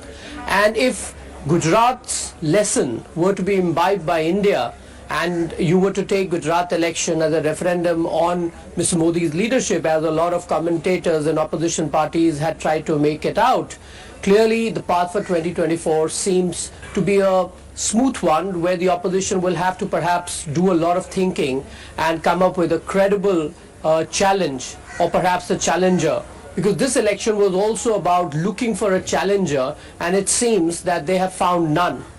Now, coming to the overall picture that you are speaking about, let's look at Himachal Pradesh. We know that the state has the tendency to rotate power. It has done so for the last 7 decades. And despite our best efforts, it seems that the Congress might have a little edge, though the counting is still on and it's a small state with small seats. So the numbers will eventually be finalized once all results are out. So we'll have to be patient and wait it out. If you're talking about the Delhi MCD election that were declared yesterday, we've been in power for 15 years, and despite that, and despite all exit polls writing us off, the BJP has come back very strongly. So yes, winning election is the final a milestone, and we must win all elections. We fight all elections to win. But then if we do not, or if we finish second, we do take lessons from there. There are learnings from each election to be taken, and that's what we do quite seriously. And that is why you see the BJP coming back strongly in state after state where they have probably not been in power. I mean, look at Rajasthan, for example. The last time when the assembly elections happened, it was said that we were just 0.5% behind the Congress, and we could not form government because, again, Rajasthan is a state that rotates power. Perhaps this time when we come to power, we will ensure that we break this cycle and we continue to govern the state so that the process of development goes on uninterrupted. So there are these learnings, there are these efforts that we make as a political party, and we do it quite seriously. But if I can take you back to Gujarat, for example, this entire discussion about the Aam Aadmi Party, and it was the X factor, and they would probably dent the BJP. So from forming government in Gujarat, eventually commentators came down to giving them 20% plus vote share, and it seems that they have managed just about 12%. So this dichotomy, or this gap between people's understanding of what really politics was all about, it is not so much a number game as it is about aspirations, as it is about being entrenched in the society, entrenched with the people that you represent. It's far more complex play of emotions, aspirations, and of course the leadership that you provide at the local level. Let me interrupt you, because you're talking about the invincibility of Modi's messaging, the Modi model. Now, what is it built on? Let's very quickly ask you this, because it's built on visible performance, demonstrated through obvious vikas, as you yourself have said, sabka saath. Most importantly, you have always made it about putting service before self. So dynastyism, etc., all of that doesn't come into the equation. Now, the Congress will look at it and say, well, if this message was resounding, then all those parties that are dynastic parties would today have imploded. But that hasn't happened. The Congress is still around, whether you like it or not. In Himachal Pradesh, it has stolen a march over you. Now you can say that's a narrow victory, this, that, a victory is a victory. Number two, Samajwadi Party, that's emblematic of a certain kind of dynastism, has also managed in what has now become the Karm Bhumi of Yogi Adityanath, and of course his electorally significant state of Uttar Pradesh. You haven't made any inroads. You haven't even been able to retain the seat that you had there in the Jat heartland. So that doesn't speak volumes about what you were suggesting. How do you explain this?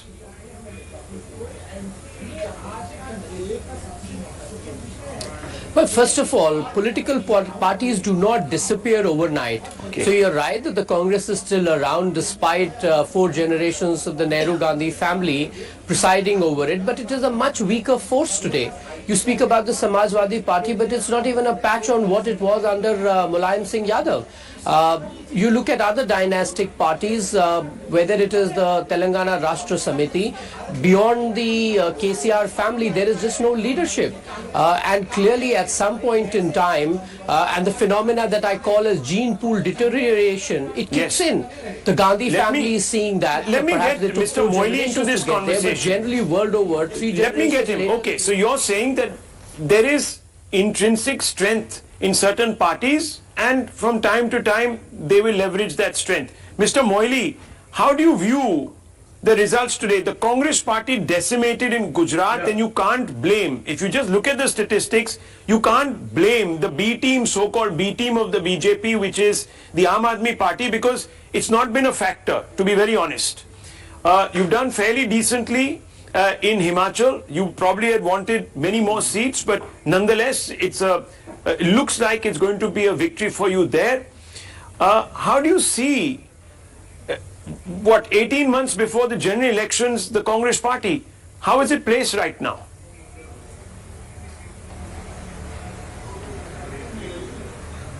Yeah, I don't want to speak to the future, but not the past, but not the legacy. But the question is that now having seen many elections, I must tell you that it is not the performance of a government of India or the state government or the skill of any leader. It is the skill of winning the election. I think in that, the BJP has really mastered the skill of winning elections.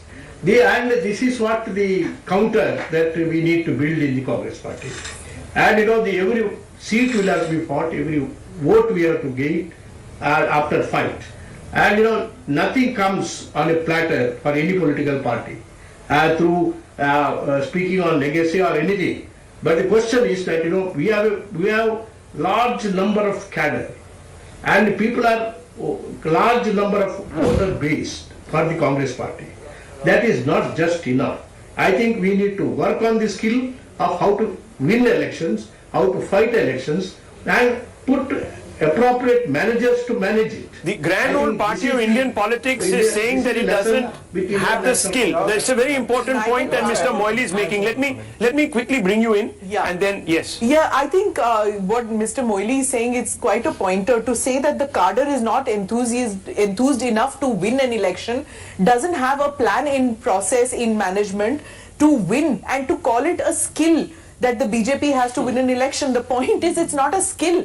You win an election because of what you do, your track record, your messaging, your track record of providing the wherewithal to win an election, not because of a skill. And in your Hindi channel, Acharya Pramod Kishan said कि आप राहुल गांधी को राजनीति में मत घसीटिए. He is beyond all that. He's beyond politics. So if a person like Rahul Gandhi is beyond politics and he has to be ghasitoed into Rajniti, then what cadres are you rejuvenating through Bharat Jodo Yatra? There's no point asking them to rejuvenate themselves, because if your own leader doesn't want to get into politics, then what rejuvenation, what skills, and why have any kind of professional management to win an election? Because Rajniti is considered way below winning. There has been a tradition in Indian politics where some of the biggest cogitators and agitators have actually not taken an active role in politics. I mean, are you suggesting that he's comparing himself to some sort of a JP? Like, yeah, a JP.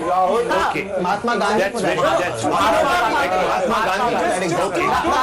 See, Mahatma Gandhi was sorry. Mahatma Gandhi. I will not compare. I will not compare. I now demand Rahul's face on our currency notes now. Rahul's face on our currency. But Rahul, I wanted to make one very small point. Let him. I want to congratulate my good friend Amit Malviya on today's news in Gujarat, but I wonder if one should look a little bit deeper into his comments, specifically in Himachal, where he says that the BJP, it's too early to say, the BJP would like to continue its work of development in Himachal. Let me remind him that the same statements were made in Karnataka, where BJP poached 15 of the 16 Congress MLAs. They resigned, then they fought the by-elections, and 13 of them were taken and made ministers. Is he planning the same in Himachal? Okay, one quick question coming to you, Mr. Malviya. There is an apprehension the Congress is already booking hotel rooms, this, that, the other. That's what we're hearing in Himachal Pradesh. Are we going to see a return of the kind of politics we saw in Karnataka, says Dr. Anand?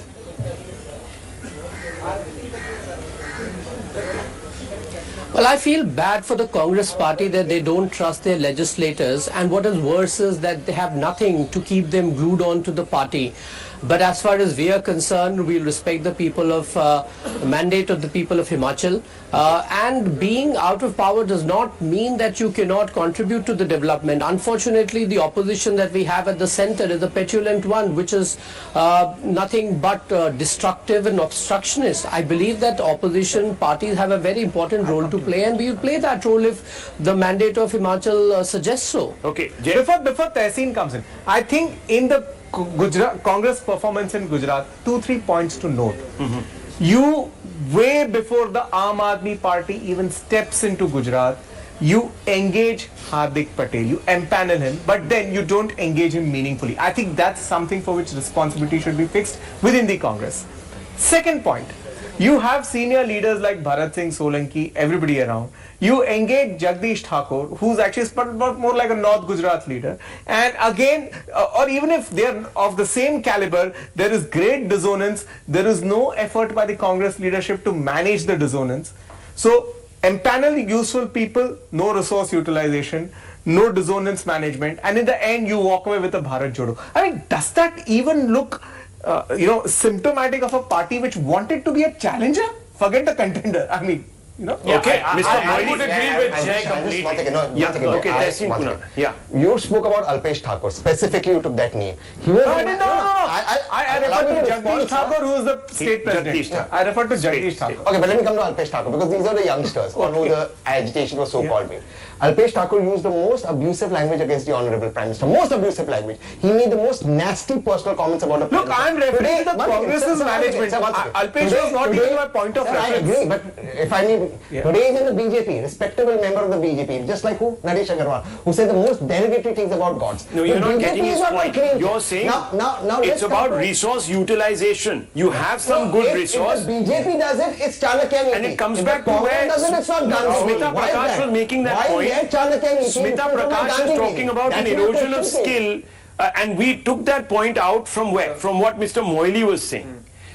You have to have the ability to harness. Is there space within the Congress for other leaders to be harnessed? That's the fundamental point. Yes, Ishkaran Bhandari. Two Congress spokespersons I want to come to you. Yes. Mr. Moily says there is a lack of skill management. Surprising for an old party. If it was AAP of 2013, maybe they could have said it. But also what Acharya Pramod Krishnan said. He said anytime somebody talks about Hindu in Congress, he is jodified with BJP. Now the problem is, anytime a citizen of this country talks on nationalism, talks on army, talks on Hinduism, talks on temple, he is immediately branded as a Sanghi or as a BJPite. That is the problem. In a country where Mr. Moily, that is the point. Mr. Moily, one second.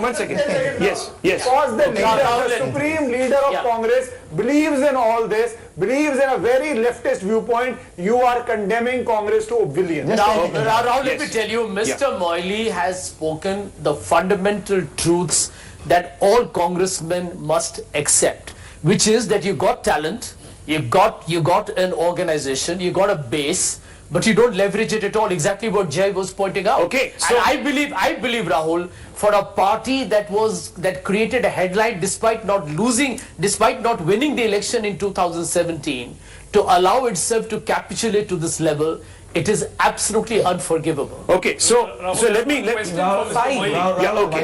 question from Mr. Moily coming from Dr. Suman C. Raman. Mr. Moily, do you believe that the 80-plus-year-old Mr. Kharge is the man to revive the fortunes of the Congress across India?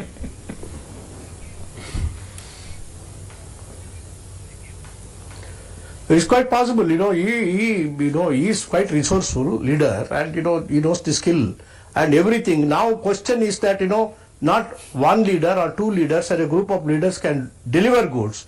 Say every worker and every leader, we have plenty of leaders in the Congress party. Only putting the people together and energy together and mobilize those resources with the appropriate skill. You have leaders, this is the answer. Is there space and we have a challenge for leadership? We have a challenge in the parties like AAP. We have a challenge challenge from the BJP, and we have to work out a counter challenge. And I don't think it requires but Mr. Moily, many more leaders. Who can stand up to the Prime Minister's charisma. Manpower, resources, leadership, every level, and broad-based party workers. Look, and it is only the question of post is what Dr. tuning up Suman C. Raman entire seems to be suggesting. Sanjay Jha has also pretty much echoed that point Why of view. Why are we not realizing that? We are not People realizing have voted for Mr. Modi, and you don't have a leader to stand up to him. Look, I think that Congress needs to learn from its win in Himachal. What did the Congress do right in Himachal that it did wrong in Priyanka Gujarat? Gandhi. One second. No, forget Priyanka Gandhi. The Congress did not allow either the BJP or the AAP. Only question is energizing them, put them into action. That's all. Okay, energize and put into action, but that's the responsibility of your leadership, which it perhaps is not being able to do, as Jay has explained in the case of Gujarat. Yes, very quickly. You are right. You are right. Yeah. You are The Congress in Himachal did not give space to these NGO wala types, Jhola wala types in Gujarat who minted money of the tragedy in 2002. Number one. Number two, in Himachal, the Congress is not seen as an anti-Hindu, anti-national party. It in fact fought on Agni as a nationalist issue. The BJP seemed compromising the country on bringing in Agni. I'm making a very important point. To defeat the BJP on nationalism and Hinduism on Devbhoomi and in Himachal is a very big thing for the Congress. Mr. Moily, respond to Tehseen Poonawala, please. Centrist party and must You have can't an be a agenda. party of left loonies, as he is saying. Left reactionaries, left loonies, strong words by Tehseen Poonawala, sir. That is where you are being branded by a large number of electors. Mr. Moily, quick response to Tehseen Poonawala.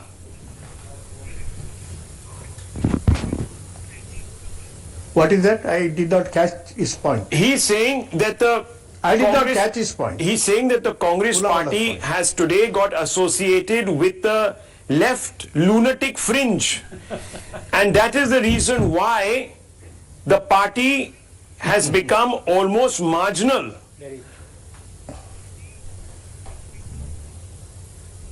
Yeah. No, such, that means he has not understood Congress or he has not understood the congressmen and he has not understood the fund of, the energy which the Congress has. But only question I told you that we have to energize it and it takes no time. And, we have to put everybody on the job. If that is if the party is in the right hands, Mr. Malviya, Mr. Malviya, very quickly, I want to come out to you, and this is an important conversation we are having. How do you see the next 18 months? If we were to take all these elections as an agglomeration of little referendums, how do you see the next 18 months? Where is the BJP placed?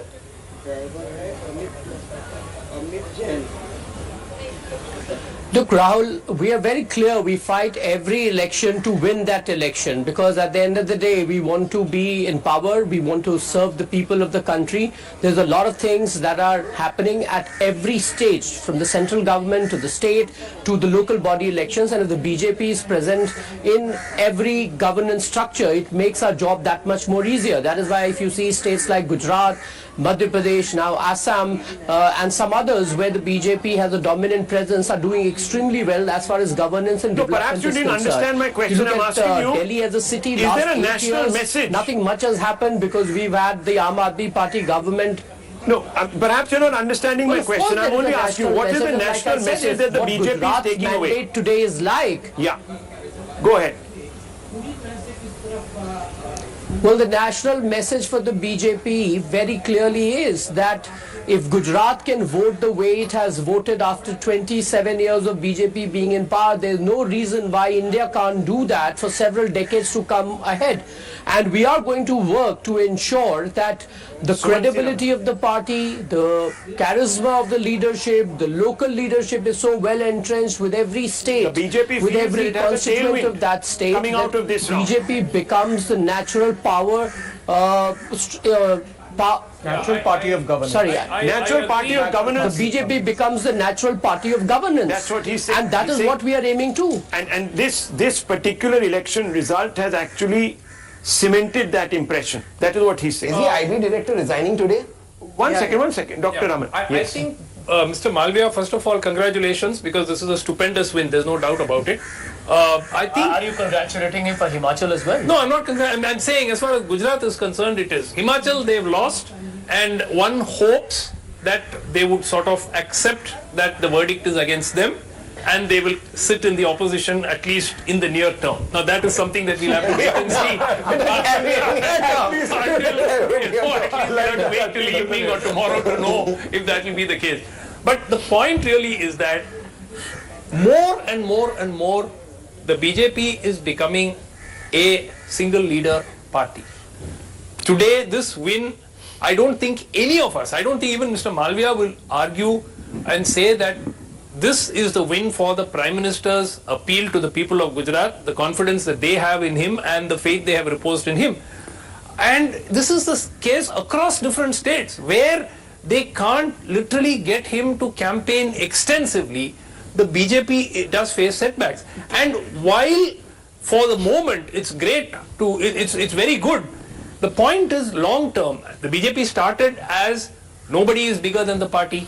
You know, so you're and saying gradually the it's BJP becoming strength the is also Congress. its weakness. It's becoming the strength also Congress. its weakness. It's not. Over dependent on one leader. No, that's not the case. See, with the BJP, it used to be said that without the RSS, the BJP is nothing. Then it's being said without Modi, BJP is nothing. The point is, BJP, RSS, Modi, cadre, everything is one. They all function as one unit. Just like you cannot, if you try to separate the cadre in the Congress, Rahul Gandhi separate, Priyanka Gandhi separate, Rajiv Shukla separate, you can't do that.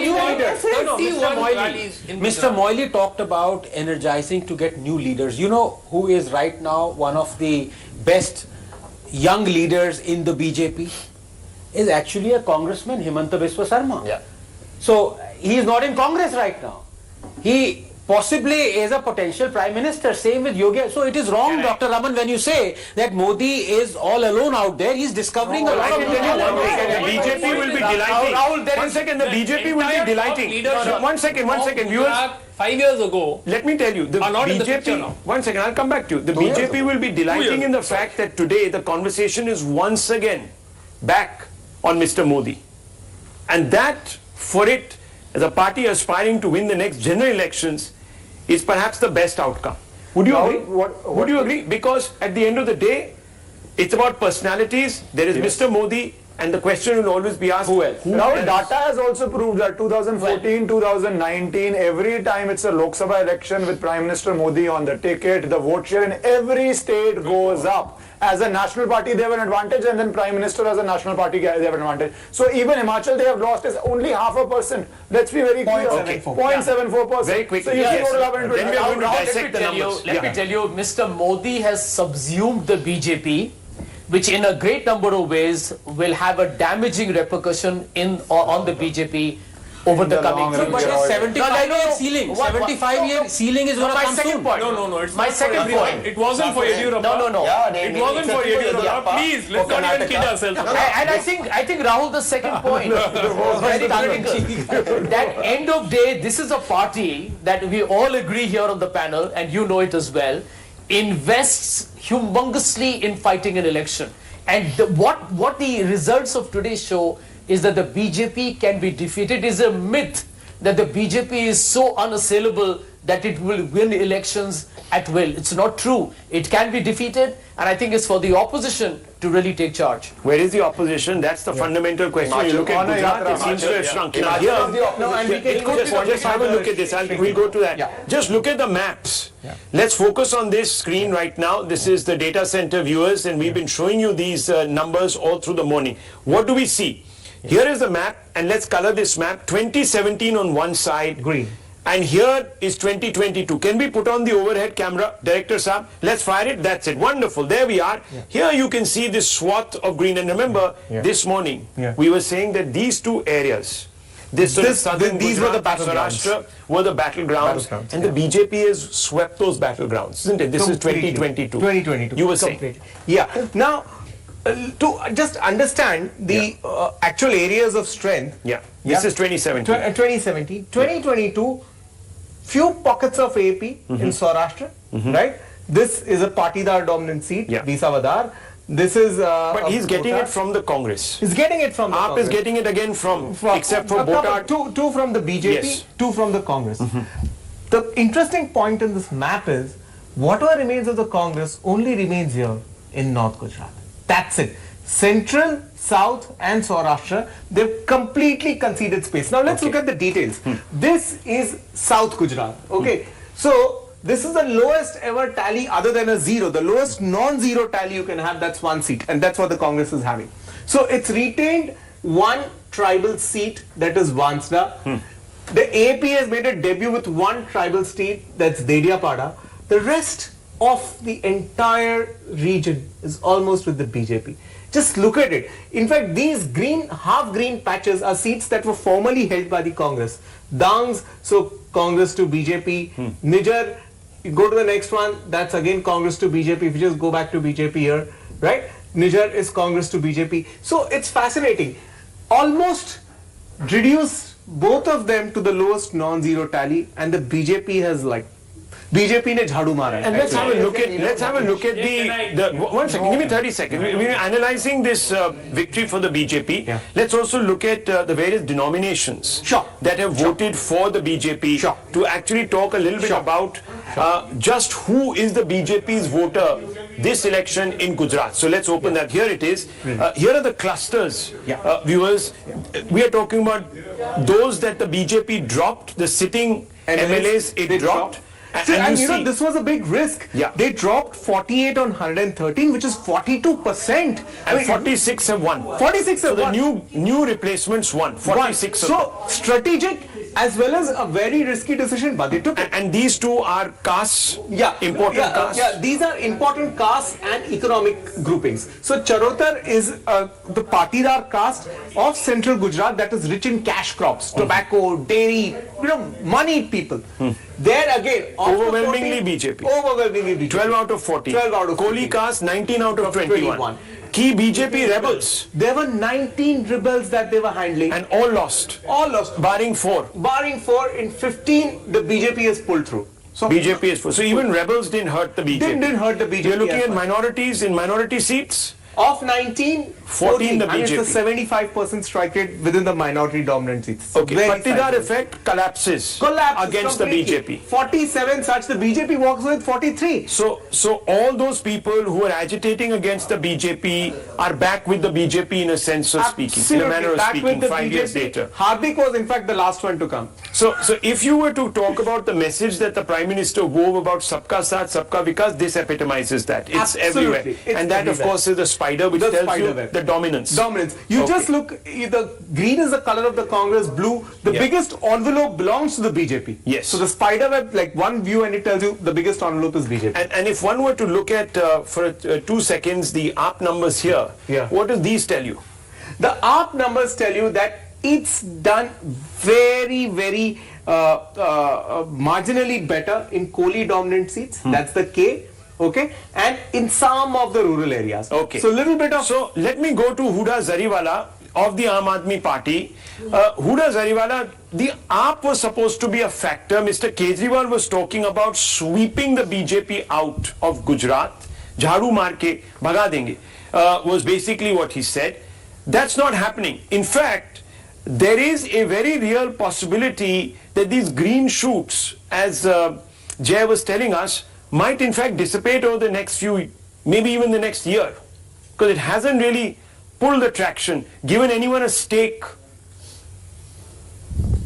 Oh, well, thank you for finally coming to me. Aam Aadmi Party obviously has created, huge significant impact in Gujarat. I mean, we are talking about a party that is barely a decade old. No, but on what basis are you saying this, man? Explain yourself.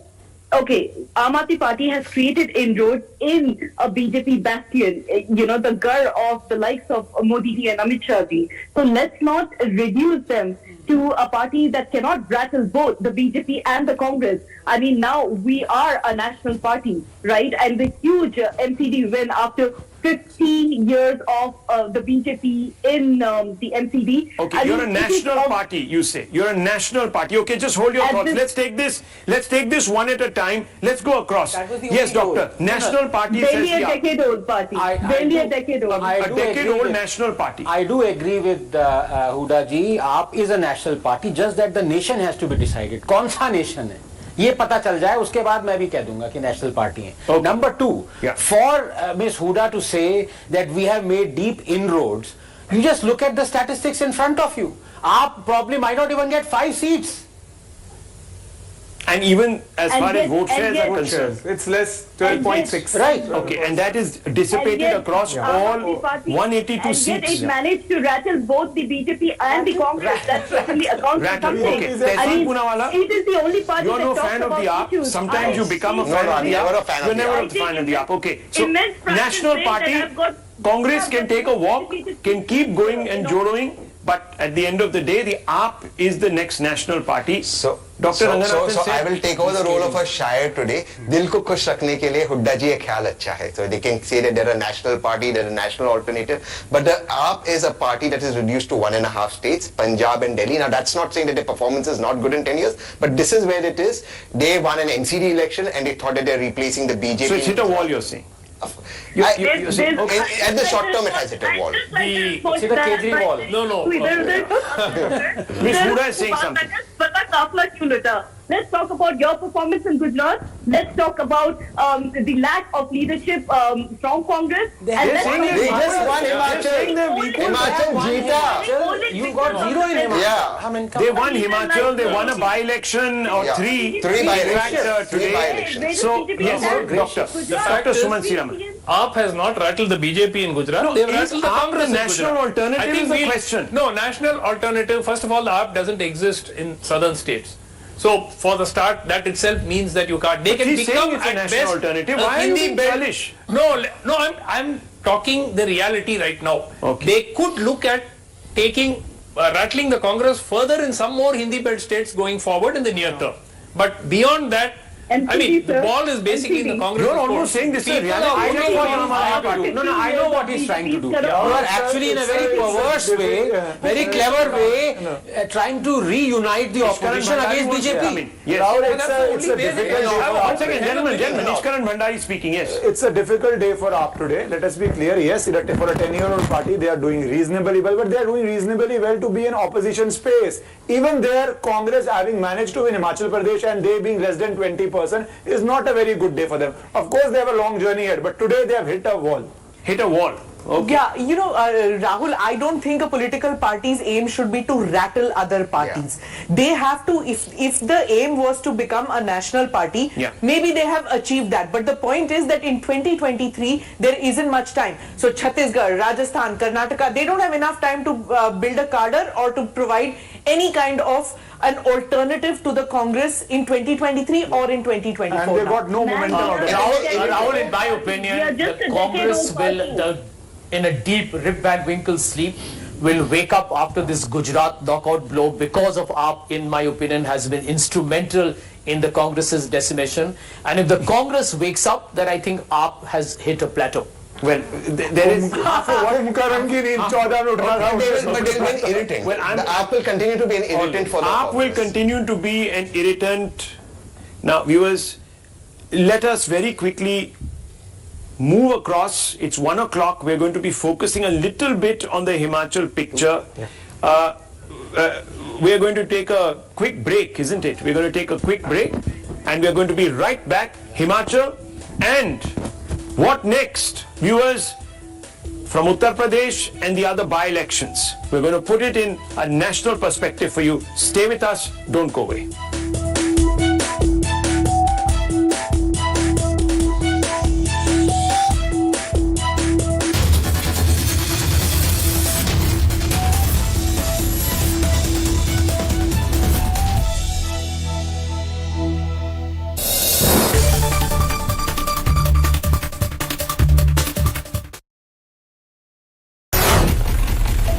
Never seen before poll tools. Decoding the votes, seats and swing.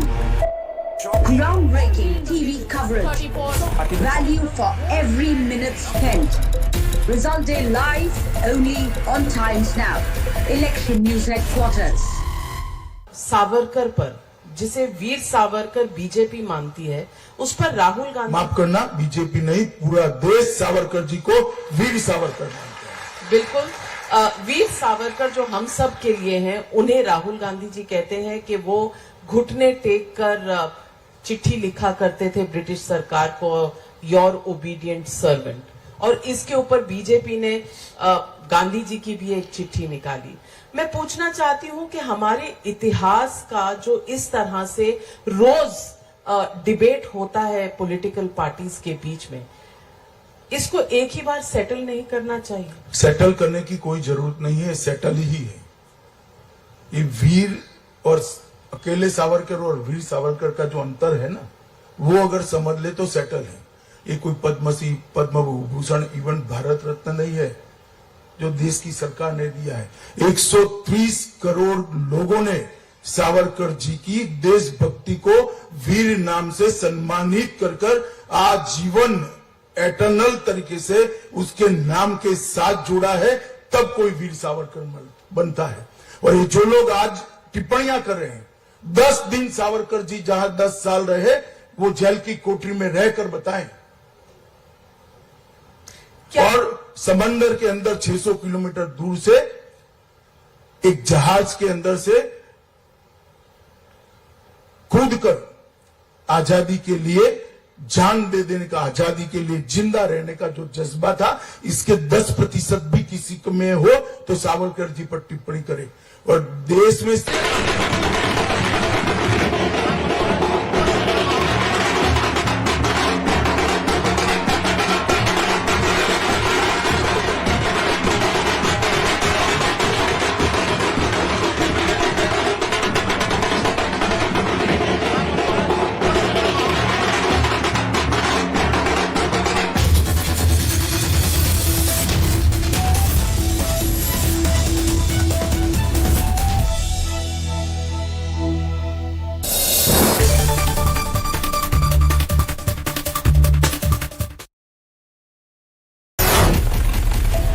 Never seen before poll tools. Decoding the votes, seats and swing. Groundbreaking TV coverage. Value for every minute spent. Result day live only on Times Now.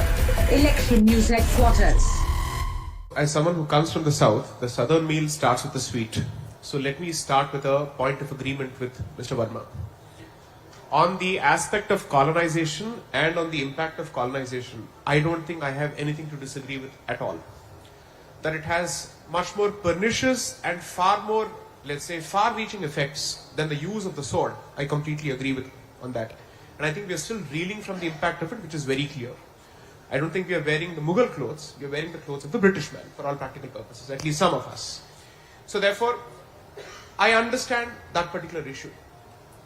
But this much is clear from the points made by Mr. Khurshid and Mr. Verma, that one believes that that was a wave of migration, and the other is clear, citing material, that this was not a migration, this was a bloody invasion, as bloody as it could get in the history of humankind. Now, this is what I wish to highlight to make one point. To choose to observe a strategic silence in the interest of peace is very different from actively indulging in denial of history. And that's exactly where the problem starts. So if an entire school is established that goes about whitewashing stuff as opposed to saying, let's not touch this particular aspect of history, which I think is also not possible. How do you choose to remain silent over one particular aspect of your history? That's not going to happen. So then the only option is to speak about it. Now, why should the discussion with respect to something that has happened in the past result in acrimony in the present, unless someone relates to the invader even in the present and someone does not relate to the invader even in the present? In which case, the two-nation theory is well alive and kicking. That's one. But factually speaking, one particular trope I think needs to be busted, because I think it's been sold well beyond its sell-by date. I'm sorry to say, after partition, people did not choose to stay here. The elections prior to the partition of 1946 spoke volumes. And that's a very clear decision taken at the ballot. And therefore, when you choose to speak about history, let's be clear that perhaps practical considerations came into existence which prevented a mass migration, but certainly not patriotic considerations or Bharatiya considerations. I think that myth needs to be busted, and we cannot send it any further. 3. On Ganga Jamni Tehzeeb, well, while I have several reservations with Dr. Ambedkar, the one thing that he was crystal clear about in his book, Pakistan or the Partition of India, which was published on the eve of the partition, 2 books were published by Rajendra Prasad in 1946 and Dr. Ambedkar in 1946, in which he clearly says that the so-called Ganga Jamni Tehzeeb, or the syncretic culture that is celebrated over and over again, is a product of the incomplete conversion of the converted Hindu to Islam. And therefore, multiple waves of attempts have been made on a regular basis to remove the remnants of that Hindu-ness from that particular convert, which is what has been pushed in this country as what we know as Wahhabism. to say that the new convert shall identify himself with the early converts to Islam, and therefore you cannot have any ties whatsoever or any cultural practices whatsoever which remind you of your ancestor. That starts with the language, that moves to dressing, so on and so forth. So let's be clear. If acrimony is the result or is going to be the result of a discussion with respect to the medieval period in current day Bharat and contemporary Bharat, that is because there are still people who relate to this particular person or this particular period. Had that not been the case, why should there be a resistance with respect to the reclamation of a particular, let's say, structure that was built by an invader? Whether it's Babri Masjid or Gyanvapi Mandir or so on and so forth, these were built by invaders. Obviously, they were not built after the independence of this particular country. This is not a structure that has come into existence after 15th of August 1947. Why do you relate to this particular structure? Because the mindset that has been imposed on you at the peril of the sword and let's say at the pain of death prevents you from accepting your past, and therefore it's going to be a constant tussle each time there's a discussion with respect to the past. So I refuse to buy the fact that history is no more relevant or that it's possible for us to have these discussions objectively. I agree with Mr. Verma on this point. It cannot be objective. That's exactly why I concluded my first opening submission by saying all of us have our biases. It's impossible for us to say that we don't have biases. We are human beings. Impossible. We may choose not to bring out certain proclivities and, let's say, ideological leanings to the fore for reasons of pragmatism, whatever it may be. But let the evidence speak for itself. But if the evidence leads to a different conclusion and it has consequences on the street or elsewhere, then the people who choose to resort to the street merely because truth is being presented in a public forum. Hello and welcome. You're watching our continuing coverage here, and in the next 40 minutes we are going to tell you that when we are saying history has been made in Gujarat, how was this history made? Because it's not just about the sheer number of seats, but we will point out to you the sheer margin with which some of those seats are being won by the BJP. Stay tuned, because now we are going to begin to go into the micro-analysis of the data, which we love so much here at Times Now, along with Jemruk. But first, the headlines.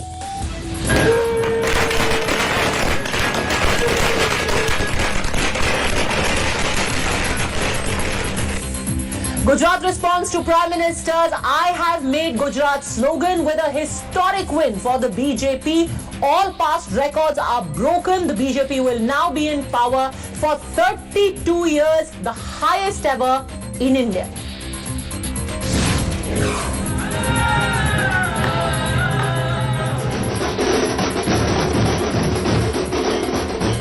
After 27 years in government, the BJP actually manages to increase its vote share in Gujarat by a whopping 7%. Shows trust in the party has grown further. Janta dismisses challengers. Rahul Gandhi pips BJP to the post in Himachal, confirming the hill state's trend to vote out the incumbent. Winning party MLAs to be taken out of the state. Congress says they fear poaching by an aggressive BJP.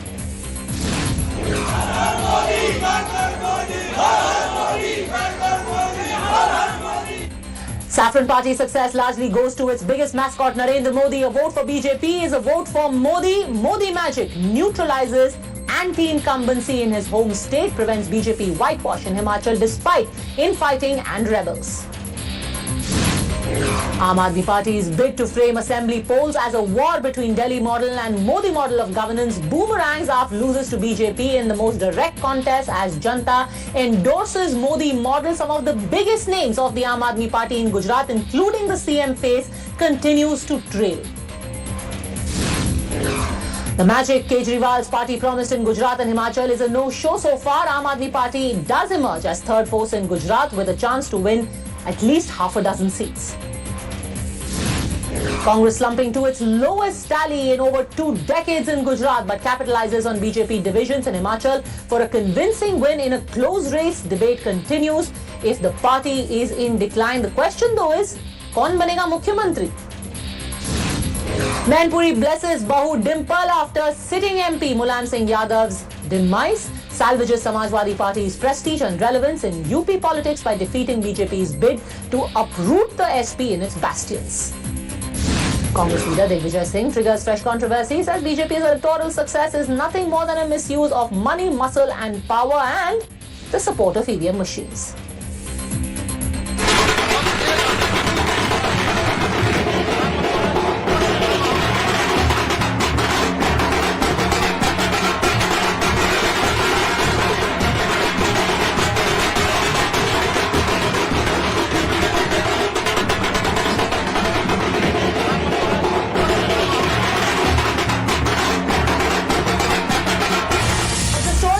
Broke to you on Times Now. Such was the level of confidence within the BJP that 4 days ago we told you that the oath-taking ceremony has already been scheduled. It will take place on the 12th of December.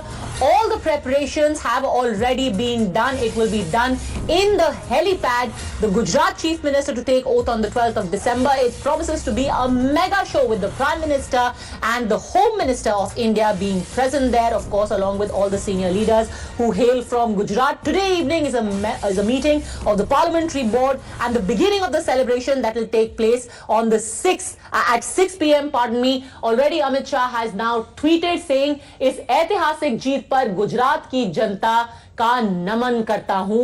One of the men who's supposed to be behind this massive win. But today the chorus was very, very clear. Even within the BJP in Gujarat, Modi है तो मुमकिन है.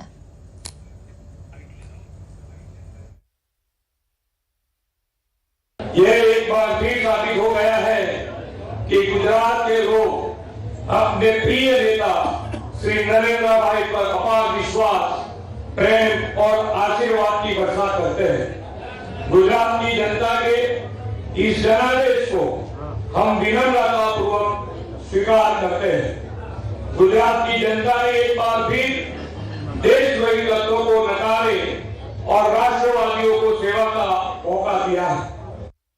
भाजपा की यह भव्य विजय 27 वर्ष के भाजपा के सकारात्मक कार्यक्रम विजय है। हमने जनता की सेवा और कल्याण को आदर्श मानकर कार्य किया।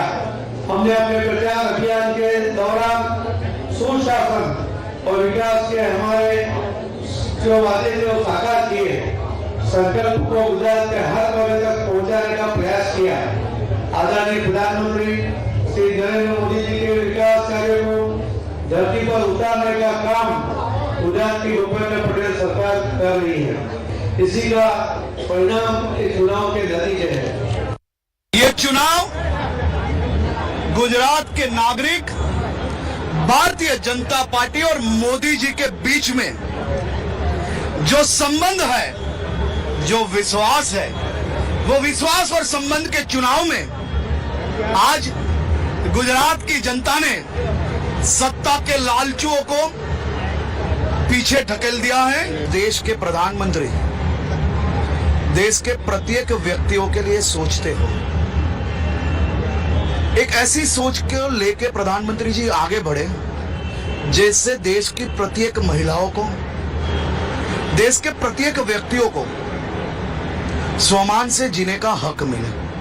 Respectively from the BJP headquarters of Delhi and Ahmedabad is Sabyasachi and Aishwarya. But Aishwarya, to you first, tell us what are the preparations and what is the oath-taking ceremony going to be like? I have to place it on record that Aishwarya is the journalist who broke it well ahead of anyone, even before the results were out 3 days ago. Over to you, Aishwarya. Well, the preparations now are underway as the dates have been decided. First, that it will be 12th of December, most smooth, and it will be huge as far as the oath-taking ceremony is concerned, because the BJP will be inviting Prime Minister, Home Minister and different Chief Ministers of the Bharatiya Janata Party to this oath-taking ceremony, which will be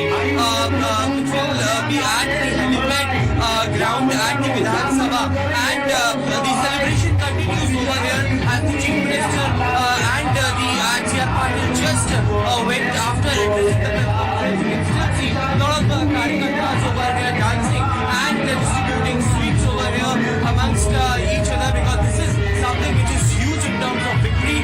Once again, BJP has come to the power in the state of Gujarat, and we can just go across to some of the people over here, the Karyakartas. कितनी बड़ी जीत आप मानते हैं भारतीय Janata party की?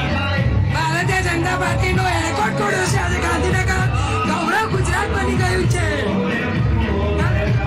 कितनी बड़ी जीत मानते हैं आप? ये रिकॉर्ड जीत है, ऐतिहासिक जीत मानते हैं? हाँ, ऐतिहासिक जीत है विजय की. इस तरीके की जीत का विश्वास हाँ, सबको विश्वास है. पूरे भारत में प्रचंड भगवा लहराएगा. ગુજરાતનું મોદી છે ને મોદી ના ગુજરાત છે. અહીંયા કોઈનું કશું જ ચાલે નહીં. Only BJP, only Modi.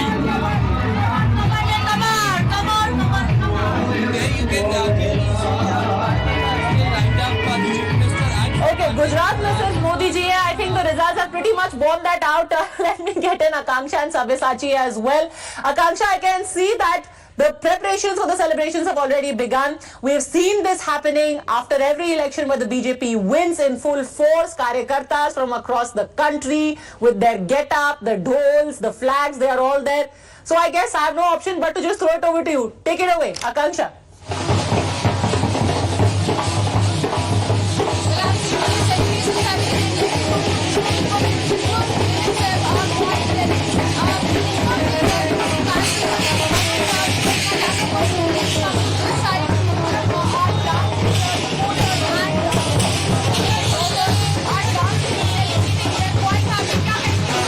मैं ये कहना चाहता हूँ देश भर नहीं पूरे विश्व में नरेंद्र मोदी के नाम की आंधी चल रही है और आप नोट कर लीजिए 2040 तक नरेंद्र मोदी जी पीएम रहने वाले हैं और देश का कोई माई का लाल उनको पीएम बनने से नहीं रोकता.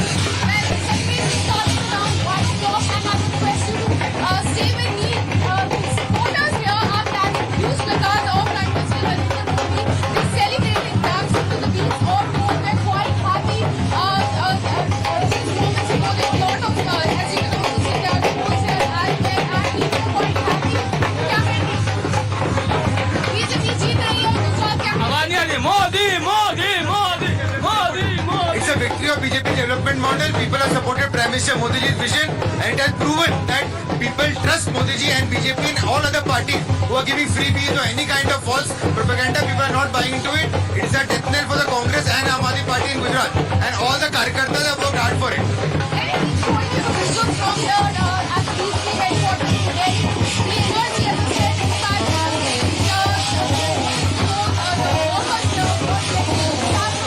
Okay.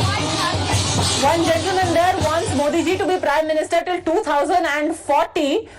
Anyhow, Sabyasachi, interesting that in addition to all of the celebrations, the decorations, G20 logo there as well. What other kind of preparations are you seeing for the grand celebration in the evening? Sabyasachi.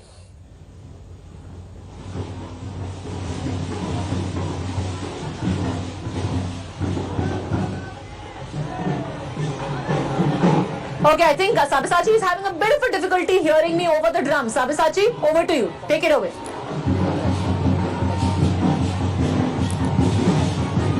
Well, behind me you can see the celebration has begun here at the BJP headquarters, and the party workers have started to come in, and the big poster here of Prime Minister Narendra Modi and JP Nadda has been put here, where they say that Bharatiya Janata Party, Gujarat, Himachal Pradesh और दिल्ली की जनता को धन्यवाद है. So this is the poster that they have put up before Prime Minister's arrival here at the BJP headquarters, and the BJP has made history when it comes to the Gujarat result, and large amount of भैया क्या कहेंगे? भाजपा की जीत हुई है गुजरात में, पर हिमाचल में ये जीत प्रचंड जीत है. ये जीत मोदी जी जीत है. ये जीत आदरणीय अमित शाह जी की. ये होली का जो पर्व है आज ही मनाया जा रहा है. बड़ी खुशी और प्रचंड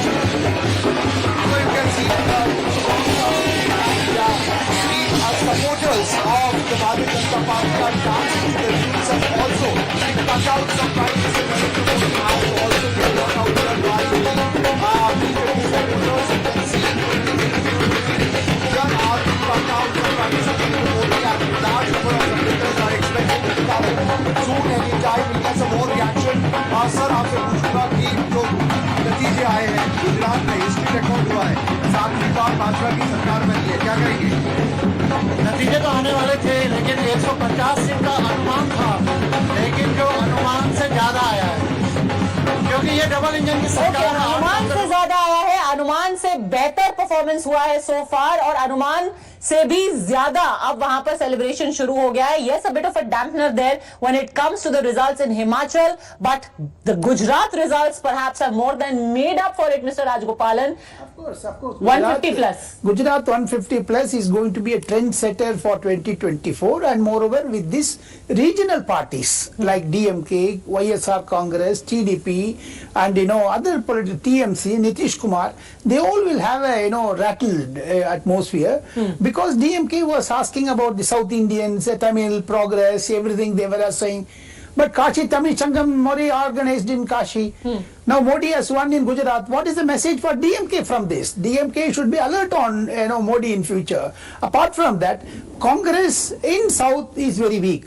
Will DMK take a plunge into dumping Congress in Tamil Nadu and go with any other alliance? But The alliance chances. yes, fair enough. Maybe the DMK will. Not only DMK, Congress. not only DMK, KCR also. But in a sense, Nitish Kumar. let me play devil's advocate. Actually, the weakening of the Congress will make the DMK stronger and a stronger opposition to the BJP in Tamil Nadu. They should try, but at the same time, they are afraid of their own family problems.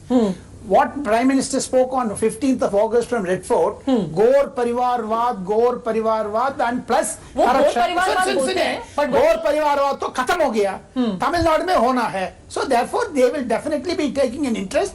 KCR and Mr. Stalin should be aware of what Gujarat results have shown. But and second, final point. Now I am talking about South. Okay. Final point. This Gujarat election, Jay Murug may be a cephalogist in-house cephalogist, but I gave you a different interpretation. Okay. I was recently touring abroad. NRI votes. Because of NRI votes, Modi won 2% extra in Gujarat. I am challenging that. Because NRIs outside Gujaratis, they want that Modi should come back to in Gujarat, in Bharat. That type of feelings they have. So therefore, whether it is USA or UK or Australia or any other part of the world, NRIs, overseas Indians, they want Modi to be back in India in 24. So therefore, things are there. Okay, I'm just going to at this point, we've got big news coming in from Mainpuri as well. But before I do that, I want to actually point out to you the scale. This is the big news that we're getting, that Shivpal Yadav, it seems that, when you have a victory, Jay, it solves a lot of things. तो अभी जितना मन मुटाव था शिवपाल यादव और अखिलेश यादव के बीच में, अब now that Mainpuri and Rampur are in the kitty, तो अब PSP और SP merge हो गए. Now only SP remains. So चलो, all is well, that ends well. But that being said, I'm now going to, let's quickly listen into Shivpal Yadav. Then I want to go across and give you some very important data. Listen in. परिवार के अंदर आप लोगों के संबंध और प्रगाढ़ होंगे इस जीत के साथ? बिल्कुल, हम लोग एक साथ रह करके ही अब जो भी चुनाव होगा, हम लोग पूरा परिवार एक होकर के ही रहेगा. अखिलेश जी से आपकी बात हुई कुछ? अभी उन्होंने कुछ कहा?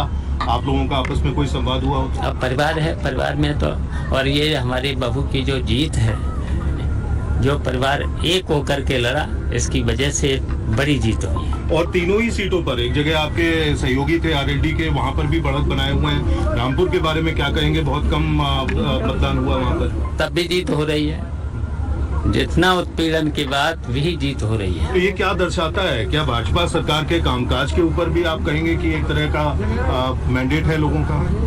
बिल्कुल, भारतीय जनता पार्टी के सरकार के खिलाफ मैंडेट है.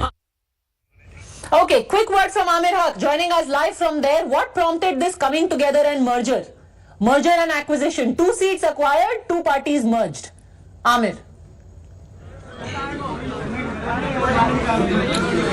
Well, Padmaja, obviously the kind of performance that Samajwadi Party has been able to put together in these Lok Sabha by-polls in Mainpuri, because clearly I have come at least 2 to 3 times over the last 1 week to Mainpuri, and I have seen leaders from both sides campaigning, but it was quite clear that the Samajwadi Party leaders were quite jittery looking at the kind of huge challenge that the BJP actually posed before them, which was why this win, although it hasn't been declared, but the margin with which Dipal Yadav is leading comes very close to 2 lakh votes, and therefore it is quite evident that the Samajwadi Party will pull through in these Lok Sabha by-polls here in Mainpuri.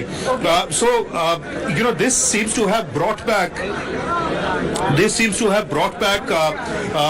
uncle and nephew together, and which was why we are in Saifai right now in the SS college here. And let me show you this car which is used by Shivpal Yadav, and the party flag is now of Samajwadi Party, while earlier it was that of Pragatishil Samajwadi Party Lohia. So clearly, this election seems to have cemented the relationship between Akhilesh Yadav and Shivpal Yadav, and has brought the entire Yadav family together once again. In fact, right now into this college in Saifai, both Shivpal Yadav as well as Akhilesh Yadav are sitting together with a number of other leaders from the party, discussing the strategy ahead as far as UP politics is concerned. But definitely this is bound to raise the heckles within the BJP, because BJP was actually relying on this oscillating performance by Shivpal Yadav over the last several years, especially since late 2016, when Akhilesh Yadav and Shivpal Yadav both parted ways, and therefore this definitely, you know it better than anyone, having tracked UP politics for so long, that nothing succeeds like success. एक बार एक दो जीत हो जाती है, सब भूल चूक माफ भी हो जाती है. But when we're talking about Jeet, I want to go straight across to Jay now. And thank you, Jay. A huge round of applause for Jay here in the studio. He's been on his feet since 6 in the morning without a morsel to eat. But we all love watching you because this is so much fun. Also. He's a Gujarati. देखो, कर्तव्य ही, सेवा ही समर्पण है, Jay. सेवा ही समर्पण है. He's extracting some 15-20 more minutes from me. और आपकी समर्पण में कितनी सेवा है. Now, what we are trying to do is that we are showing you the margin of the wins of the seat that the BJP has won, and to tell you the story behind it. Nobody better than Jay to do it. So let me start one by one. I have chosen about 10 seats, okay, randomly. The first seat we're talking about is Udna. 60,915 is the margin of the win over there for the BJP. Yeah. Why is this? Udna, Jay. Yeah. 84 and Udna will just be above here, above Bardoli. Okay, it's in this cluster of Surat. It's a little small. We're not able to get it. Now, what happens in Udna is Udna was already a stronghold of the BJP. Okay. Now, what happened round about this time is the Aam Aadmi Party fielded. Now, the BJP candidate is Vivek Patel. The Aam Aadmi field. It was very interesting. It became like a sort of a Patel versus a Patel contest. The Aam Aadmi fielded a Patel, Mahendra Patel, and he cut away some 13% of the vote. Effectively, what happened with this is that the top contender, the BJP, was left with about 69 to 70% of the vote, and both the AAP and the Congress were left far behind at 12%, 14%. So huge 56% margin. So since we're talking about the general area of Surat, let's talk about the other seats there. By the way, Surat has all been swept. All the seats have been swept, right? That is what I last heard. All Surat seats have been swept by the BJP. Now, yeah. Just a small add. Udna has been traditionally a BJP seat, and Udna, if you remember the name Narottam Patel, he was the water minister during the Gujarat floods. Despite of all that ill performance, anti-incumbency, still BJP has a stronghold on Udna, and the candidate is not Vivek Patel. Let me correct you. It's Manu Patel, Manu Fogwa. So that seat is dominated by the Mehsanis, not Gujaratis. Okay, so and Manu Patel is a defector from Congress and still is getting that much margin. Okay, so everyone who was saying that, the Patel Andolan, which had damaged the BJP, there's going to be remnants now. Take Surat as an example, and it says a lot about where the Patidar agitation and the blowback is now. Shehzad Poonawala of the BJP is also joining us now, along with Kapil Madan, Lokesh Jindal here with us, Mr. Raj Gopalan here with us, Yuvraj already have introduced to you, a spokesperson from the Samajwadi Party is also here with us. Stay with me, Shehzad, because I want to get your reaction, but before that, 2 more Surat seats we'll quickly go through, since we're talking about the area. Surat West, 95,523, but here's the thing, Majura, which is the seat of Harsh Sanghvi, 85% of the vote share, and I think this is the largest margin so far, which is 1,16,675. That is the margin which he is leading right Last now. time itself, Mr. Harsh Sanghvi's vote share was 73% in the 2017 election. That is in the wave of the sort of anti-BJP sentiment in Surat at that point of time. So right now, with that sentiment ebbing, actually he has augmented that 73% to 85%. This has been the case with a lot of other constituencies also down, like Umargam, and Valsad, where the BJP has augmented its existing vote share. In Umargam, it was 58%. Valsad, since Jay mentioned it, Valsad, the margin is 1,03,776. Absolutely. You have to realize one thing. All these seats that we are talking of, they're up here. I don't know what's happening. I'll keep my hand a little far. They're up here like this. Umargam is here. Pardi is here. Valsad is here. Jalalpur is here, and then you have all the Surat seats here. So basically, South Gujarat has not only given itself to the BJP, but with a massive margin. Not only that, the BJP has augmented what it had. See, this is a railway and industrial corridor. Now, Umargam is technically a ST seat, but to tell you, it has a huge shopping complex, a cinema and everything. I mean, we have a different perception of an ST seat. So these are areas that even if they have an ST label, they are hugely developed. Shehzad Poonawalla, were you able to blunt the effect of the Patidar agitation largely because you got Hardik Patel only in your fold?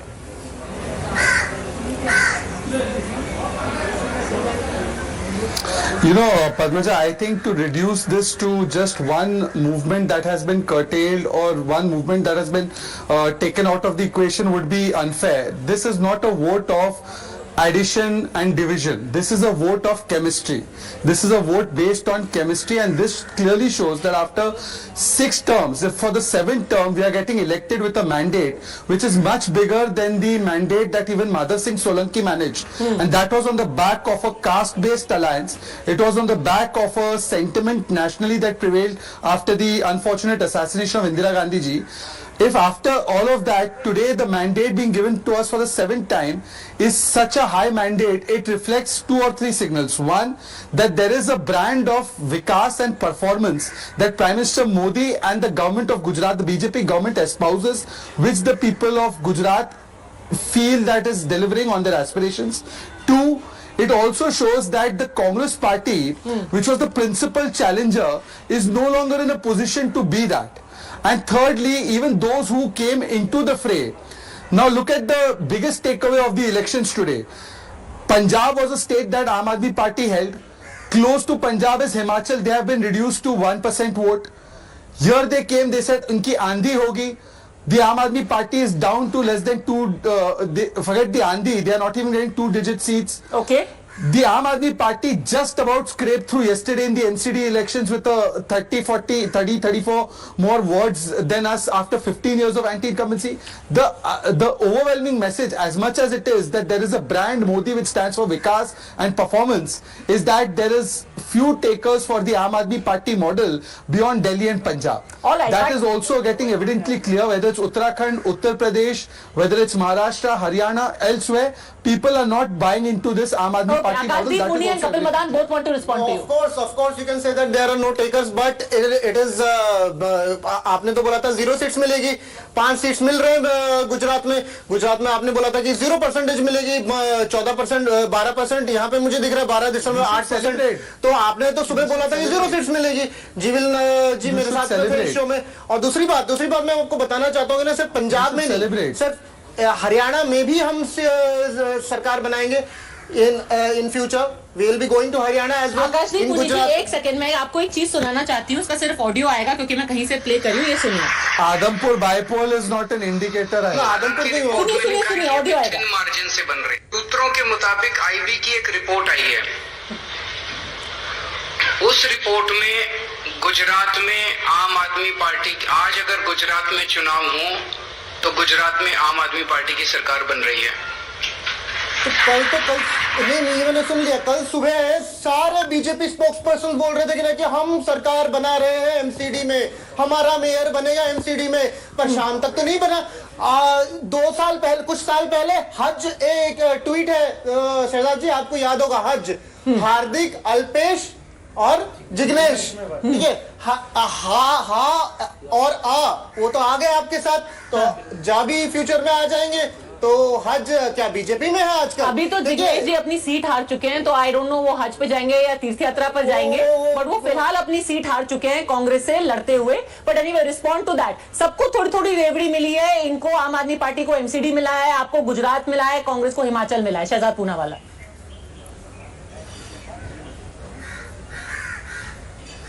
Look, Padmaja, we can have a serious discussion, and the serious discussion should be that when we are talking about various models of governance, today those who feel that the Delhi model of governance has been endorsed across the country, even though they've tested it in Uttarakhand, lost their deposits, Uttar Pradesh lost their deposits, Goa lost their deposits, Himachal lost their deposits, and now in Gujarat too they've not been able to make a dent. But here you have a Gujarat model which has been endorsed 27 years, and now for the 7th time you have an endorsement which is the historic mandate never given in the history of Gujarat.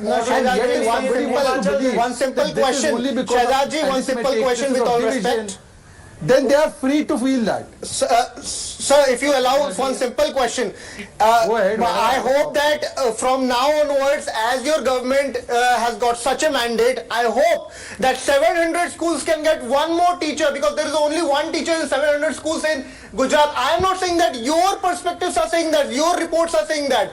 At least schools दे दीजिएगा, roads they दीजिएगा, health centres दे दीजिएगा, लोगों को इतना बड़ा जनाधार मिला है, थोड़ा सा काम कर लीजिएगा, सिर्फ मोदी जी को मत बुलाइएगा कि नहीं कि मेरे नाम पे वोट दे दीजिए, ग्रासरूट पे काम कर लीजिएगा। Sir, one question I wanted to ask. If your question is over, one question. आपको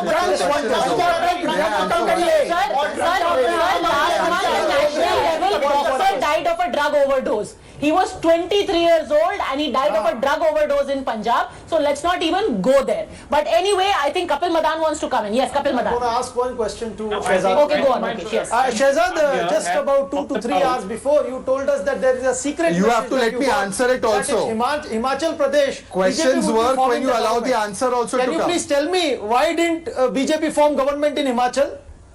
You told me about some secret message that you got. Okay, Shehzad. Now can I respond to that? Yes, Thank please. you. Padmaja, as far as my information goes, what I can see is that the percentage of vote share for both BJP and Congress in Himachal is almost neck to neck, and there are at least 10 seats where the competition is going on, and it's less than 1,000. Constituencies in Himachal are extremely small, so I want to wait for gap is 13 seats for it to finalize, and we can have a detailed vislation or a discussion on the Himachal results. But having said that, Arey Baba, wait now, please. I'm saying we'll have a discussion. Padmaja, you invite me at 3:30 or 4 p.m. I'm happy to come back. Okay, 5 p.m. But what I'm saying, Padmaja, is that the result that is finalized, here Mr. Akashdeep Muni is 5 p.m. No problem. But here a result which is clear and finalized, where you have 157 seats sweep by the BJP, there Mr. Akashdeep Muni is still saying that the people of Gujarat have not voted for Vikas. They have voted for some other factor. Okay, since we're talking about the margins, I want to quickly, Jay, you'll also help us out with this. Since we're talking about margins, let's put some data out there. Interestingly, that there are about 12 seats, around 17 seats actually, where a very close contest is happening. One of them is Bhoranj, where Dr. Anil Dhiman of the Bharatiya Janata Party is leading from the Indian National Congress by a mere 68 votes. That is the level of the kind of competition that is still underway in Himachal Pradesh. Another seat is where there is a difference of 987. Puran Chand of the Bharatiya Janata Party is ahead by 987 seats. So 17 seats where the margin right now is less than 1,000 votes right now. How do you explain this, Jay? I will get into... And it's 230 right now. Yeah, I'll still say this can get into some sort of a law of averaging. So, the parties may swap seats because now the number is substantial. When you're talking of 17 seats, you're talking about 25% of the strength of the assembly. So you don't think there is some major upset that is going to happen in Yeah, I mean, they can swap and more or less maintain the tally. That's what I feel. All right, more or less it is going to maintain the tally. Shekhar Iyer, thank you very much for waiting so patiently. How do you explain this? Most people say that on the one hand you have a Gujarat where all records have been broken, 150 plus, 157. Imagine 2002, Mr. Modi had 127. और he said कि नरेंद्र का record Bhupendra के under टूटेगा and straight 30 seats more have come, but they lose in Himachal. What explains this? Well, Padmaja, Himachal is completely a different kettle of fish because in Himachal there were several anti-incumbency issues, number one. Number two, Congress managed to play up issues like old pension scheme, Agniveer scheme, and there are other things. And Jairam Thakur has had problems with his colleagues, and the fact that so many people did not get ticket and many of them became rebels also is a factor. But in spite of that, if BJP has managed to reach a point where at least that there are possibilities about the government formation, that's largely because of the Prime Minister's campaign. Without the Prime Minister's campaign, it would have been even a bad result. But the fact that the Prime Minister went there, it has helped to shore up the BJP's tally as we are seeing today. And even now, I'll tell you something, Padmaja. Within the Congress, there are certain problems. Okay. Because there is a talk that Suku may be made the Chief Minister.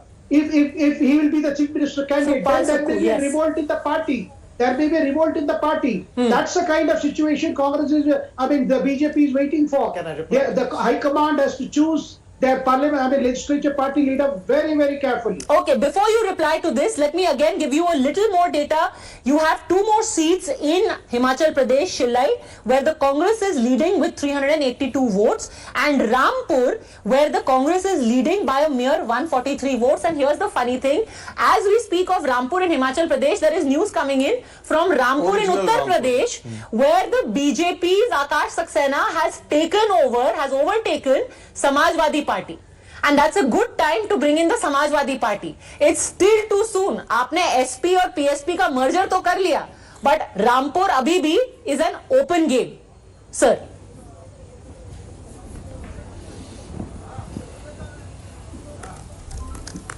Bharatiya Janata Party has totally misused the government machinery, and we have already requested the election commission. We have given n number of evidence to the election commission that how they have tried to tamper with the district administration, and they have not let the voters come out and vote. That's why we have seen that the vote swing in Rampur has gone from 63%, gone down from 63% in 2022 general election to 32%, which is almost just half. So actually we were thinking that the BJP minister, more than 50 minister and chief minister, they were campaigning and then trying to motivate the voters to come out and vote. But actually I think they were trying to threaten the voters not to come out and vote, because they were aware that they are going to lose this election. And I think these bypoll election, I am quite sure that we are going to win all of these seats, and these bypoll elections should be seen as a litmus test for 2024 as far as Uttar Pradesh is concerned. They must have threatened Mainpuri also.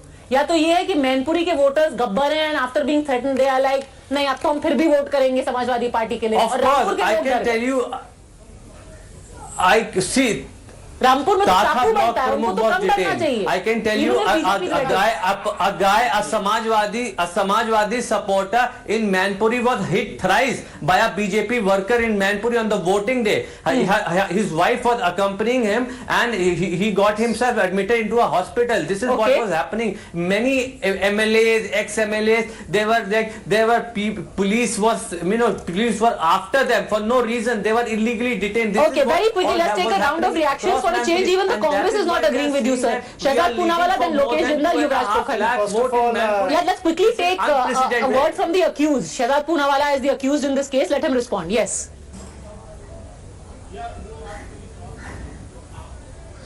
No, I heard one of their other spokespersons in the morning, they were leading. That time they said that this is a resounding defeat of the BJP, and they were giving all kinds of statements. The moment they start losing, then they start doubting the election commission. Election commission जो है बहाना है, अब हार से किसी को बचाना है, इसीलिए ये सब बहाना है. I mean, can you take this argument seriously that in Mainpuri it's all okay because you won, and in Rampur now that you are losing, we are doubting the government. No, it's not and okay. We are not just doubting; it is evident.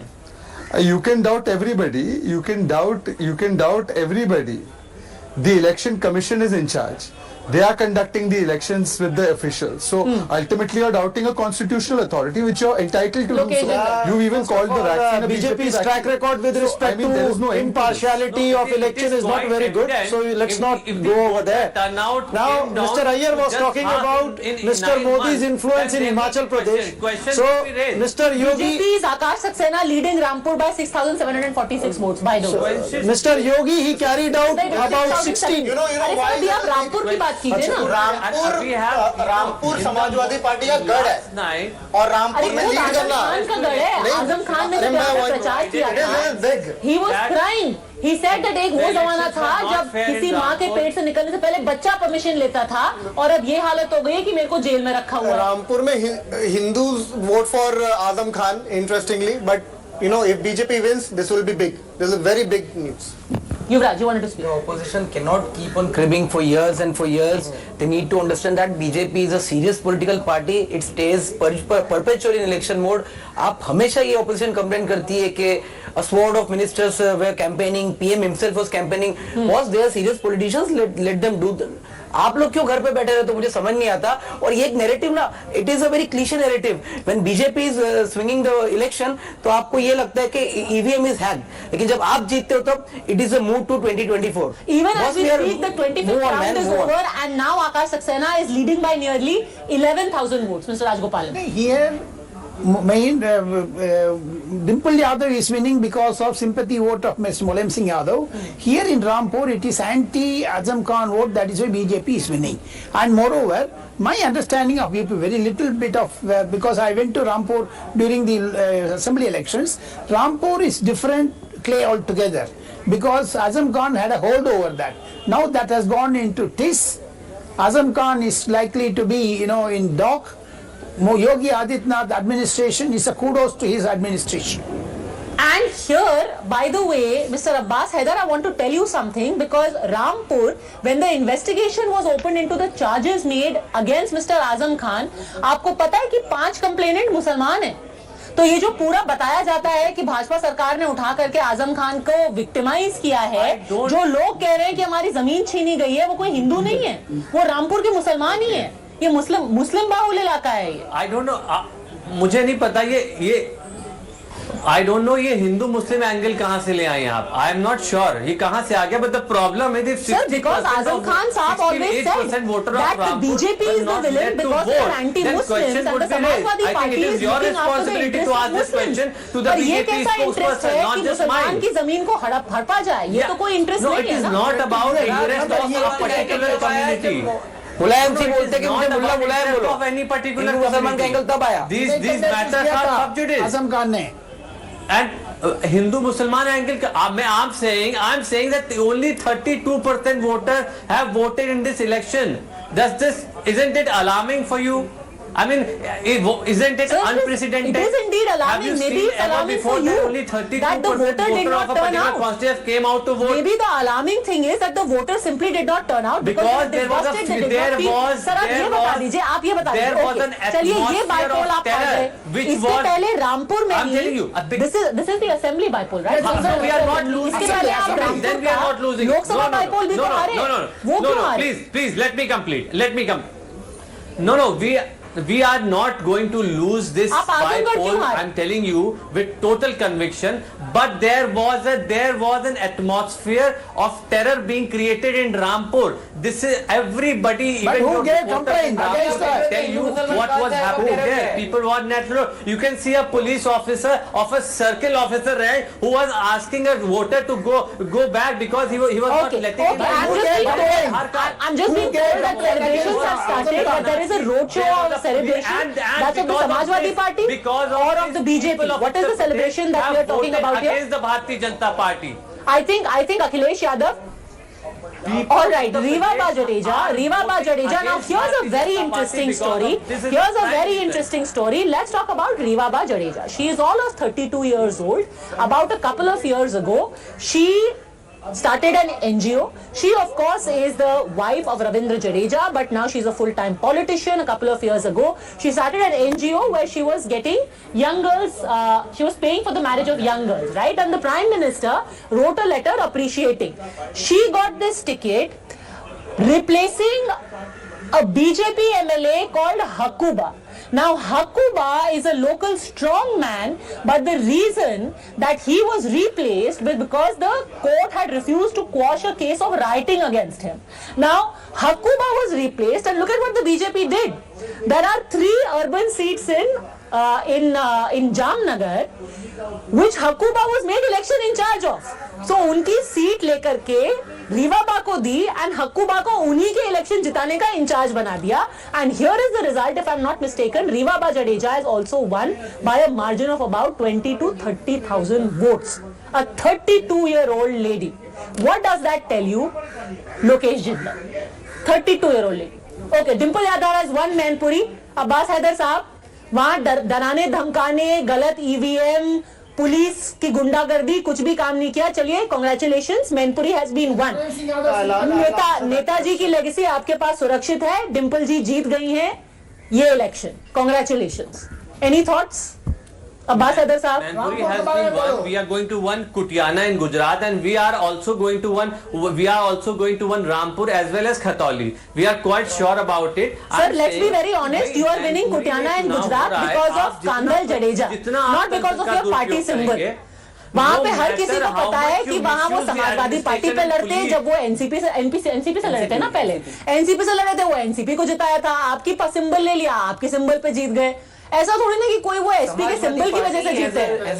वहाँ संतोष Ben Jadeja के नाम पे जीते हैं, वो Samajwadi party के symbol पे नहीं जीते. At least we have got a seat in Gujarat. अरे वाह, Congratulations. ये देखिए, ये आप angle. Congratulations. Can you give similar angle to BJP who are winning seat in different state? I mean, ये एंगल आपने समाजवादी के लिए दे दिया. साहब, आपकी समाजवादी पार्टी में ये परंपरा रही है कि बाहुबलियों को टिकट दिया करो.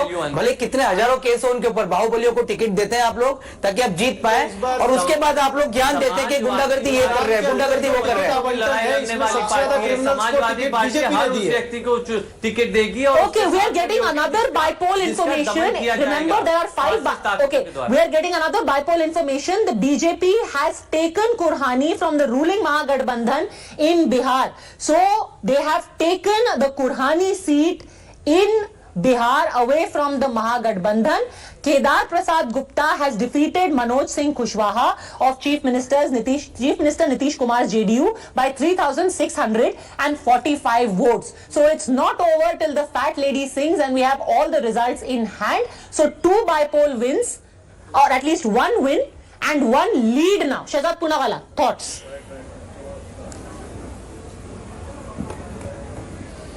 Padmaja, what we need to analyze here, and let's have a serious discussion, is the fact that BJP wins handsomely. Even where BJP is in a position where traditionally it is not going to win, say the MCD or Himachal, because history stands against that kind of victory. Even there it puts up a fighting spirit and a fighting show, unlike the Congress. We must spend some time discussing that people had don't give these sorts of qualitative analysis. Padmaja, can I please? Padmaja, I don't think there's something so controversial that I can't hear. Yes, go on. Padmaja, can I at least complete? Yes, go on. I may be completely wrong, but I can be wrong in my own time. Padmaja, look, many people wrote us off for the NCD election till yesterday. They said 25 nahi aayegi inki. But we came to 104. I'm not saying it's a moral victory. Himachal Pradesh, traditionally, it's Congress's turn to come to power. But look, here we are still fighting them, and we may probably, who knows what may happen in the next 1 hour. What I'm trying to say is that the BJP has become a force to reckon with because it stands for certain values in politics and certain deliverables in governance. And we can't escape that. Be it the bypolls, be it the Gujarat election, be it the Himachal election, be it the NCD, it stands for something. Okay, now the Congress doesn't, and the Aam Aadmi Party's balloon has burst in 8 years. This is the point I'm trying to make. मैं थोड़ा सा data दे दूंगी, so let me give data. Now Shahzad Poonawala, let's listen to the Himachal numbers. In Himachal, and remember, this is the backdrop of where always it's said about the BJP कि traders आपके साथ होते हैं, शहरी लोग आपके साथ होते हैं, urban seats आपकी एकदम strong होती हैं. गुजरात में बिल्कुल 100% सही बैठता है वो, but Look at where your vote share has dipped the maximum in Himachal. It has dipped in urban and semi-urban seats, and it hasn't dipped by any small margin. In urban seats, your vote share has dipped by 6.3%, and in semi-urban seats, you have dipped by a massive 11.2%. Urban and rurban seats हमने 2014 के बाद ही सुनना शुरू किया, क्योंकि Modi ji when used to go out, used to be like A cities ही नहीं, B, C, D cities में भी आप अपना बीजेपी का पुश करो. Urban have rejected you in Himachal. Shehzad.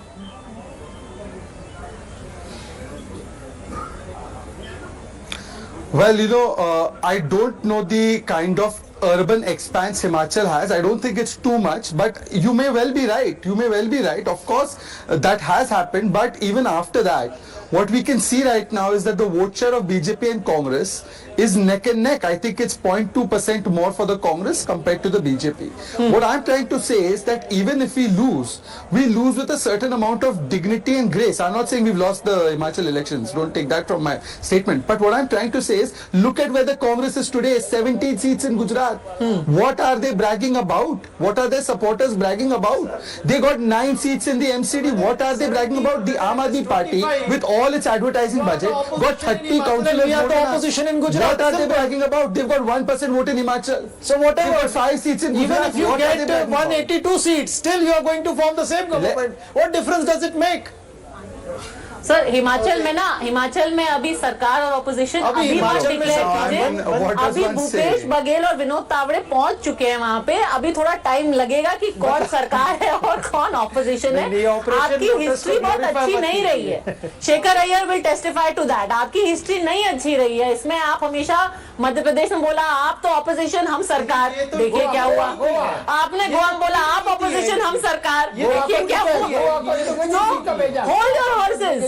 Congratulations on Himachal, but hold your horses. Shekhar Iyer, reflect. Yes, Padmaja, indeed, it's going to be very, very close call, and this is first part of the story. The second part of the story will be the government formation. I mean, at the risk of repeating myself, the Congress party has to decide on the chief ministerial candidate.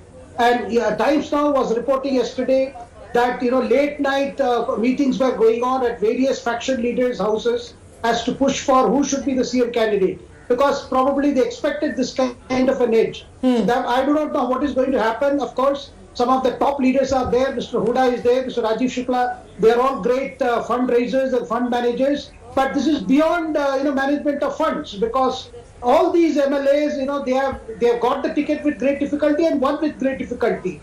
So they all are looking at their own future, and there are strong factional alliances.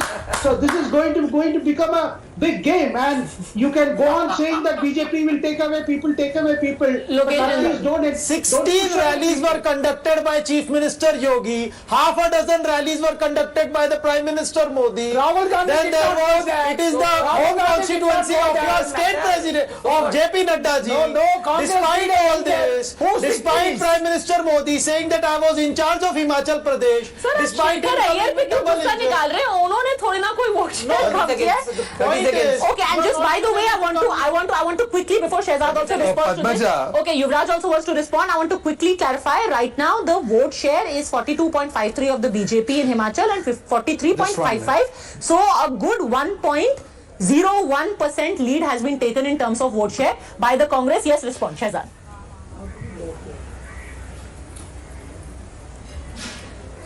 Padmaja, but I don't know who the Congress supporters are trying to embarrass. If Rahul Gandhi has done 0 rallies in Himachal and they seem to be doing 1% better than us, are they trying to say ki keep Rahul away? I am very proud that every leader of my party, however big or small the election, goes and participates in it. Whether we win, whether we lose. Then what are you trying to convey? You want him to be president? What are you trying to convey about Rahul? I mean, he is there. He has to be there in the Bharat Jodo Yatra. You want him to be there in Gujarat. You want him to be there in Himachal Pradesh. I don't understand. He should be everywhere. I mean, he is doing a Pada Yatra. He's not traveling in aircraft. He's not carrying all the government machinery with himself. He's not keeping aside the governmental task and carrying out the political propaganda. That if Rahul Gandhi comes, BJP has the problem. If Rahul Gandhi doesn't come there, BJP has the problem. अरे करे तो करे क्या? बता दीजिए आप. the thing is that results पे भी आप बात करते हैं MCD results historic है. I am just wondering. I am just. को क्या problem है भाई? आप बोलिए वाह राहुल जी वाह. करे क्या बोले तो बोले क्या वाह राहुल जी वाह. On that note, let me quickly cut across to Rampur. My colleague Mayank is there. Okay, Shahzad, just a second. I want to quickly take an update from Rampur. Now I'm a little uncertain if it is the Himachal wala Rampur or if it is the Uttar Pradesh wala Rampur. Okay, it is the UP bipole Rampur. By the way, small piece of trivia, I got intensely confused because there is a Srinagar and I had no idea. There is a Srinagar in Uttarakhand and there is a Srinagar obviously in Jammu Kashmir as well. So there is a Rampur in Himachal and UP. We are cutting across to the UP Rampur, and now we are learning that Akash Saxena of the BJP has widened his lead even further after the 29th round. Mayank, where does the figure stand right now? Mayank.